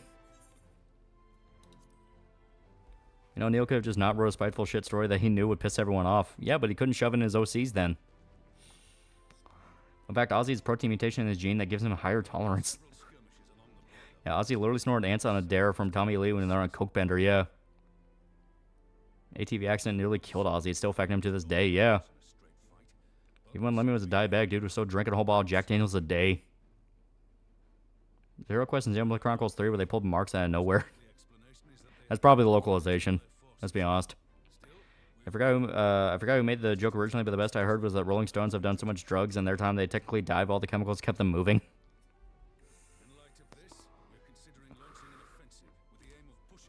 Ozzy's brain's controlled by ants. Yeah, Keith snorted his own grandfather's ashes. Yeah, Ozzy bit the head off a live bat on stage. He didn't know. He thought it was rubber. I think means production was only relevant during the Industrial Revolution. I think even at the time it didn't mean anything. In personal opinion, Matt Walsh's and Right Wing is a parody of the Right Wing. Yeah, Daily Wire's controlled op. They're there to be the boomer right. Like, once again, Daily Wire comes out and says they're going to make a media company and make media that goes against the mainstream Hollywood stuff, and they barely put anything out, and the only stuff they put out was awful. Because it was never actually meant to be good. It was meant to get a bunch of names under their belt, so now anyone that was associated with any of those Daily Wire productions can never get a job in mainstream Hollywood again, because all they're known for is being part of the Daily Wire stuff. Ozzy's drug habit can be described as yes. A lot of Xenoblade fans try to convince you it was Japanese text. Yeah, I don't believe it. Like, I flat out don't believe that being the text. Mick Jagger still moving and sounding great. Keith Richards literally needs to be in a Weekend at Bernie's up on stage.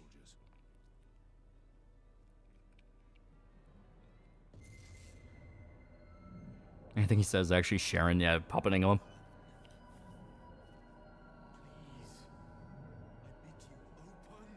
Ozzy's a fucking mad lad, yeah.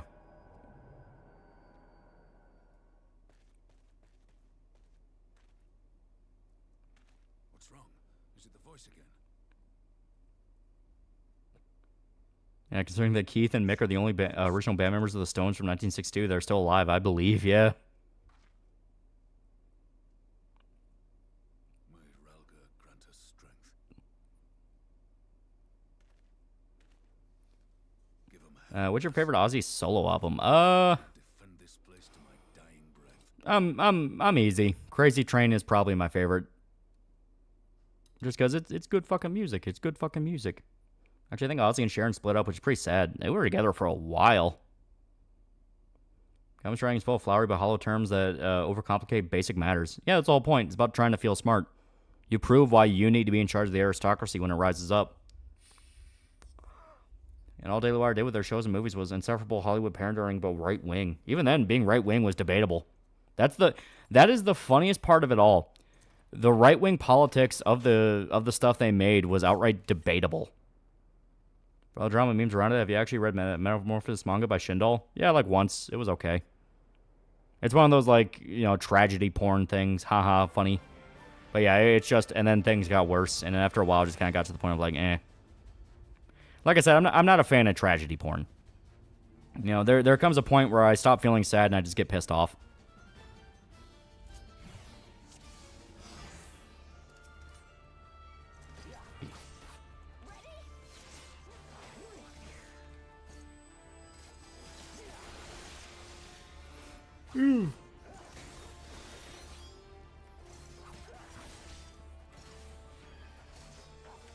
There we go. Apparently career based off people he knew when he was in California. What's that in reference to? For Danzig, Dio, and Wasp, they're really good. Dio especially, like, God, man, that guy had a fucking voice. And Wasp is still good. Still waiting on that new album, Blackie. Where am I gonna get it? Oh, Metamorphosis? Really? Huh. Oh, point applies. Fortunate Josuke saved Saki. This thing coming out of Metamorphosis is the JoJo edit. Yeah, didn't they return the retcon the ending of Metamorphosis twice? Yeah. First one's the JoJo edit, which is a fan thing, and then you had the movie ending, which was it was all fake and part of a movie. Hey, let Blackie make perfection. I know, but I've been waiting for a while now.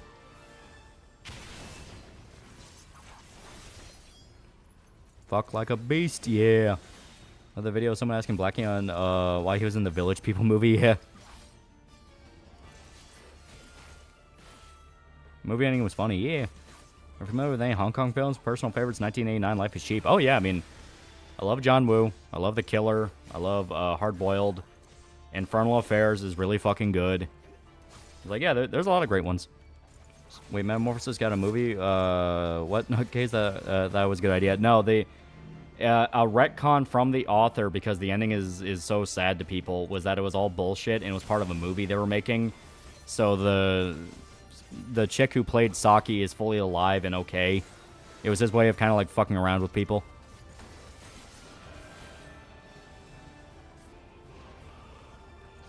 Yeah, people meme Metamorphosis so much, but people still don't take Dojinshi seriously. Playing Yakuza 7 right now, guy tips succeed business management minigame. Always swap people in and out every now and then, and don't be afraid to like sell and then rebuy a business. You know, sometimes you want to sell a place just to get some starter capital to buy another place, and then once you have the place you want, you can then buy back the one you sold. You know, keep all the upgrades you had for it. Why haven't you done a hard-boiled review? Because I just haven't had time. How the fuck would you publish a movie where a girl gets fucked by her dad? Well, to be fair, other movies have touched on fucked up subject matter. Yeah, Shinto was born in the US but emigrated to Japan. Yeah, I know. Put KFT back on streaming, Blackie. Yeah, Blackie Law seems like he'd be a trip to hang out with. Oh, he seems great. Still a fantastic singer. I was shocked when me, Irishman, and Dick Bro went to go see him in Nashville because they were doing the tour where it was the 30th anniversary for fucking oh shit. It was the 30th anniversary for the Crimson Idol, and I had no idea. I thought it was just gonna be a Wasp show, but it was a full-on like 30th anniversary for their first like kind of concept album. So they were playing the Crimson Idol live, and it was fucking good. It was fucking amazing. Yeah, and Fuck Like a Beast. Yeah, they also played Fuck Like a Beast live for the first time in fucking decades. So I was like, holy shit, this is good. And yeah, Blackie's voice was so good, it was reverberating the microphone. Here's where Tim Waltz, Hell Broke Loose, actually based on off on a guy who went to war, I believe, during Generation Kill Time. Yeah, they used it in Punisher. Famously, the sledgehammer fight, it plays that song. Personally, I want to meet Dave Mustaine, pick his brain about music, just hear him talk shit about Kirk Hammett for fun. Yeah, Dave would be another one. Seemed like he'd be pretty chill. Yeah, Shindal's got on record saying which ending is in canon is up to the reader. The judge ending is alternate universe version of the main Dojin. Same for the movie. Yeah, GWA's Metal Gear Solid 2 is outright prophetic. It's amazing how much America hasn't changed since the late 90s.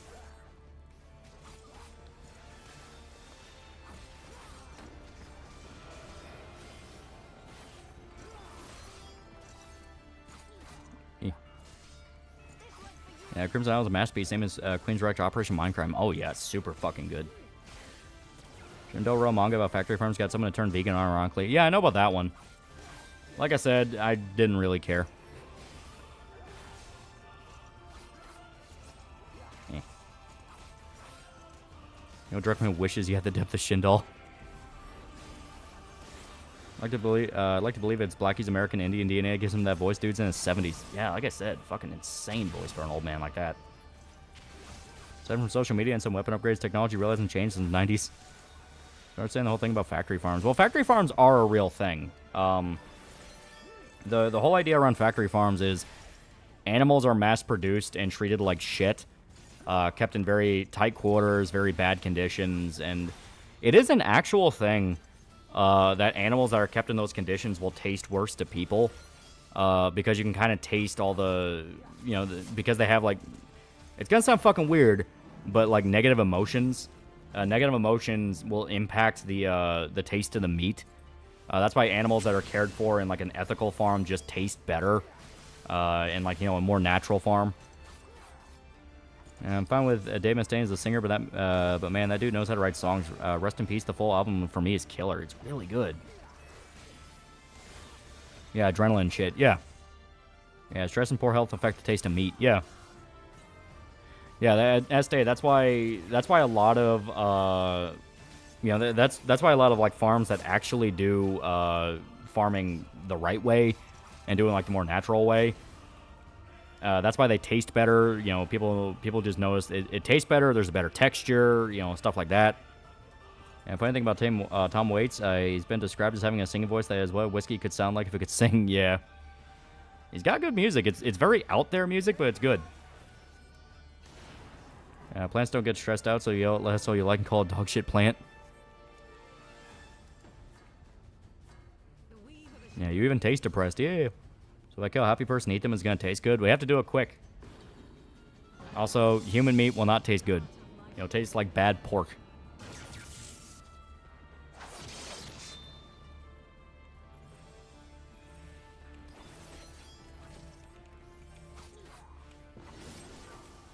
There we go. You have to eat it up.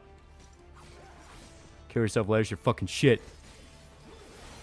All the adrenaline stuff is why ikejime is a popular practice for fish killing in Japan. Kill the brain first so it doesn't start flopping in quick ice bath. Yeah.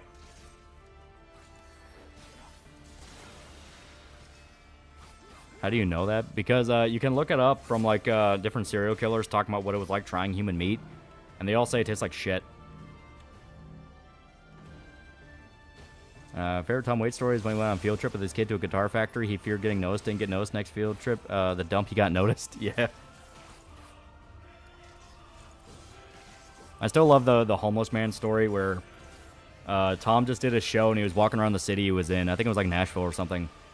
And he ran to a homeless guy, and the homeless guy's like, hey, listen, you know, I'm not going to ask anything of you. I just want to know your name. And he's like, oh, I'm Tom. It's like, okay, Tom, well, I just want to be your friend. Is that okay if I'm your friend?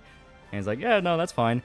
Tom walks like around the block and he runs into the homeless guy again. And the homeless guy's like, Tom, it's your old pal Andy. Mind if I get 20 bucks off you? And he thought that was so fun. He just gave the guy like 50 bucks. You could, in theory, eat human meat, but end very badly. Is the reason why cannibals go insane, the shakes, and mental degradation. Yeah, you're not supposed to eat people. You can taste the evil in corporate. That's why food you grow and raise yourself tastes like love. Yeah. Yeah, Tom Waits was the man. He's still alive. I love that Heath Ledger took inspiration from Tom Waits for his Joker voice. Yeah. Heard about cannibals of Sentinel Island? Yeah. Aren't those the guys that ate one of the Rockefellers? Liked his cameo in Rumblefish and Book of Eli. He was also in Ballad of Buster Scruggs. There was a whole little movie with him where he was the prospector. I think cannibal serial killers are good cooks. We know they're not. Because Jeffrey Dahmer, they found they found like human meat in his fridge and it was all like just slopped together on plates and boxes and stuff. Yeah, that's the one. Yeah, that's what I thought. Surprise, some animals can handle cannibalism and some can't. Yeah. Different studies done on people that have committed cannibalism and asked them to describe the taste. They say it tastes like pork but worse. Yeah. There is an instinctual rejection in our mind not to do it. Question, did that Rockefeller deserve it? That is the question we will never know. Yeah, eating people seems like a last-minute idea. Why or how could you try it casually? Yeah. He was also in Bram Stoker's Dracula and the Fisher King. Yeah. There was a soccer team in South America that crashed in the Andes Mountains. They were forced to eat the dead, managed to survive because the two climbed down the mountain to find help. Yeah, that was the Alive story. I mean, cannibal chefs not like Mads Mikkelsen. According to interviews with some cannibals, apparently the best race of people to eat are apparently Japanese because they're low on fat and sodium. I assume Rockefellers and Rothschilds deserve it. I will eat your ass. It's actually a prion that damages your brains. Exactly why cannibals go crazy. Yeah. Yeah, it literally eats their brain. Hell, that was what created mad cow disease. Mad cow disease was because some kind of farming corporation in the UK was feeding their cows a mix, like a feed mix, that contained other cows. It was like rejected like cow meat and stuff like that. So they were feeding it to other cows. And because of that, the cows were getting sick because they were developing prions because they were eating other cows. And it drove them insane. Is that what prion disease is? Yeah, it's specifically a disease that attacks your brain. And they're also extremely difficult to treat because it's attacking your brain. The thing that runs your body. That cow was the fucking Britbonk's fault. It was the inspiration behind 28 Days Later. Japan people cannibalizing in a situation they had no choice but to cannibalize to survive. Well, that's one of those where they did what they had to do, but they're not going to feel good doing it. Remember that King of the Hill episode where Hank had to find some meat that was made from factories? Yeah. Yeah, UK made it in 1986, yeah. Yeah, they tried to make burger squared. Yeah, I think that was literally the explanation. It was burger squared. Where it's like, well, you know, we're feeding our cows meat, therefore they'll get... Because I think the idea, if I remember right, because the company behind it did try to explain it when they got outed, because they got in a lot of trouble for it, was they wanted to feed the cows more protein because it would encourage them to develop bigger and therefore more meat. And then obviously scientists who knew what they were doing were going, that's fucking retarded. Yeah, prawns are usually only from eating brains, yeah. If I recall correctly, the one people from that crash wound up killing themselves because of eating human meat. I mean, yeah. When you read into that situation, it was hell on earth.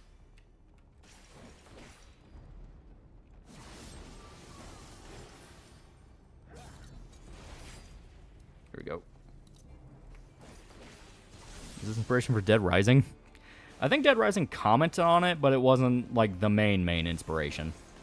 As stated, it was a very famous scandal when it happened, because they had to kill millions of cows in the UK to make sure that they got all the mad cow disease for infected humans. And I think some people actually did get sick from it. You can get prions from eating brain meat? Yeah. Are all MMOs just inferior to Dance Dance Revolution? Oh, shit. Yeah. I've been able to eat meat. I would just let myself starve. Some did. Some actively refused to eat the human meat, and they're like, no, I'd rather die. And Christ 2 references it or something in Argentina.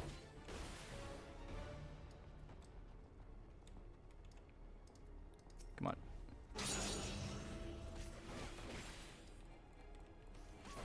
on. Zombie deer disease came from the same thing. They were feeding deer's chunk of deer. Yeah. People think it's funny and they don't understand. They're like, hey, that has ramifications. Oh, fuck. Well, thankfully we got most of it. Nope. Because of bongs, the price of beef became higher, yeah. Zombie deer disease? Oh, yeah. Is he gonna make us do the whole thing, or can I just fight him? Some species are cannibals, like spiders, but they liquefy their prey, so I don't think they're affected. Yeah. Birds are the same way. Birds seem to be able to eat each other and not have to worry about it. At least not that we can recognize. You start from the Xenos fight. Yeah. You got prawns. Way these bitches be giving me brain. There's a plague in New York for Crisis 2. My only problem with the game was it's too linear.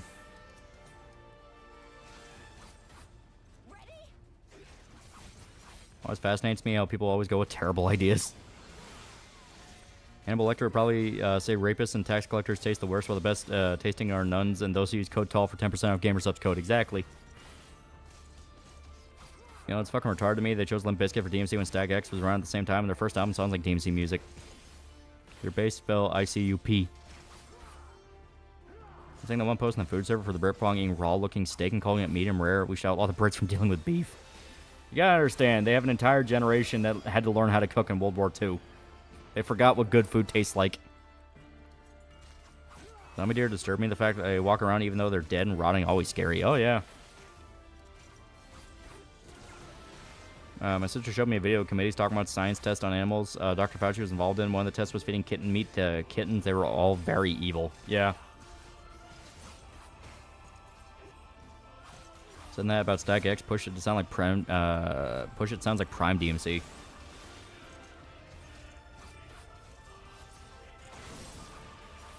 And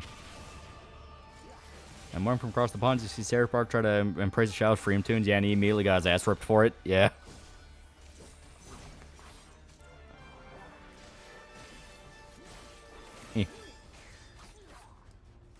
They don't know how to cook. They don't know how to farm. What are the city birds even good for? It's actually a good question now I think about it. Because the video of a chicken eating a chicken nugget. Yeah, birds seem to be kind of immune to it for some reason. We like, there are outright birds in nature that will eat other birds. So it seems like they're able to avoid a lot of, like, prion issues. It was just the Deep South texting me, but the steak was the saddest looking steak I've ever seen. Yeah, those zombie deer aren't demons. They just need to be put down. Did all the UK cooks die in World War II?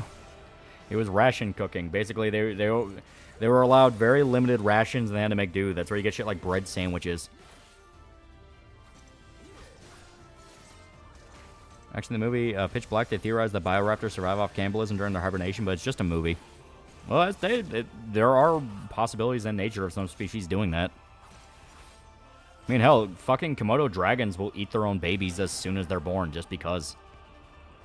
Any ill effects from eating animal testicles? Not that I'm aware of. I mean, hell, Rocky Mountain oysters are like a common dish served in, like, Midwest restaurants. My British friends ironically told me, can you guys just invade already? Can we become the 51st state? Yeah, down the rabbit hole, mouse utopia. Yeah, Komodos are fucking metal. Birds not generally eat their own species, but eating other species is fine.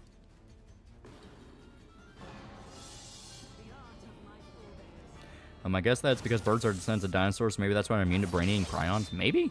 I don't know. It is weird. You ever think about why some Erogas and H material use flesh rooms as sex slave training rooms? I don't fucking know. I don't play any of those. I haven't watched Pitch Black in a minute. Yeah. Hey, Komodos, ever watch that video of them eating a monkey? Like, holy shit. Oh, yeah. They're terrifying animals. Komodos, the IRL acid-breathing dragons. Yeah, Bear Grylls once ate goat testicles. Apparently, it's a cultural thing with the people you're staying with. Yeah. There are a lot of like countries in like Southeast Asia or like Africa where they'll eat very weird parts of the animals. Do Pitch Black review. Yeah, prawns usually for eating your own species. Birds can eat other birds fine because they're different species. Yeah, eating testicles is for virility, so the culture claims. Yeah.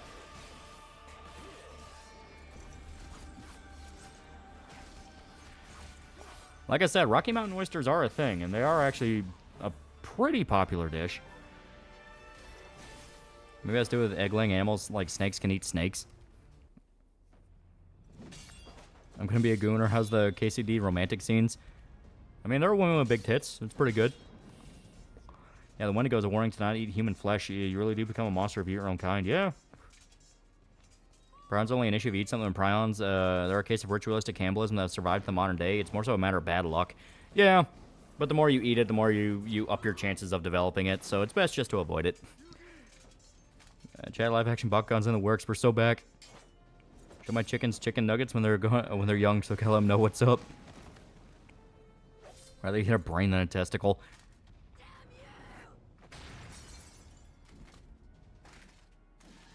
MGS3 taught me snake can eat other snakes.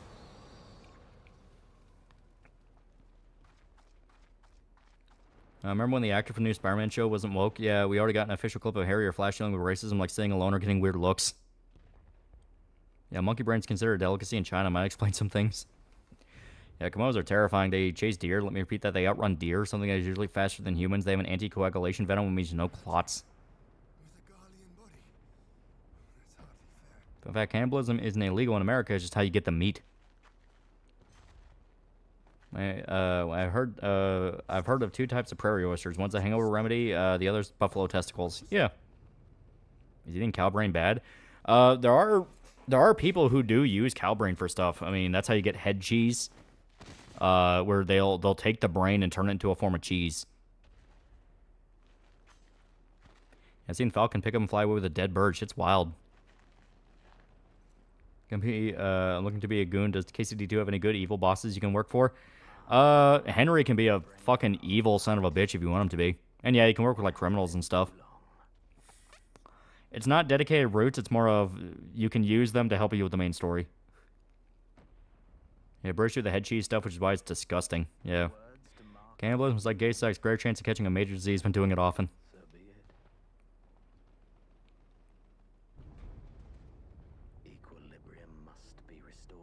They do what with a brain? If you're talking about the head cheese thing, yeah, they'll use the brain and turn it into a form of cheese. Even not edible, but that is called cannibalism, which is frowned upon in most societies. Head cheese is meat or the head, and like the tongue and aspect. Yeah. You can do the genocide route. Real question is, can you kill or imprison the Musa guy? Yeah. Apparently you can just straight up fuck him over on a quest. You know, Australia is a bird that's capable of starting wildfires? No joke. Yeah. The bird will go out of its way to start a wildfire so it can eat the cooked meat of animals that got burned by it. Yeah, apparently beef tongue is awesome if you slow cook it. Yeah. One night in chat is spooked. Let me tell you other stuff. They dig up human graves to eat the corpse. They can smell women on periods and will try to predate them. Humans are prey. Look up Eudora, a company sourcing brain tissue for grafts without the deceased's permission, some of which were contaminated by prions. Oh, God. I'm trying to bury a lizard a hawk killed with my little brother. I think I ruined its lunch.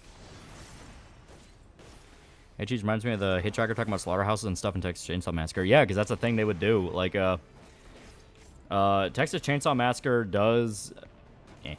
it does comment on stuff like on the meat industry and how meat is prepped. Because if I remember right, isn't Toby Hooper like a vegan?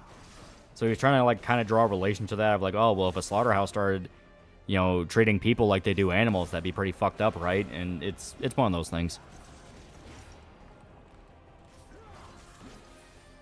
The reason why the king cobra is called a king because it was recorded to eating smaller snakes. Yeah.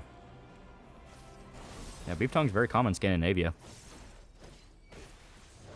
Looked up head cheese. That's the nastiest thing I've seen in a while.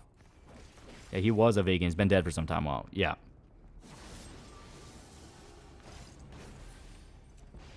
Oh my god, that's what soul speed is? Glad I never liked that shit.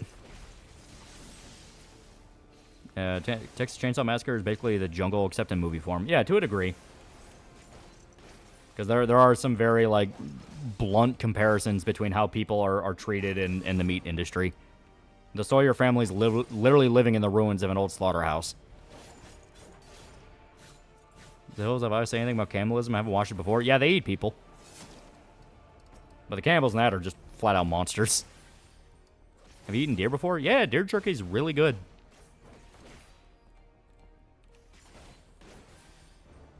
Oh, God.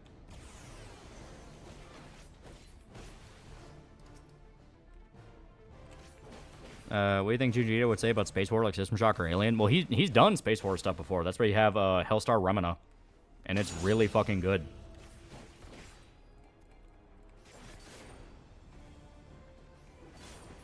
There we go. Break one more.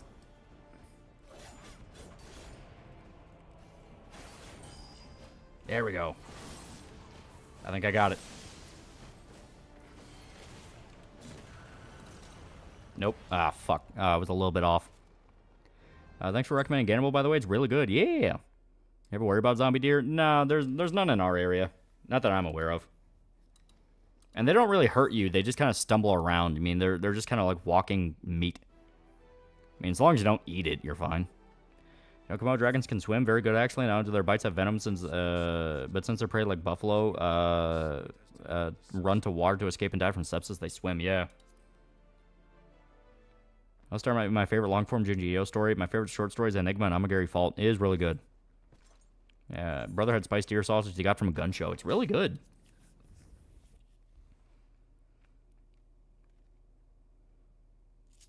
Also, a giant meat-eating bat called spectral bat. They eat birds, lizards, rodents, and bats. They eat different kinds of species of bats, not their own kind. I think Junji will write a good System Shock game, or no? I don't know. I mean, I would like to see him do kind of like a manga form of like System Shock 1 or like 2. I think it'd be pretty dope. Speaking of hills have eyes, why does the left try to emphasize with the terrible monsters all the time? That's on bacon jerky. I've had it. It just tastes like leathery bacon. Why does it take so long to unlock free roam in Lost Paradise? Yeah, in a way where they're not entitled to eat those people. Yeah, it's ridiculous. I've eaten deer burgers and venison chili. Both are good. Venison's good. I don't know how Junji Ito would write an antagonist like Shodan. Well, I mean, Shodan's personality is very, very clear. You know, she's very arrogant and throws tantrums when she starts losing. Like, he can do stuff like that. He's written a variety of different villains. And we cooked it during that Texas blizzard that killed 11 folks. Here we go. Yeah, deer tacos are the bomb. I've not had deer tacos. That actually sounds kind of interesting.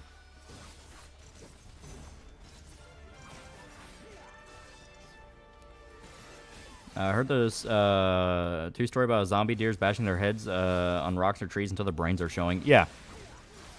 Maybe like some instinctual thing where they know they're dead and they just want to stop moving. I tried reindeer. It's very amazing. I've never had access to reindeer meat.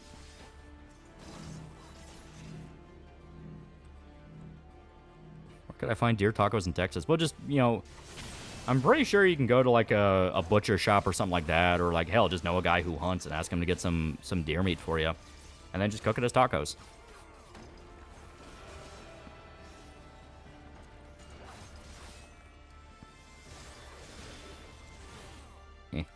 Honestly, gator jerky's pretty good if a bit spicy. Gator jerky's okay. To me, it tastes a little bit too much like fish, though. You're Rob Liefeld left Marvel? Yeah. He outright said, fuck you, Disney, because they didn't invite him to one of the after parties for the Deadpool movies, despite the Fox guys inviting him after every one.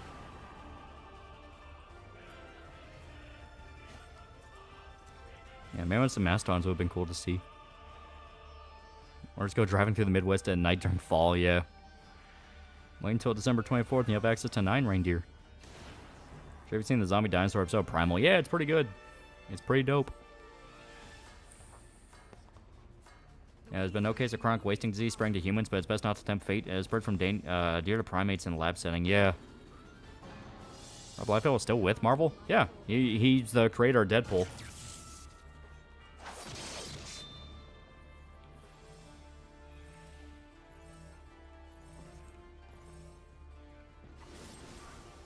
What do you think Galapagos tortoise meat tastes like? Probably like reptile. So like sort of chicken with maybe kind of a watery taste to it. Ever tried buffalo meat? I would like to. Like actual legit buffalo meat. I hear it's good. About the UN trying to lecture Japan about the imperial succession? Yeah. God, I cannot wait to see the ramifications of the USA leaks. I want to see all this shit just vanish overnight because they can't afford it anymore.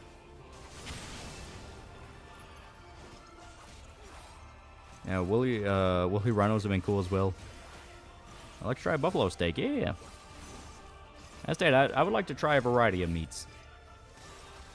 The clone mammoths, would you try eating it? I would see.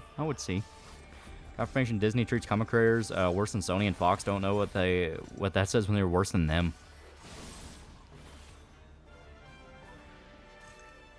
Well, I mean, that's been Disney's MO for a while. Disney goes out of its way to fuck with the creators of characters and settings and all that because they want to take it and not have to pay them. And kangaroos like gamey beef. Yeah. Army Bro talked about that because he would go to Australia from time to time to visit his dad. Because his dad would like be stationed in Australia or in Japan or something like that. And yeah, like places in Australia would straight up sell like kangaroo jerky, and yeah, it just tastes like it's basically just very gamey meat, you know, gamey beef. Yeah, buffalo are actually making a comeback. Farming and conservation are giving buffalo new life, despite common belief buffalo went extinct. Yeah. Writing that down. Fortunes are barrels. I'll see about sending some buffalo. Also, you can look up videos on this, and there are tons of recordings of komodos chasing tourists out of nowhere. Oh, and they reach 10 feet long from snout to tail. It can stand up. Yeah. Did you know that Galapagos tortoise didn't get his Latin name for a century and a half because every specimen ended up getting eaten during the voyage?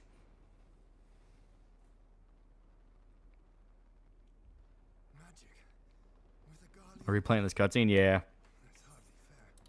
The sword segment kind of gets gimmicky and doesn't like me.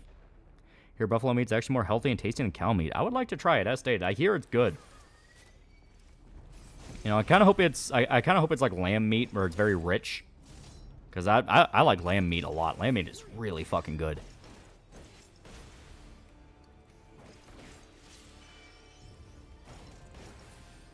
Lasagna or spaghetti? What do you like more? I always lean more towards lasagna. For some reason, I just don't like spaghetti. It's weird. Even though it's basically the same ingredients, it's just noodles and tomatoes. But it's like, I just don't like spaghetti. I prefer lasagna. I always feel guilty with lamb meat.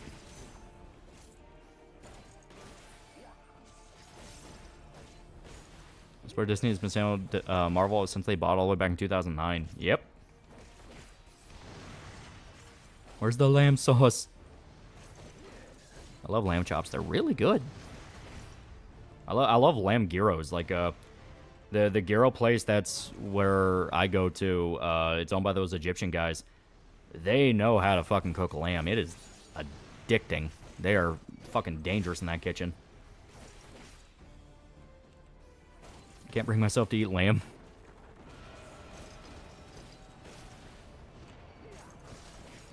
How do you prefer to cook your fish? I'm not the biggest fan of fish, but I'll eat on occasion.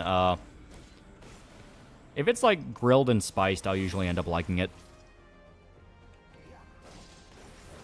Lamb gyros? Oh yeah, they're fucking amazing. I've tried lobster roll. There's a truck coming by that sells those, and I'm thinking about getting the one that's garlic and butter. Ooh.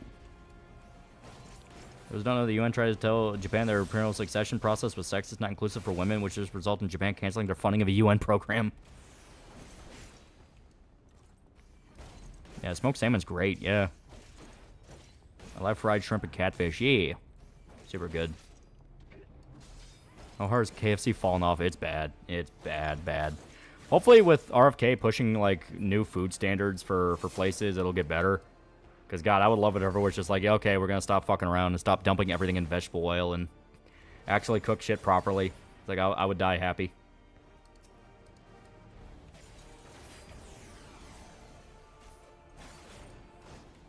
Come on.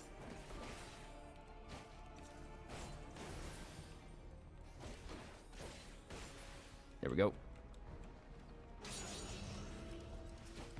Last one.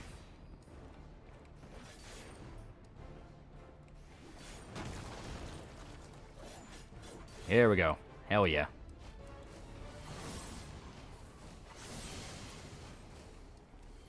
What's wrong with vegetable oil again? A, it's extremely unhealthy for you. B, it tastes like shit. Why can't you not eat lamb? Is it because you feel bad? KFC went to shit after Colonel Sanders left decades ago. Yeah. And news in the Japan Visa MasterCard controversy. I heard Japan has revealed something and Trump is doing something also. I've not heard about that, but all I know is Japanese politicians are aware of Visa MasterCard providing payment processing for OnlyFans, despite OnlyFans being caught in multiple child porn scandals.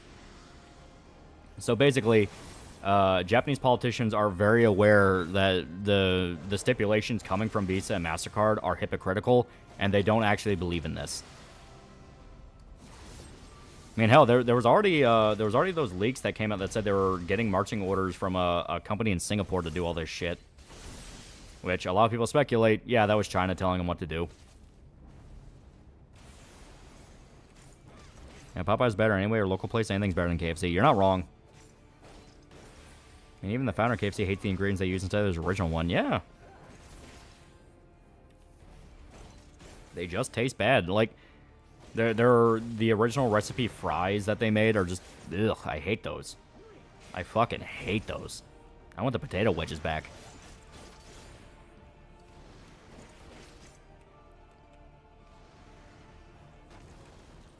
Yeah, Japan also told the UN that because that being able to inherit the title of emperor was not a basic human right, that they weren't breaking any UN rules by saying women can't inherit the title.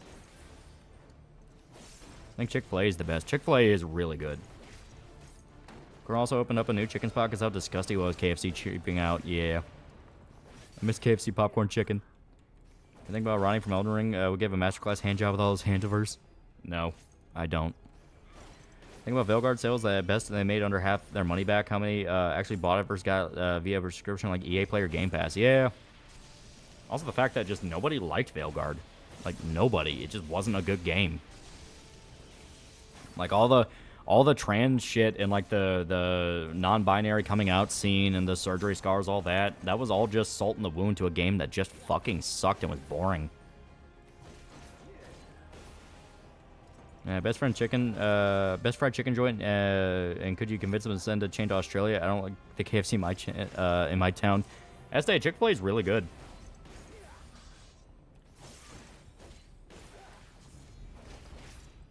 Call me crazy, but I love KFC. Maybe the one you live by is really good. I know people hype up Japanese KFC, but when we ate it, it was just kind of like, it's okay. But yeah.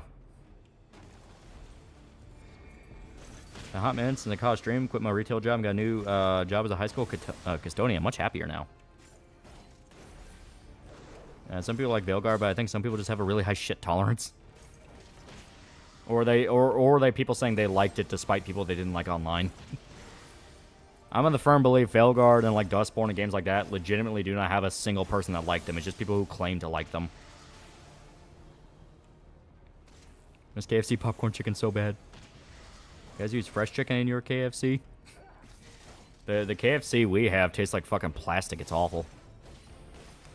It's not as bad as American KFC, but still not even decent. The local places that had fried chicken were better. In fucking Japan. It's like, yeah, just go to a karage place.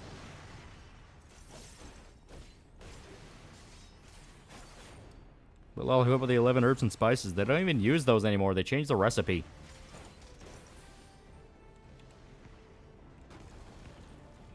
Never got food poisoning, haven't gotten sick from Taco Bell. I've eaten Taco Bell across like 10 states. Oh, the one we have where we're by got me so sick, I just refused to touch it. I'll probably eventually eat it after like a year or two or maybe like that, but for now, I'm like, nope, I'm not touching it. Because I got sick and my mom got sick just a few days before I got sick. So it's like, yeah, no, something's wrong here. How did they change the recipe? Oh, they changed it a while ago. The whole 11 herbs and spices thing is literally just a talking point they use. They changed the recipe, and that's one of the reasons why the original Colonel Sanders just fucking disavowed the company before he died. I didn't care for Veilguard for the same reason I didn't care for Inquisition. I wasn't allowed to be a sociopath in an RPG. I said before, it was a Baldur's Gate 3 world. You know, anything Dragon Age could do was never gonna live up to it. What was the last movie you watched which was absolutely a masterpiece? That's a good question. The one I can unequivocally say, like, I love that. I thought it was fantastic. John Wick 4 was really good. Unknown Soldier is really fucking good. I mean, there's great ones. Is there any fast food chain that hasn't let you down? Chick-fil-A. I say Chick-fil-A is kind of my go-to. I will always feel good with that. I don't know. Every other place I've had at least one bad experience. Your mother chose her champion well. Heard about the Vicata whale? I have not. For all your strength. Tasting good KFC can be a great thing, yeah. I like a convenience store near where I work has been selling expired shit, and some of my coworkers have been trying to report it. Yeah, that's not great, because when someone gets sick, you're going to get caught. Really like Hodorowski's Holy Mountain. That is a fantastic film. We tried Cane chicken fingers. I assume you're talking about Raising Cane's. We had one for a little bit, and I remember eating there, and I thought it was okay, but I never had the chicken fingers. My mom loved Last of Us 2, and she hated Velgard. I don't even think she got more than a third of the way through. That's how dog shit it was, yeah. Someone I subscribe to still playing Velgard, so I'm not even sure if she likes the game. I hate the word, but we talk about slop a lot nowadays, but about Indian food, etc. But literally, if you don't cook food yourself, 90% is mass-produced and fried. You're not wrong. Hell, a lot of restaurants, they won't even, like, actually cook the dish. They'll cook the dish at the beginning of the day, put it in, like, some kind of cooler or under a heat lamp, and then just toss it in a microwave when it's time to serve it. If you have in Detroit from Montgomery Gentry, I don't know what that is. Never had a bad experience with Burger King. Oh, I've had the exact opposite. Burger King's pretty bad. And fast food does the past 30 years of going healthy really just cheaper and getting government kickbacks? Man, I would say America's back. What do you mean Los Pollos Hermanos over KFC? And I know it has cocaine in it. That's why buffets are a coin flip, yeah. Asian buffets are usually always good. Have you watched Last Stop at Yuma County? Yeah, I liked it. I thought it was fantastic. I frequent Culver's pretty often. Culver's is pretty good. I really like their ice cream. I just hate charbroiled burgers. Yeah. Montgomery County's a country band in Troy was one of the 2 frontmen died in a helicopter crash. Oh, wow. Yeah, I never heard of that. Yeah, Shadowbringers time. Yeah, we're dipping close to Shadowbringers. Yeah, Burger King quality has dropped. It's to where their chicken fries just feel like there's no chicken in it. Yeah. Playing the original Dragon Age Origins game, love the game, character, story, but the gameplay is kind of boring, too much like Baldur's Gate 1 and 2. It was literally made as a fan game, basically, for it, so yeah. You watch Rebel Ridge yet? Same director as Blue Ruin. Yeah, Rebel Ridge is really good. Very different. Very, very different for a kind of like vigilante revenge story. Listen to any country music? Yeah. And most restaurants buy the lowest quality pre-made stuff that can be deep fried, and they play it all fancy and charge you triple. A lot do, yeah. One thing I know about Montgomery Gentry is the come town bit about him. Well, that one too, but couldn't find any better one-place movies like Yuma County and Hateful Eight. Do you know they're any good too? That is a good question. Kind of stretching the definition, but, you know, Dread and The Raid. Those count. It's one building. Any country that doesn't have a stupid-ass fake twang. Used to absolutely love Burger King's mushroom burger. My dad would bring tons of it for us to eat. Now BK shit, man. I will say, the some of the best burgers I've ever eaten still is at Buffalo Wild Wings. Buffalo Wild Wings, their wings are like meh. They're just the most like meh out there. But their burgers are good. There's a K barbecue place down in Plano that serves it buffet style. It's good, but it's a bit expensive. Ooh. I think bathhouses work in America. I think people would quickly squander those. Make rubber foam feet for Yuki as part of your next Kickstarter campaign. Do you like Burger King? No, not really. Like, Burger King and McDonald's are 2 places where I avoid just due to the fact of if I eat them, I start feeling physically sick. Like, it sits hard in my stomach. Like, I'm just, ugh. On the outside, I've never had a bad experience with Burger King. Maybe it literally just amounts to all the ones that are where I'm at just suck.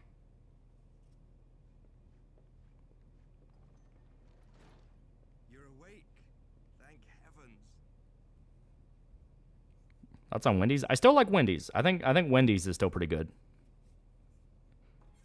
McDonald's Shamrock Shakes aren't that good nowadays. Lost the sweet, and it just says they're sipping lifesavers.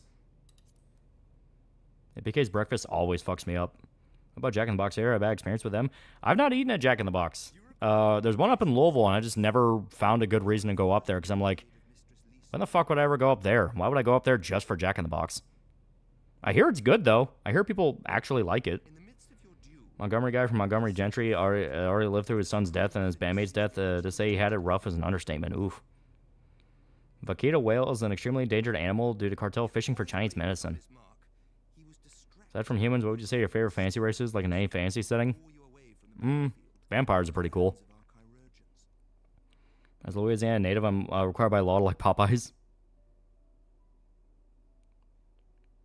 Didn't your Jack in the Box kill someone? Yeah.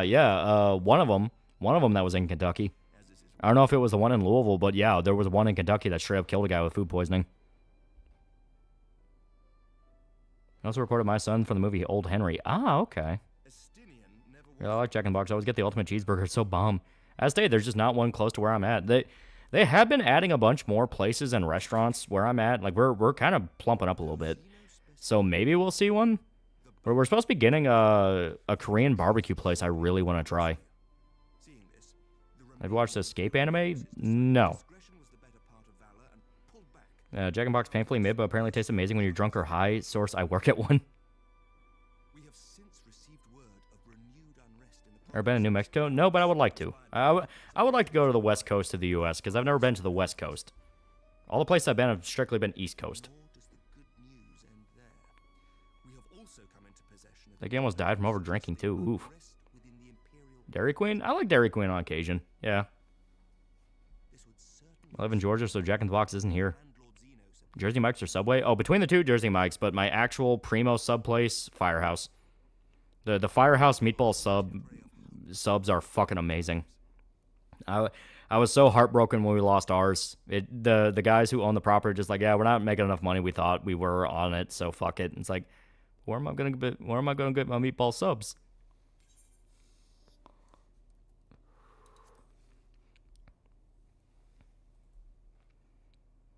When I went to the States, I was honestly underwhelmed by the food, mostly because South African food's so fucking good. Ever had Whataburger? I think once. No, that wasn't Whataburger. It was a different place. God, it had like a K on it. It was another Southern burger place. Crystals, that was it. It was Crystals. But no, I never had Whataburger. That's one I would like also to try. What careers have you had so far? I've had a handful. I've worked at a few different places. Go to the West Coast and Cali. I hope you treat you to some In-N-Out. I hear In-N-Out's good, yeah. Also really like Steak and Shake. Unfortunately, Jack in the Box not in rural Midwest. Also not here is Whataburger and In-N-Out. Being a Whataburger, have you seen the movie Vengeance? I have. It's complicated. I don't know if I like it or if I think it's dumb. And Whataburger's amazing. That's what I keep hearing. And my mother loves Crystal Sliders. Yeah, my mom does too. Because apparently when she lived in Michigan, they had one, and she said it was really good. I got the only good onion rings in town. Oh, my coupon for Jersey Mike's. I have 2 for the price of 1. I have 2 for the price of 3. I don't think I have Whataburger here in the Bay Area. One thing I know about Jack in the Box, the E. coli controversy they had. Yeah, that happened here. That was in my state. It killed a guy. In-N-Out's insanely mid-bland. In-N-Out, worse than Whataburger. K-pop Korean barbecue and hot pot's fucking amazing. For $39, you can get all you can eat. Barbecue and hot pot's fucking magical. God damn, that sounds amazing. I like Korean food. You know, bulgogi is fucking good. And kimchi's pretty fucking good too. That's on Five Guys. The one we have is pretty good, but I don't eat there often just because you're paying like $30 for like a burger and some fries. That's bullshit. Ever tried chicken biryani? That does sound familiar. I think I have, yeah. Look, that Whataburger isn't in California. No, from what I understand, they're mostly in Texas. The one time I got food poisoning from a fast food restaurant was Whataburger. I got sick after drinking one of their milkshakes. Tried Korean once and got sick from probably undercooked my meat. It is a lot of spices, so if you're not used to it, it'll hit your guts pretty hard. One thing I like with Jack in the Box, you have the chance to get some accidental curlies to your fries. Ooh. And Texan Whataburger is amazing. Can't go wrong with patty melt, but good God, it's expensive. So kind of one of those name brand places of like, it's just a little bit more expensive than everybody else because, oh, that's the place you go. It's like, yeah. That's on Hardee's. I like Hardee's, but the only thing I ever get at Hardee's is their hot ham and cheese because goddamn, those are good. My paying Carl's Jr. is just more expensive Burger King. Have you had Brahms? That sounds familiar. Little mom and pop restaurants are the best. I knew one when I was in Florida. That amazing fries. They use lemon pepper, sea salt, and garlic seasoning on them. They're great. All the Korean places that were here are all local, and all of them are really fucking good.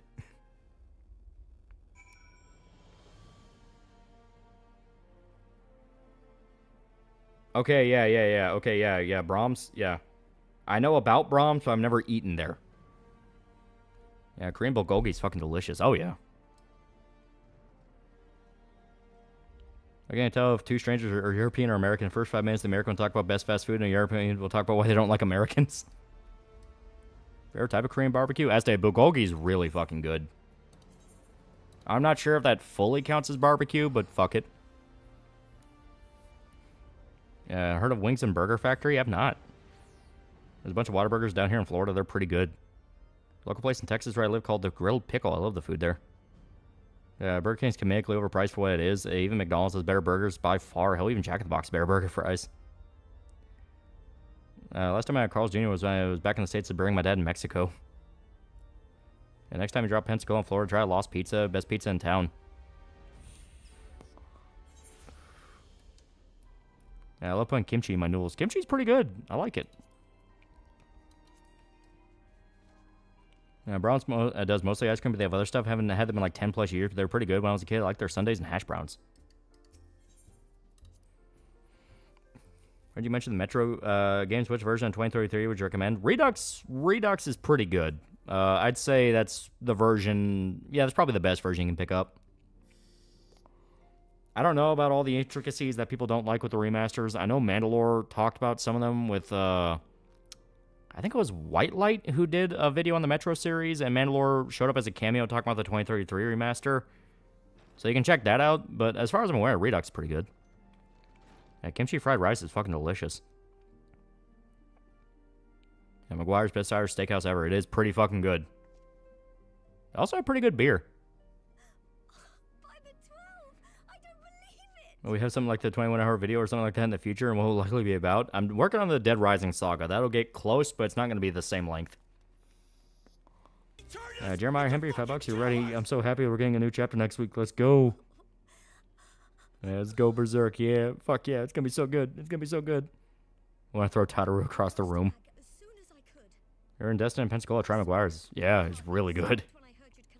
Basically replaced and changed mechanics to last light, and some people don't like it. Ah, okay, okay. Korean doesn't fuck around when it comes to spicy food. Still like it though. Well, what I like about it is they understand spice is not just heat; it needs to have flavor.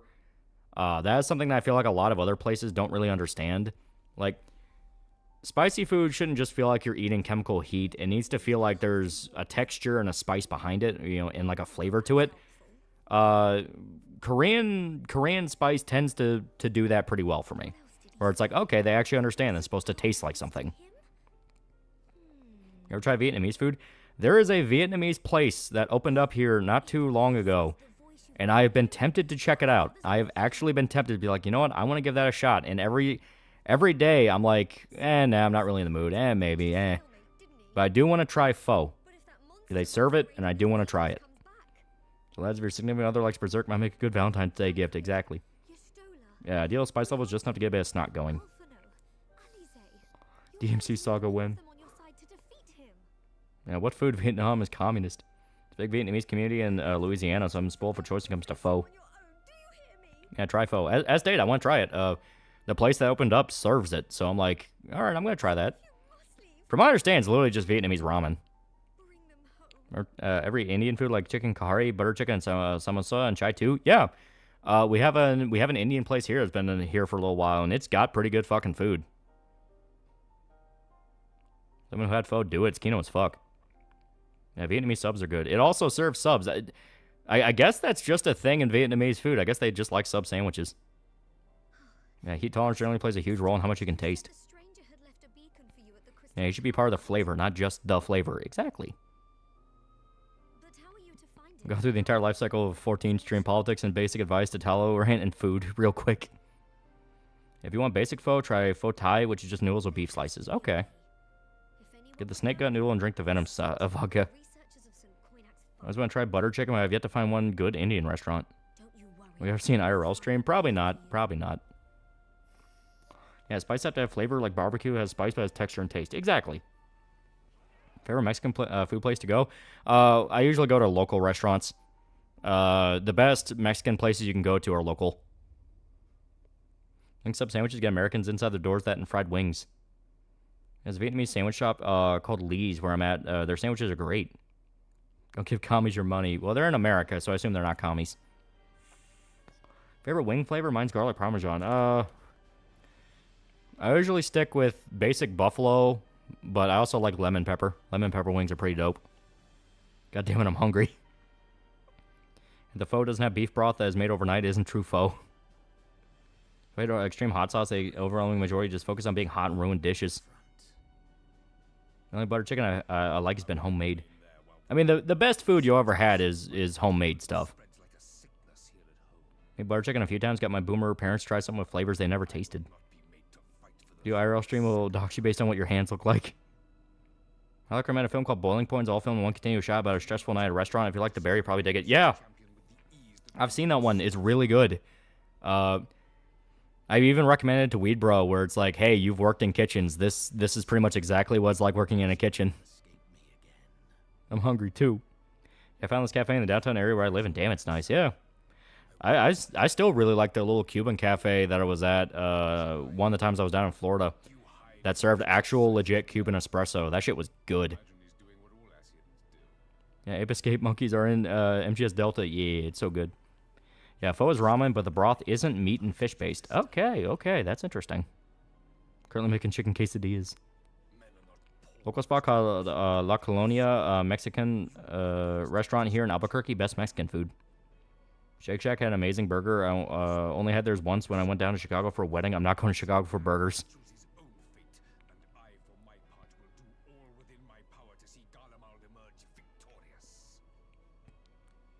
I say too, why am I hungry?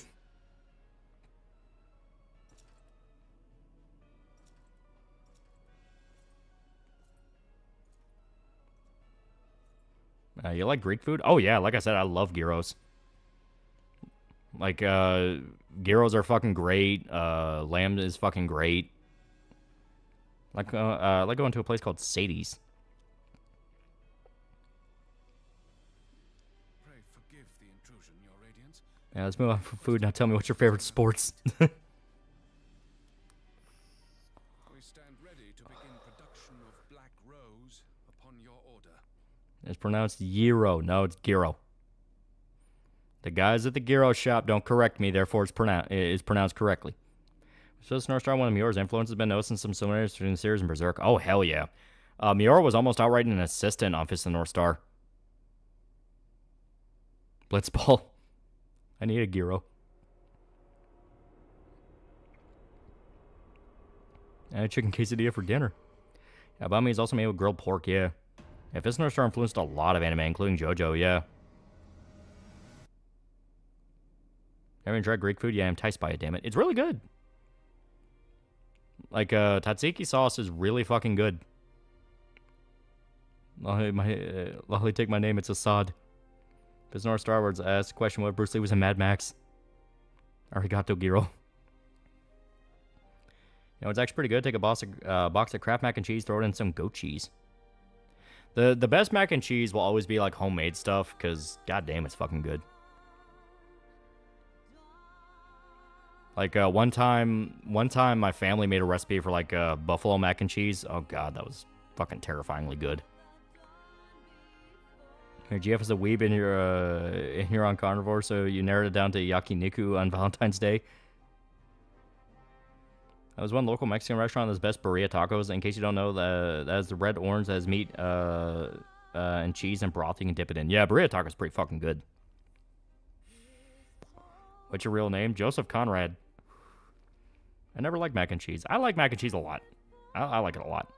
As long as it's actually like mac and cheese, not like Kraft. Kraft is just, you know, fucking noodles and dust powder. I mean, what Mexican restaurant do you go? Uno taco, por favor? No. Have you seen the film Heavy Metal? Because damn, for a film made in 1981, the animation's still really fucking good. Yeah, it's dope. Yeah, Vietnam loves snake food. They use innards for noodles, though flavor vodka putting in their bottle. Hell, Gordon Ramsay drinks snake wine. Had a beating heart. Wait, so you're over 100 years old? Stouffer's mac and cheese is pretty good to me. I say the best mac and cheese is like you make it from scratch. That is how you get the best stuff. There are some fantastic recipes out there. Yukiri cute, yeah. Yeah, Velveeta. Yeah, Velveeta for when you're lazy and just like, fuck, I want to throw something together. Yeah, heavy metal also had a pretty sick OST. Yeah. That's a lot of what he was doing in the Congo in the 19th century. Try crispy pork banh mi if you want a really good Vietnamese sandwich. Okay. Tell the quality of a Spanish restaurant by how free their chips and salsa are. That is true. Conrad saved my dad back in Nam.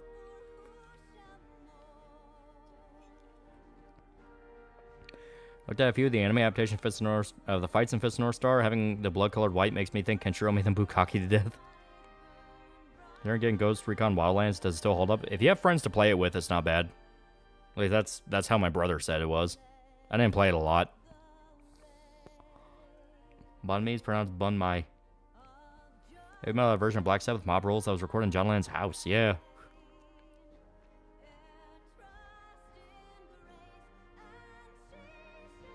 This music's so good. Made like the month. I like the Ghost Recon games? I always kind of lean more towards Rainbow Six. His art's top tier. It's really good.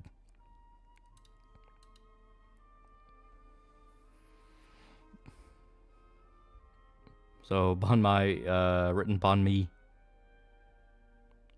Which, by the way, Mob Rules fucking rules. Oh, it's pretty fucking good. Almost nearing Endwalker. No, this is the end of Stormblood. Like, the actual full-on end of Stormblood. Because, yeah, I'm pretty sure this is, like, the patch quest for it. Ghost Recon Wildlands was good, and Breakpoint had better gameplay. It's fucked over by Ubisoft and Job Murtaugh being underused.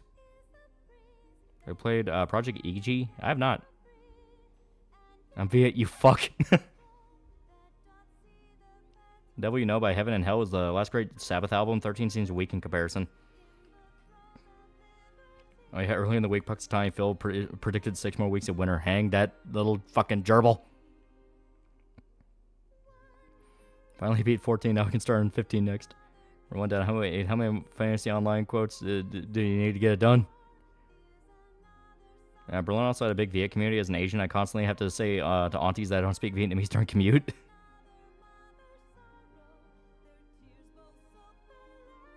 I believe Nobuno Uematsu made the song. Yeah.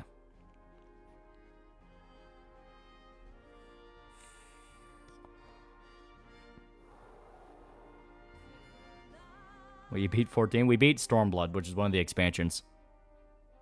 You ever try Warframe? I've dabbled in it. I never got dedicated.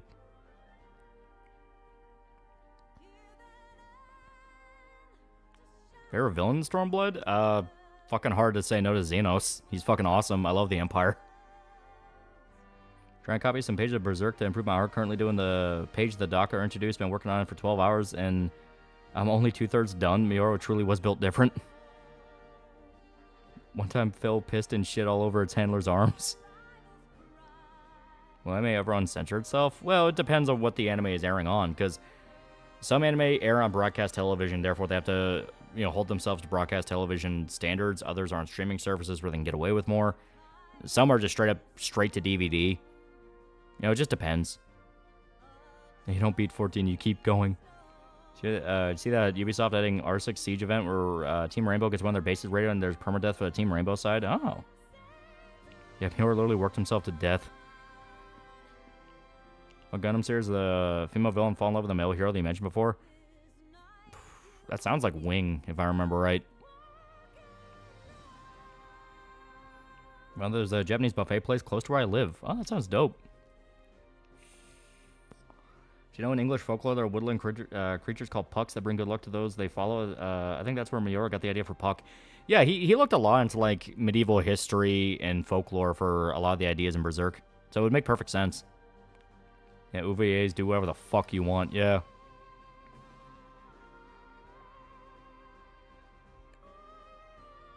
This music's really pretty. Probably 8th MS team? Maybe.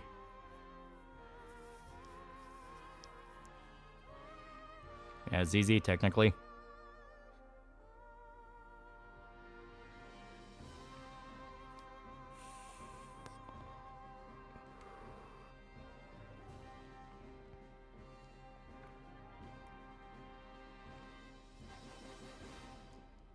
I always thought Puck was a reference to Shakespeare play Midsummer's Night Dream. It's probably a reference to multiple things. Cannot wait for GQX because Char's back. Plus 9's OVA were awesome with the gore, yeah. OVA market essentially died with the 9's market crash, so most shows are made for broadcast or streaming now, yeah. And it's weird, because streaming could technically be kind of an OVA thing. I mean, streaming shows can get away with a lot more than broadcast. I've been to Massachusetts recently, and I can say it was pretty cool, especially going to Cape Cod and the beach side there. I've never been. I've been to New York, but I've never been to Massachusetts. And I went to New York before it fully went to shit. Yeah, Stardust Memory or War in the Pocket, maybe.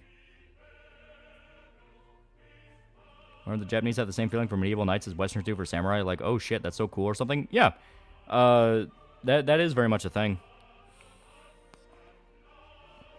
How was NYC? I went when I was like fucking 12 because it was part of a school trip. But I remember I liked it. Even though everyone in the group except for me got food poisoning. You read the follow-up about Ross's Stop Killing Games petition? Most of the response has been the same thing. They just copy the paragraph they made last time. Oh, I fully believe it. I fully believe it's... He's going to have to beat his head against a wall for a while because they're going to keep trying to throw automated responses at him. Can't be 0800 because the female pilot wasn't a villain. Remember, War in the Pocket is technically a Christmas movie. You're watching Mitsuo Domoi. It's like a lolly version of Asabi Albase. Hope GQX is another badly written Yuri like G-Witch. God, G-Witch makes me sad to watch it.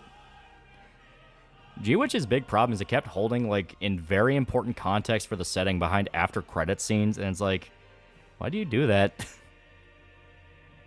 other reminder, fighter hawks, Australian birds of prey use burning sticks to spread and start fires in forests in order to hunt and cook their prey.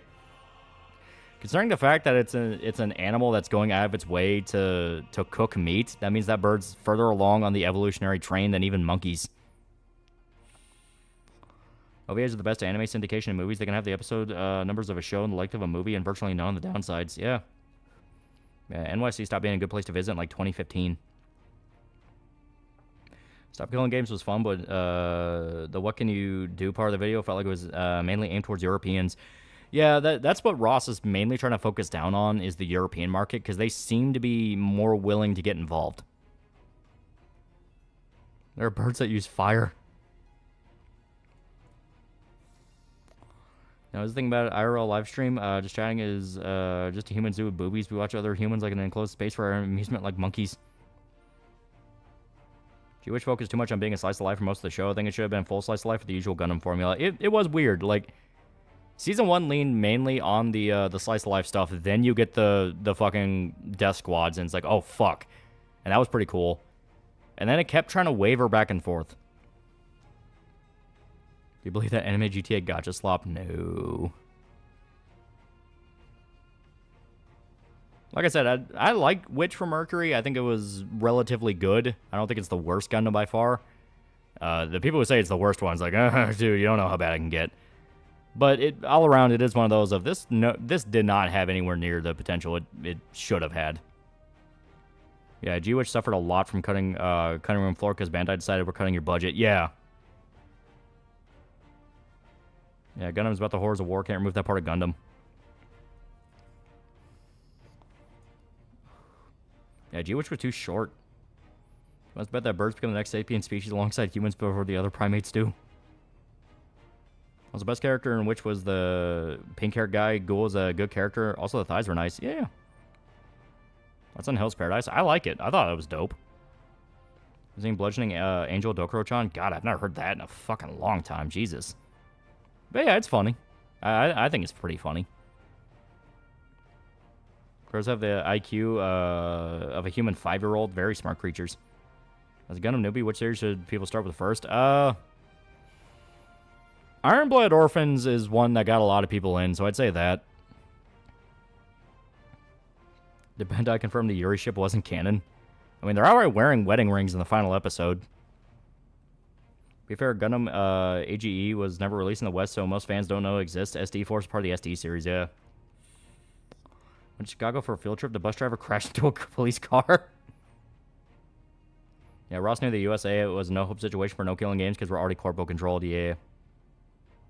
Yuri's up to interpretation. I mean, I just assumed it was canon just because the fact of they've been building it the whole show. There's giant meat-eating bats called spectral bat. They eat animals like birds, lizards, rodents, and smaller bats. Iron-Blooded Orphans is pretty good.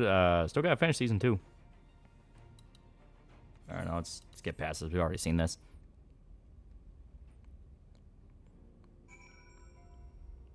There we go.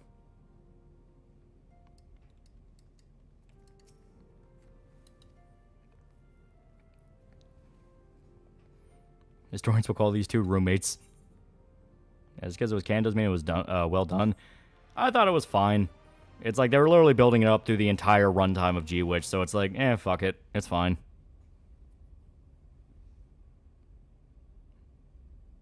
I know one thing for a fact. China doesn't want that to be canon. Yeah, years ago I was a bit mad because 00 setting was too similar to Full Metal Panic. Favorite Gundam character? Mine's Marita. I feel sorry for her. The amount of hell she has been through. I want to hug her. Like I said, I like IBO, so I like the main kid in IBO just because he's fucking crazy. I love him. Wasn't Yotsuyu a villain? Yeah. She was a villain, but she also got fucked over really bad. Like the Ruger Mini 14. It's pretty good. Crows can also mimic other animals to trick their prey. Also one of the few animals that understand mirrors. Now, crows do have sentience. You said your name is Joseph Conrad. Are you the same Joseph Conrad that perved on the girls' locker room? I fucking love that story. I don't even remember what kicked off some dude getting that pissy about it. But yeah, there was a guy that claimed he knew me in high school and was like, oh yeah, he would always perv on the girls.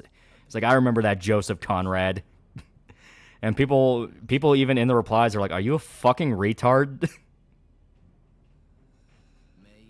I find funny is that idiots claim Ninja Gaiden Black 2 is only a minor step in the right direction, nor the fact that it isn't this big step in the direction more loot in most CCP games. Yeah.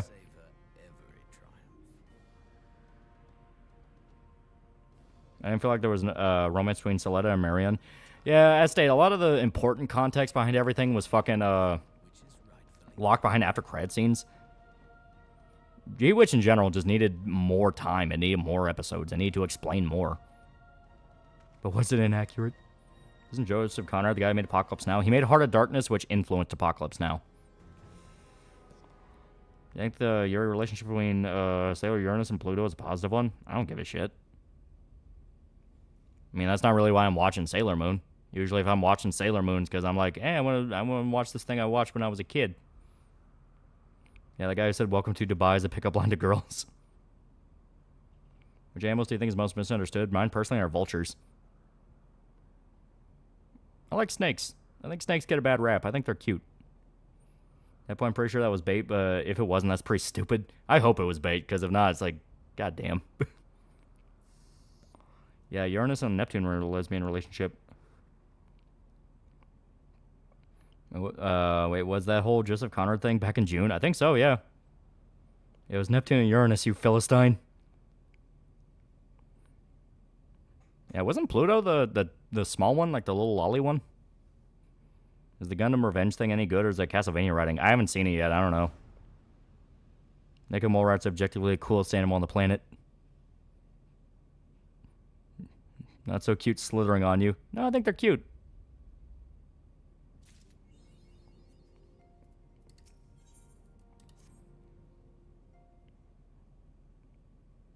Yeah, Joseph Conrad, the guy who started paramilitary in Laos. That was Chibi Usa. Pluto was the black hair girl with the purple outfit. Oh, fuck, you're right. I've not watched Sailor Moon in a long ass time. Yeah, Minnie or Chibi Moon was the lolly. Wife has snakes, also tarantulas. I cannot deal with spiders. I don't like spiders. Requiem for a Vengeance is okay. It's not great, but not bad. Snake, yeah. Our Darkness is so ass, it's associated with Apocalypse Now. Our Darkness is good. That's something Castlevania Nocturne Season 2. I have not watched it, and I've not heard a lot of people talk about it, so I assume it's flopping. I'll feed the snakes, I will not feed the spiders. Wimp, I do not like spiders. Thing about historical Joseph Conrad, I remember that guy who figured out how to make saltpeter. How he figured that out, who knows? I like tarantulas, like those fuzzy little fuzzy like buggers are cute. Oh god, I can't.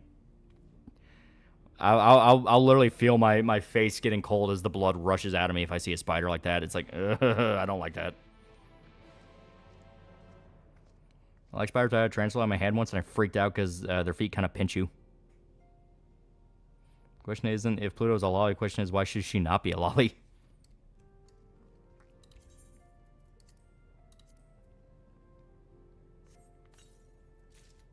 There we go.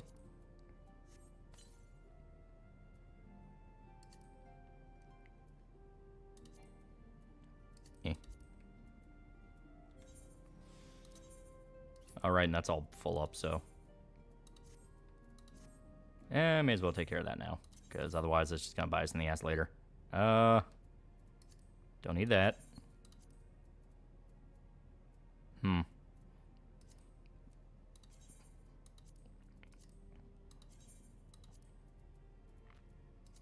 There we go. So much junk I don't need.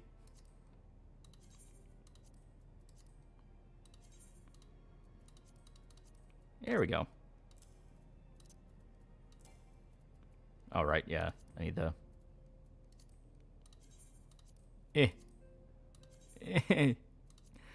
I hate inventory management. I hate inventory management.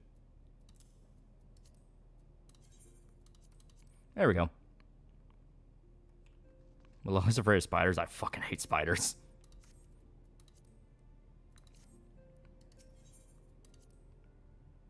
Try to interact with jumping spiders in your house or around outside. They're generally the cutest, most intelligent, and reactive to spiders. They might cure you of your arachnophobia. Nope, I do not like them. Same here, Lolly. I'm not good with spiders, dude. If it was in my direction, I'd 2-kick in flight mode.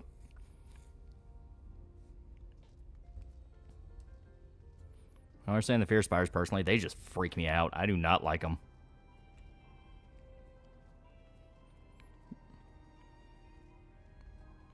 You ever seen centipedes hunting bats? I have not seen that, no. Of course, I know some of those, like, jungle centipedes can get really fucking big. Which class you like more, Dark Knight or Gunbreaker? Dark Knight. I love Dark Knight. It's just a berserk LARP, and I love it.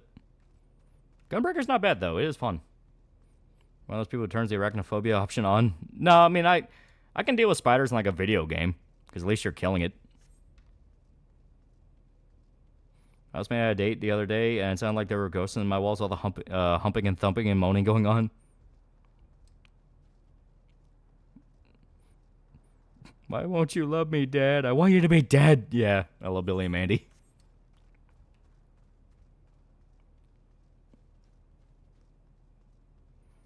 Yeah, spider that jumps the worst kind of spider. Has anyone actually used the arachnophobia option? To be honest, I think most people do it purely as like a marketing thing. I don't think it's actually ever used. Yeah, Hogwarts Legacy had an arachnophobia option. Yeah. Gotta love the Jeff the Spider, yeah. It's funny as shit.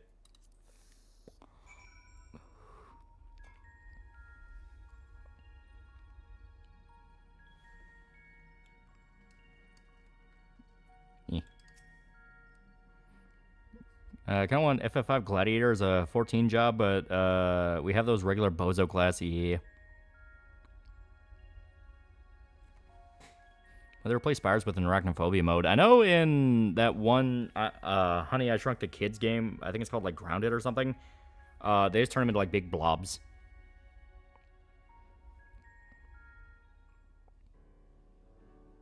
Is it just spiders or any other bug you're scared of? I mean, the parasitic type bugs are fucking freaky. You know, like bot flies or like wasps, stuff like that. They're pretty freaky. YouTube channel you might like is Exotics Larry is an Aussie who has a ton of tarantulas and shows them in both positive and shows why they're ferocious. And jumping spiders are fine, just bigger ones scare me. It doesn't help in video games like Tomb Raider or Lethal Company where the low poly count hits my fight or flight mode. What type of mage is Shrike? Red mage, black mage, or summoner? Oh, she's black mage. I mean, if you want to get really technical, it's summoner because she's summoning the 4 kings, but she can do regular spells. For a second, my mind went, poor Lolly, like my friend afraid of zombies can't play Resident Evil games. Remember when I was a kid, there was a Gila monster in my backyard. Couldn't go outside for a while. Go under the house. When I got rid of it, shovel and toss it. Yeah, one game turns them into cats wearing spider hats. Yeah, ready as summoners, you can use black magic. Yeah. Yeah, don't think about the thought of the spiders that can crawl into your ears at night. Don't think about it, but if it does happen, use hydrogen peroxide to clear them out of your ears. Yeah, ready from FF4. Yeah. Fuck. What's her name from FF6 can do the same thing. I may use arachnophobia mode in horror games. That's it. I'm fine if there's stuff like a spider boss fight. Just not a game where it's instant death by touch. So Shrek is Rydia from FF4. Kinda. Do we eat like 3 spiders a year? That's an urban legend. I could try if you like. Sailor Mira passed away for gimmick his true passion. Magical Girl Idol Shrek spin-off manga. Oh, I'll be fine. This receptionist is not afraid to get her hands dirty. Did you ever want to become a teacher? I thought about it for a while because you get so much vacation, but I could not handle someone like I was in 10th grade. No, I've had zero desire to be a teacher. Like, just none. Mainly because all the teachers I had in school, I thought kind of sucked, so I'm like, I don't respect this profession. Why would I ever want to be a part of it? Arachnophobia mode needs to replace the spiders with the loving green embrace of Shrek. Spiders have manners. They won't crawl on you while you're sleeping. Cockroaches, on the other hand. Yeah, cockroaches won't care. They'll crawl over you even when you're wide awake. Isn't that the iron? Yeah, wasp going in your ear, however, might be true.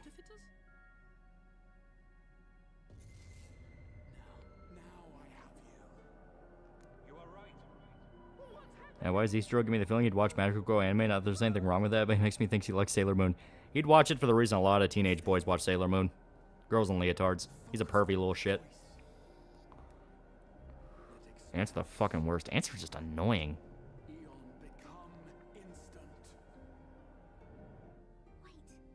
Shrek is Vivi. Wait, no. Aside from MGS3 Delta, I think it'll be good. Yeah. Everything they've shown off so far, it's like, this looks good.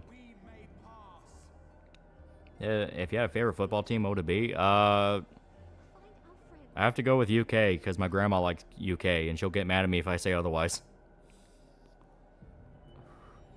Nothing worse than a moth suddenly flying into your mouth. I know from personal experience. Yeah, that always sucks. Never watched Sailor Moon. Surprisingly, I was way too obsessed with Pokemon. Which Sailor Scout's your favorite? You must answer. You already know. Sailor Jupiter.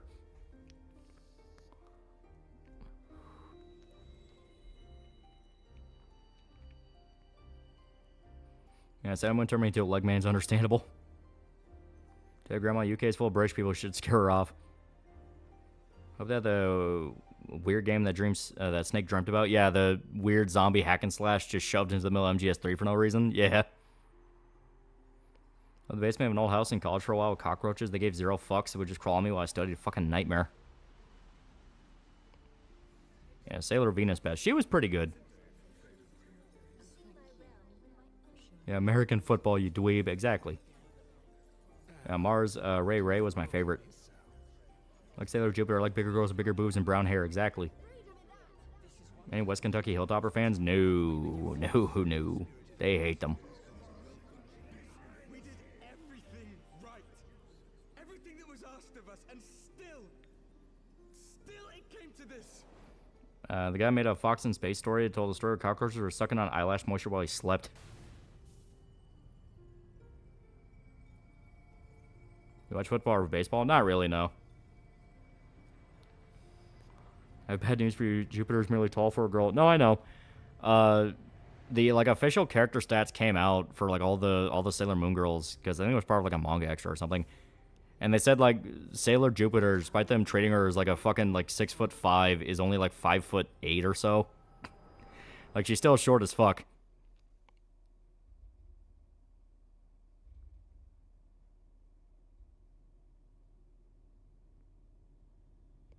I haven't seen Sailor Moon yet. I mean, it's fun for what it is.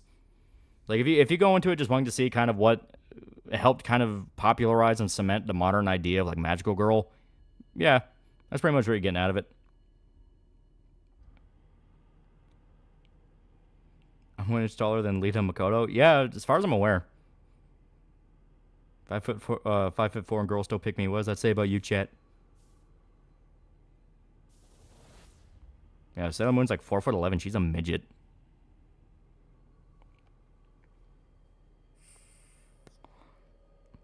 Powerpuff Girls is the OG though. Hey man, watch Ekin. You're right. Humans are totally justified. Yeah, it's super good. Super good.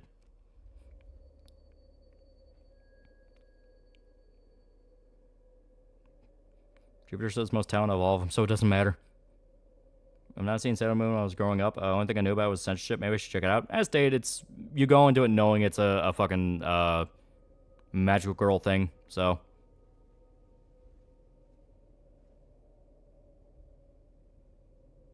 my favorite magical girl I ever heard of gushing over.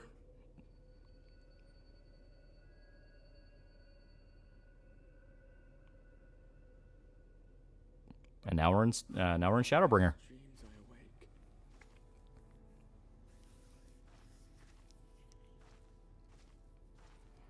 One of your magical girl shows I ever watched were Utena and Madoka Magica, the deconstructions. Guess that's like reading Watchmen as your first superhero comic. Basically. I'm like 6'2". I'm taller than Mama Raiko from Fate Go paints me to my core. Yeah, watch the original if you want more of a fun slice of life series. Watch Crystal if you want faithful adaptation.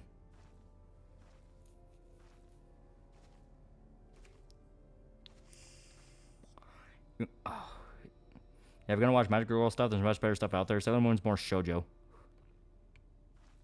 think Sailor Moon creators more money than God with all the merchandise that series old. She's a very rich woman. She's married to the fucking Hunter x Hunter guy. And I love the explanation behind like her taste in men, where she just wants an absolute retard to take care of. That's one of the reasons she fell in love with the Hunter x Hunter author, because he was like a complete fucking slob that would like get distracted and just completely fill up his place with junk. So she would look at him and go like, "Oh no, I have to take care of you. You'll die without me." Yeah, Naoko Takuichi is just awesome.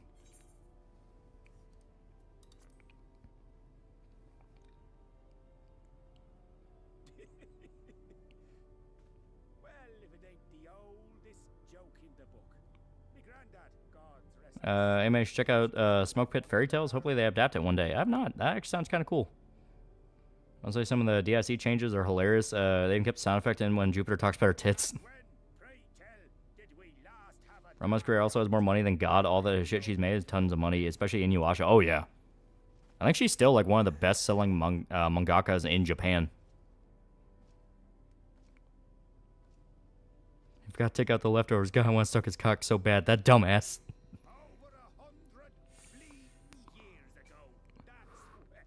She wants a pathetic man as her husband so she can fix him. Basically, that's why people noticed in Sailor Moon, Usagi's love interest is like that complete fucking like dipshit.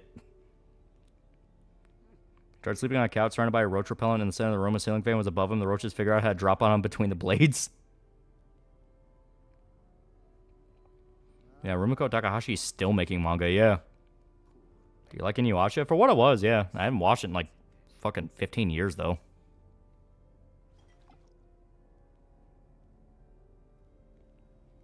So many tiny midgets in chat tonight. I'll pick you all up and squash you. Then I'll tell you my crow friends chase you in yards.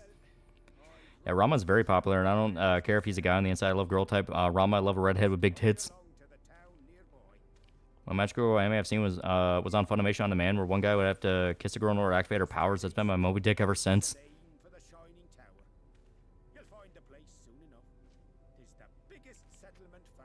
So Hunter x Hunter authors just Japanese as been gold. I love the picture, the two pictures that contrast them, where you have the Sailor Moon author where she's in her studio and it's all nice, it's all clean, it's all orderly. She has all her pens organized right, and it's all pink. And she's there at her desk drawing manga. And then you have the Hunter x Hunter guy, and it's full of trash, and there's just this fucking like SNES sitting in the middle of the room, and he's just lazing on the floor playing Dragon Quest. I fucking love it. It's hilarious. Oh yeah, Darian Mamoru, yeah.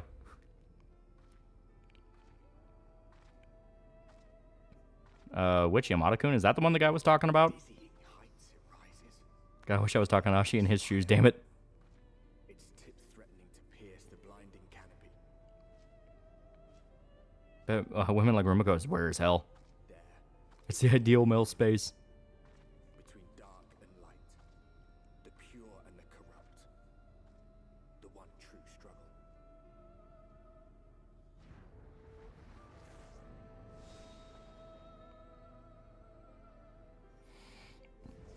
What Takashi and Miike films do you recommend besides Ichi the Killer? First Love is really fucking good. Rumiko Takahashi said that don't think about it when asked if Kurama can get pregnant. I mean, she can't get pregnant. Yeah. That was funny as hell. Because the exact wording was someone going like, hey, if Girl Rama had sex, would she become pregnant? And Rumiko's exact words are, I don't think about stuff like that, neither should you.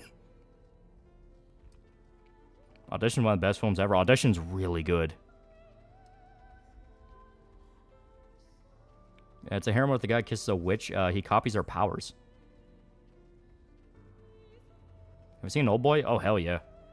Yeah, 13 Assassins is good. 13 Assassins is really fucking good.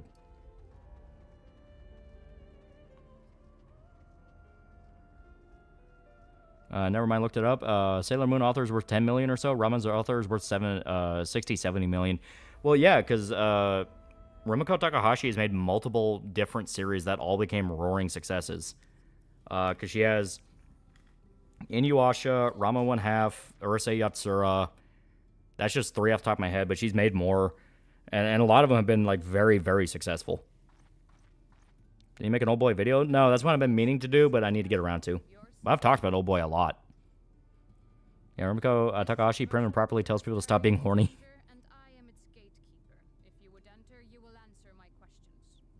She also has a bunch of small work that got decently popular. Yeah. From where do you hail?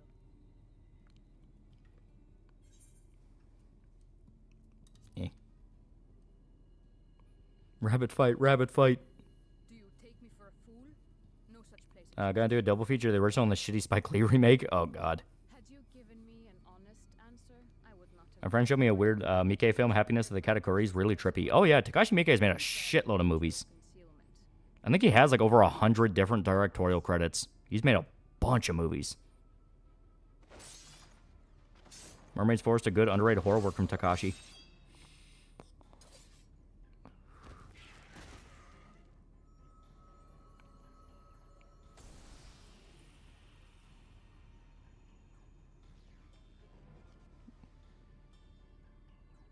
That one had eaten.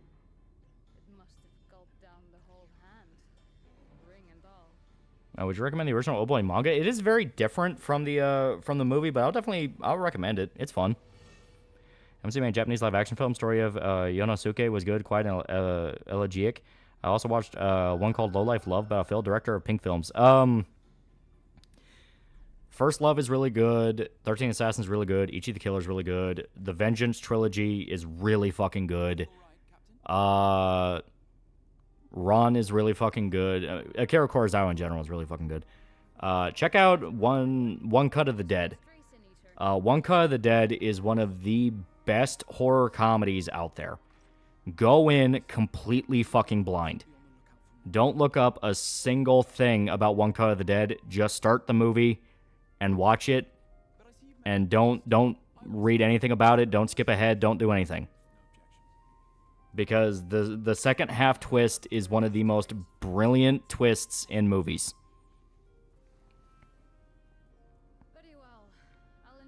Yeah, One Cut's amazing, yeah. And of course, that was the best director of all time from any country and era. He's pretty fucking good. I guess the baby would disappear with Rama's body and then possibly come back. When I recommend check out from Rumiko's Mermaid Saga is Rumiko's only unfinished work according to her to this day, and she wants to revisit when she has the idea. Oh yeah, and as if Spike Lee didn't learn his lesson with Old Boys, remaking Kira Kurosawa's High and Low and fucking ACP Rocky's in it, and I'm not joking. Oh god. Favorite black actress that's not completely ugly? I don't know any off the top of my head. But guess the twist for the second half. Estee, just watch it. Just watch it. It is not about beating the movie. It is just about enjoying the ride. You can check out One Cut of the Dead. I keep forgetting to check it out, but I'll definitely do it tomorrow. I fucking love the movie. It is phenomenal. But is One Cut of the Dead better than zombie-ass Toy of the Dead? It is genuinely a good movie. Like, it's not even an irony thing. It is just good. You ever see the Grudge ghost actress without makeup? She's gorgeous. And apparently she's really nice. Pam Grier was pretty hot back in the day.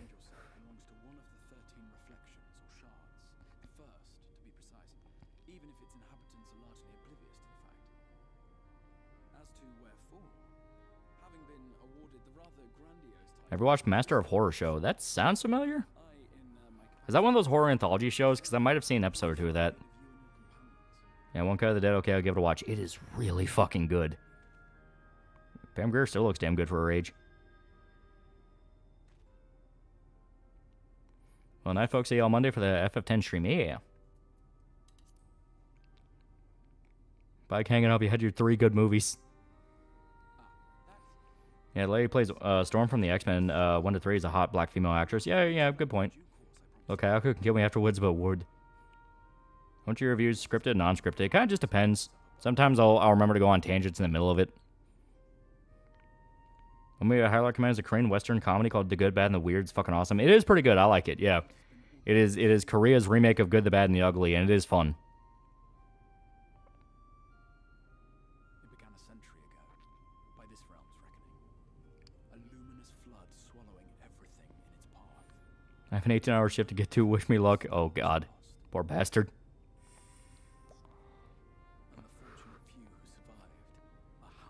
Did you ever watch the sequel or the other remake of what exactly?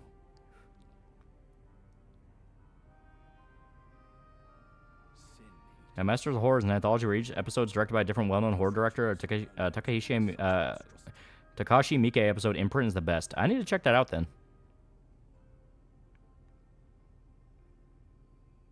One Cut? They made a sequel to One Cut? I didn't even know that. Like One Cut of the Dead? The one that I'm talking about, the Japanese movie? Oh, I didn't even realize they made a sequel to that. Holy shit. It's probably not going to be anywhere near as good, like, just being honest, because like, the first one was such a lightning in a bottle. Gonna go to bed, though, at 3 a.m.? Yeah, as soon as this cutscene's over, I'm going to end it, because we started Shadowbringer now. Yeah, Master of Horror has some highs, but damn, does have many lows. I mean, that's an anthology. Yeah, they said it in Hollywood in the sequel. Ooh, yeah, no. It's like, no, what made One Cut of the Dead special was the fact it was so clever with it that there's no way you can pull the same trick twice. You can't pull the same trick twice, and on top of that, it's meant to be this low-scale little thing. Because if you start throwing, like, it is ironically one of those where if it had more money, it would have ruined it. It needed to look the way it did. John Carpenter episode, Cigarette Burns, is also great. I need to check that out.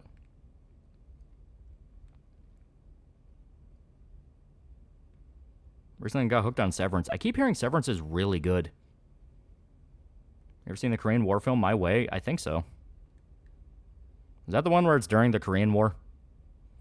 I believe Hajime Ippo is still going. It's super good, too. So most iconic horror directors featured were well past their prime.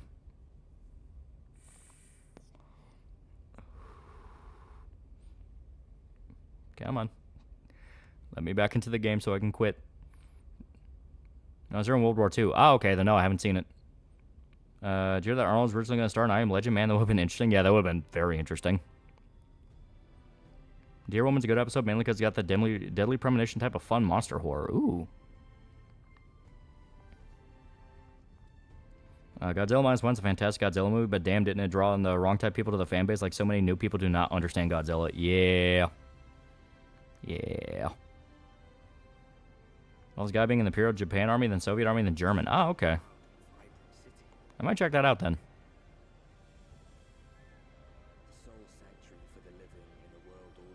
Is Bud Spencer and Terence Hill popular outside of Italy and Germany? I don't know what either of those are. It's also a murder that creeps you out the most. Missing 401 cases across the board are fucking creepy. Seems Hasbro wants to still focus more on video games than toys, and said in 2025 they'll slowly produce less toys by the fact Reactivators was a scam by China. Chris Cox. Master Horror Director John Carpenter, Akashi Shimizu, Clive Barker, David Cronenberg, Toby Hooper, Sam Raimi, George Romero, Wes Craven, Rob Zombie. She'll curse you in the audience with an urge to watch anime. In the anime, we all know that you An anime we all know that when you read the magic words, will be compelled to watch. Why the fuck was this so fucking hard to say? Shika Noko Noko, yeah. Yeah, I shall curse you in the audience with an urge to watch anime. In anime, we all know that when you read the magic words, you'll be compelled to watch Shika Noko Noko, yeah. I have no idea why the fuck that was so hard to say. I completely butchered that one. Missing 411, look it up. It's creepy. Okay, there we go. I'm gonna hit the hey, good night, E. Terence Hill and Bud Spencer are popular in Europe in general, also big in South Africa. In fact, Crystarium was originally a tech demo for Final Fantasy XI, yeah. Dyslexic Tard Streamer, yeah, I have no idea why I butchered that one so bad.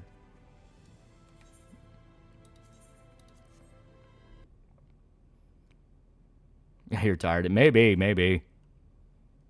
There we go. Yeah, there we go. Godzilla -1 drawed and idiots think Godzilla's only meant to be serious, even though Godzilla works best when it's varied. Yeah. Someone just put a hey on Chris Cox. I want to bug more Transformers if this retard wants to do everything in his power, not have my money. Oh, man. Been a Yakuza movie binge for a while. Katana movies are amazing. Oh, yeah, they're fucking great. Check out Battles Without Honor or Humanity, which is the film series that inspired Yakuza. It's really fucking good. Also, check out Tokyo Vice. Also, incredible Yakuza stuff. Oh, man. But yeah, there we go. We got a lot done tonight. We got a lot done. A lot has been accomplished. So, hey, we beat Stormblood on both characters, and now we're in Shadowbringer with our bunny girl. Chunky Coon, $5. Pardon for this weird question, but in your take, how would you handle the feeling of dread?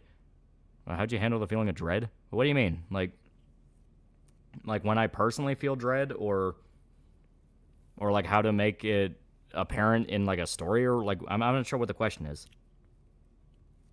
Yeah, how are the t-shirts coming along? With the t-shirt, we have the designs for the t-shirts.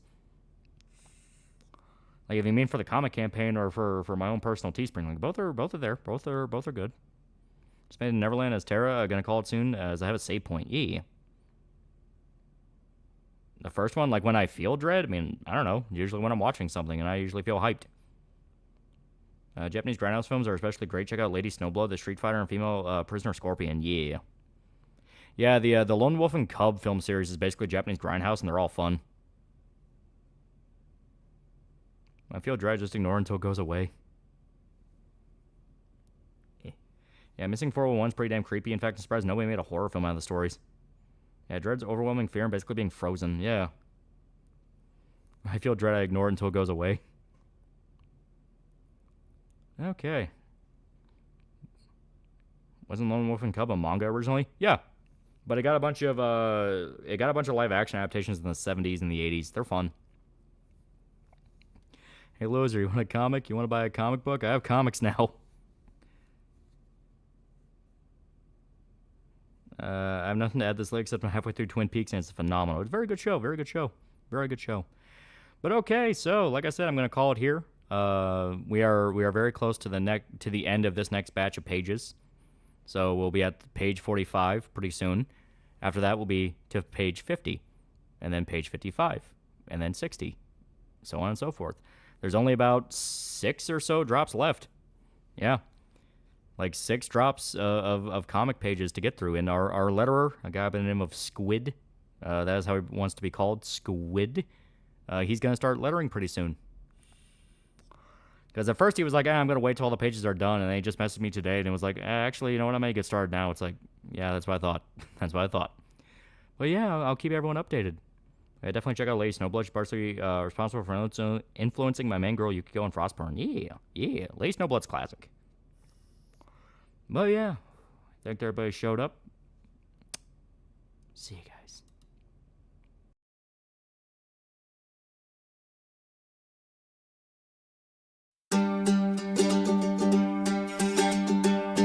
Billy was 17, mean as hell. Bonnie said she was 30, it was hard to tell. Now Billy met Bonnie on a Saturday night at the dirt track races, it was love at first sight. Now Bonnie was wilder than the west wind blows.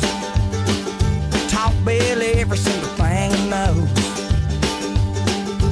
never told Billy what she left out. Part about the trouble when the time runs out. When the thrill is gone, when your deal goes south, it's all over when the time runs out.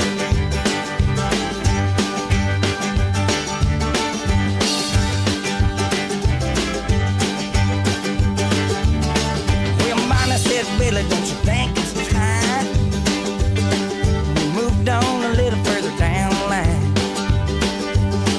So we knocked off a Texaco south of town, blew down the highway with the rack top down. Now Billy was funny about daylight.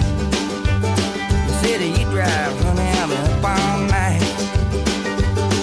Now Billy wasn't sweating no APB, 'cause he didn't leave a single soul alive to say. He was just 16, made his mama proud. It don't mean nothing when your time runs out.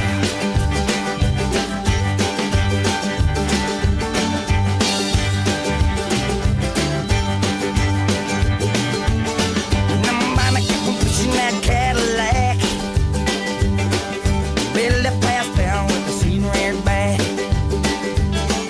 Slipped through the end and just past dark. Finally pulled over in a roadside park. Left Billy sleeping and she called the cops. He never knew nothing when the dime was dropped. Now Bonnie knew what she had to do. She called the sheriff and she cried on cue. And the state police ousted Billy out. He was dreaming about Bonnie when his time ran out.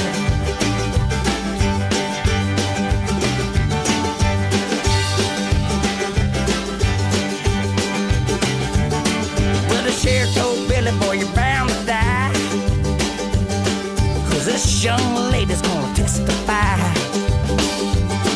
that she done took her off against her will. And she told us about the robbery and the boy he killed.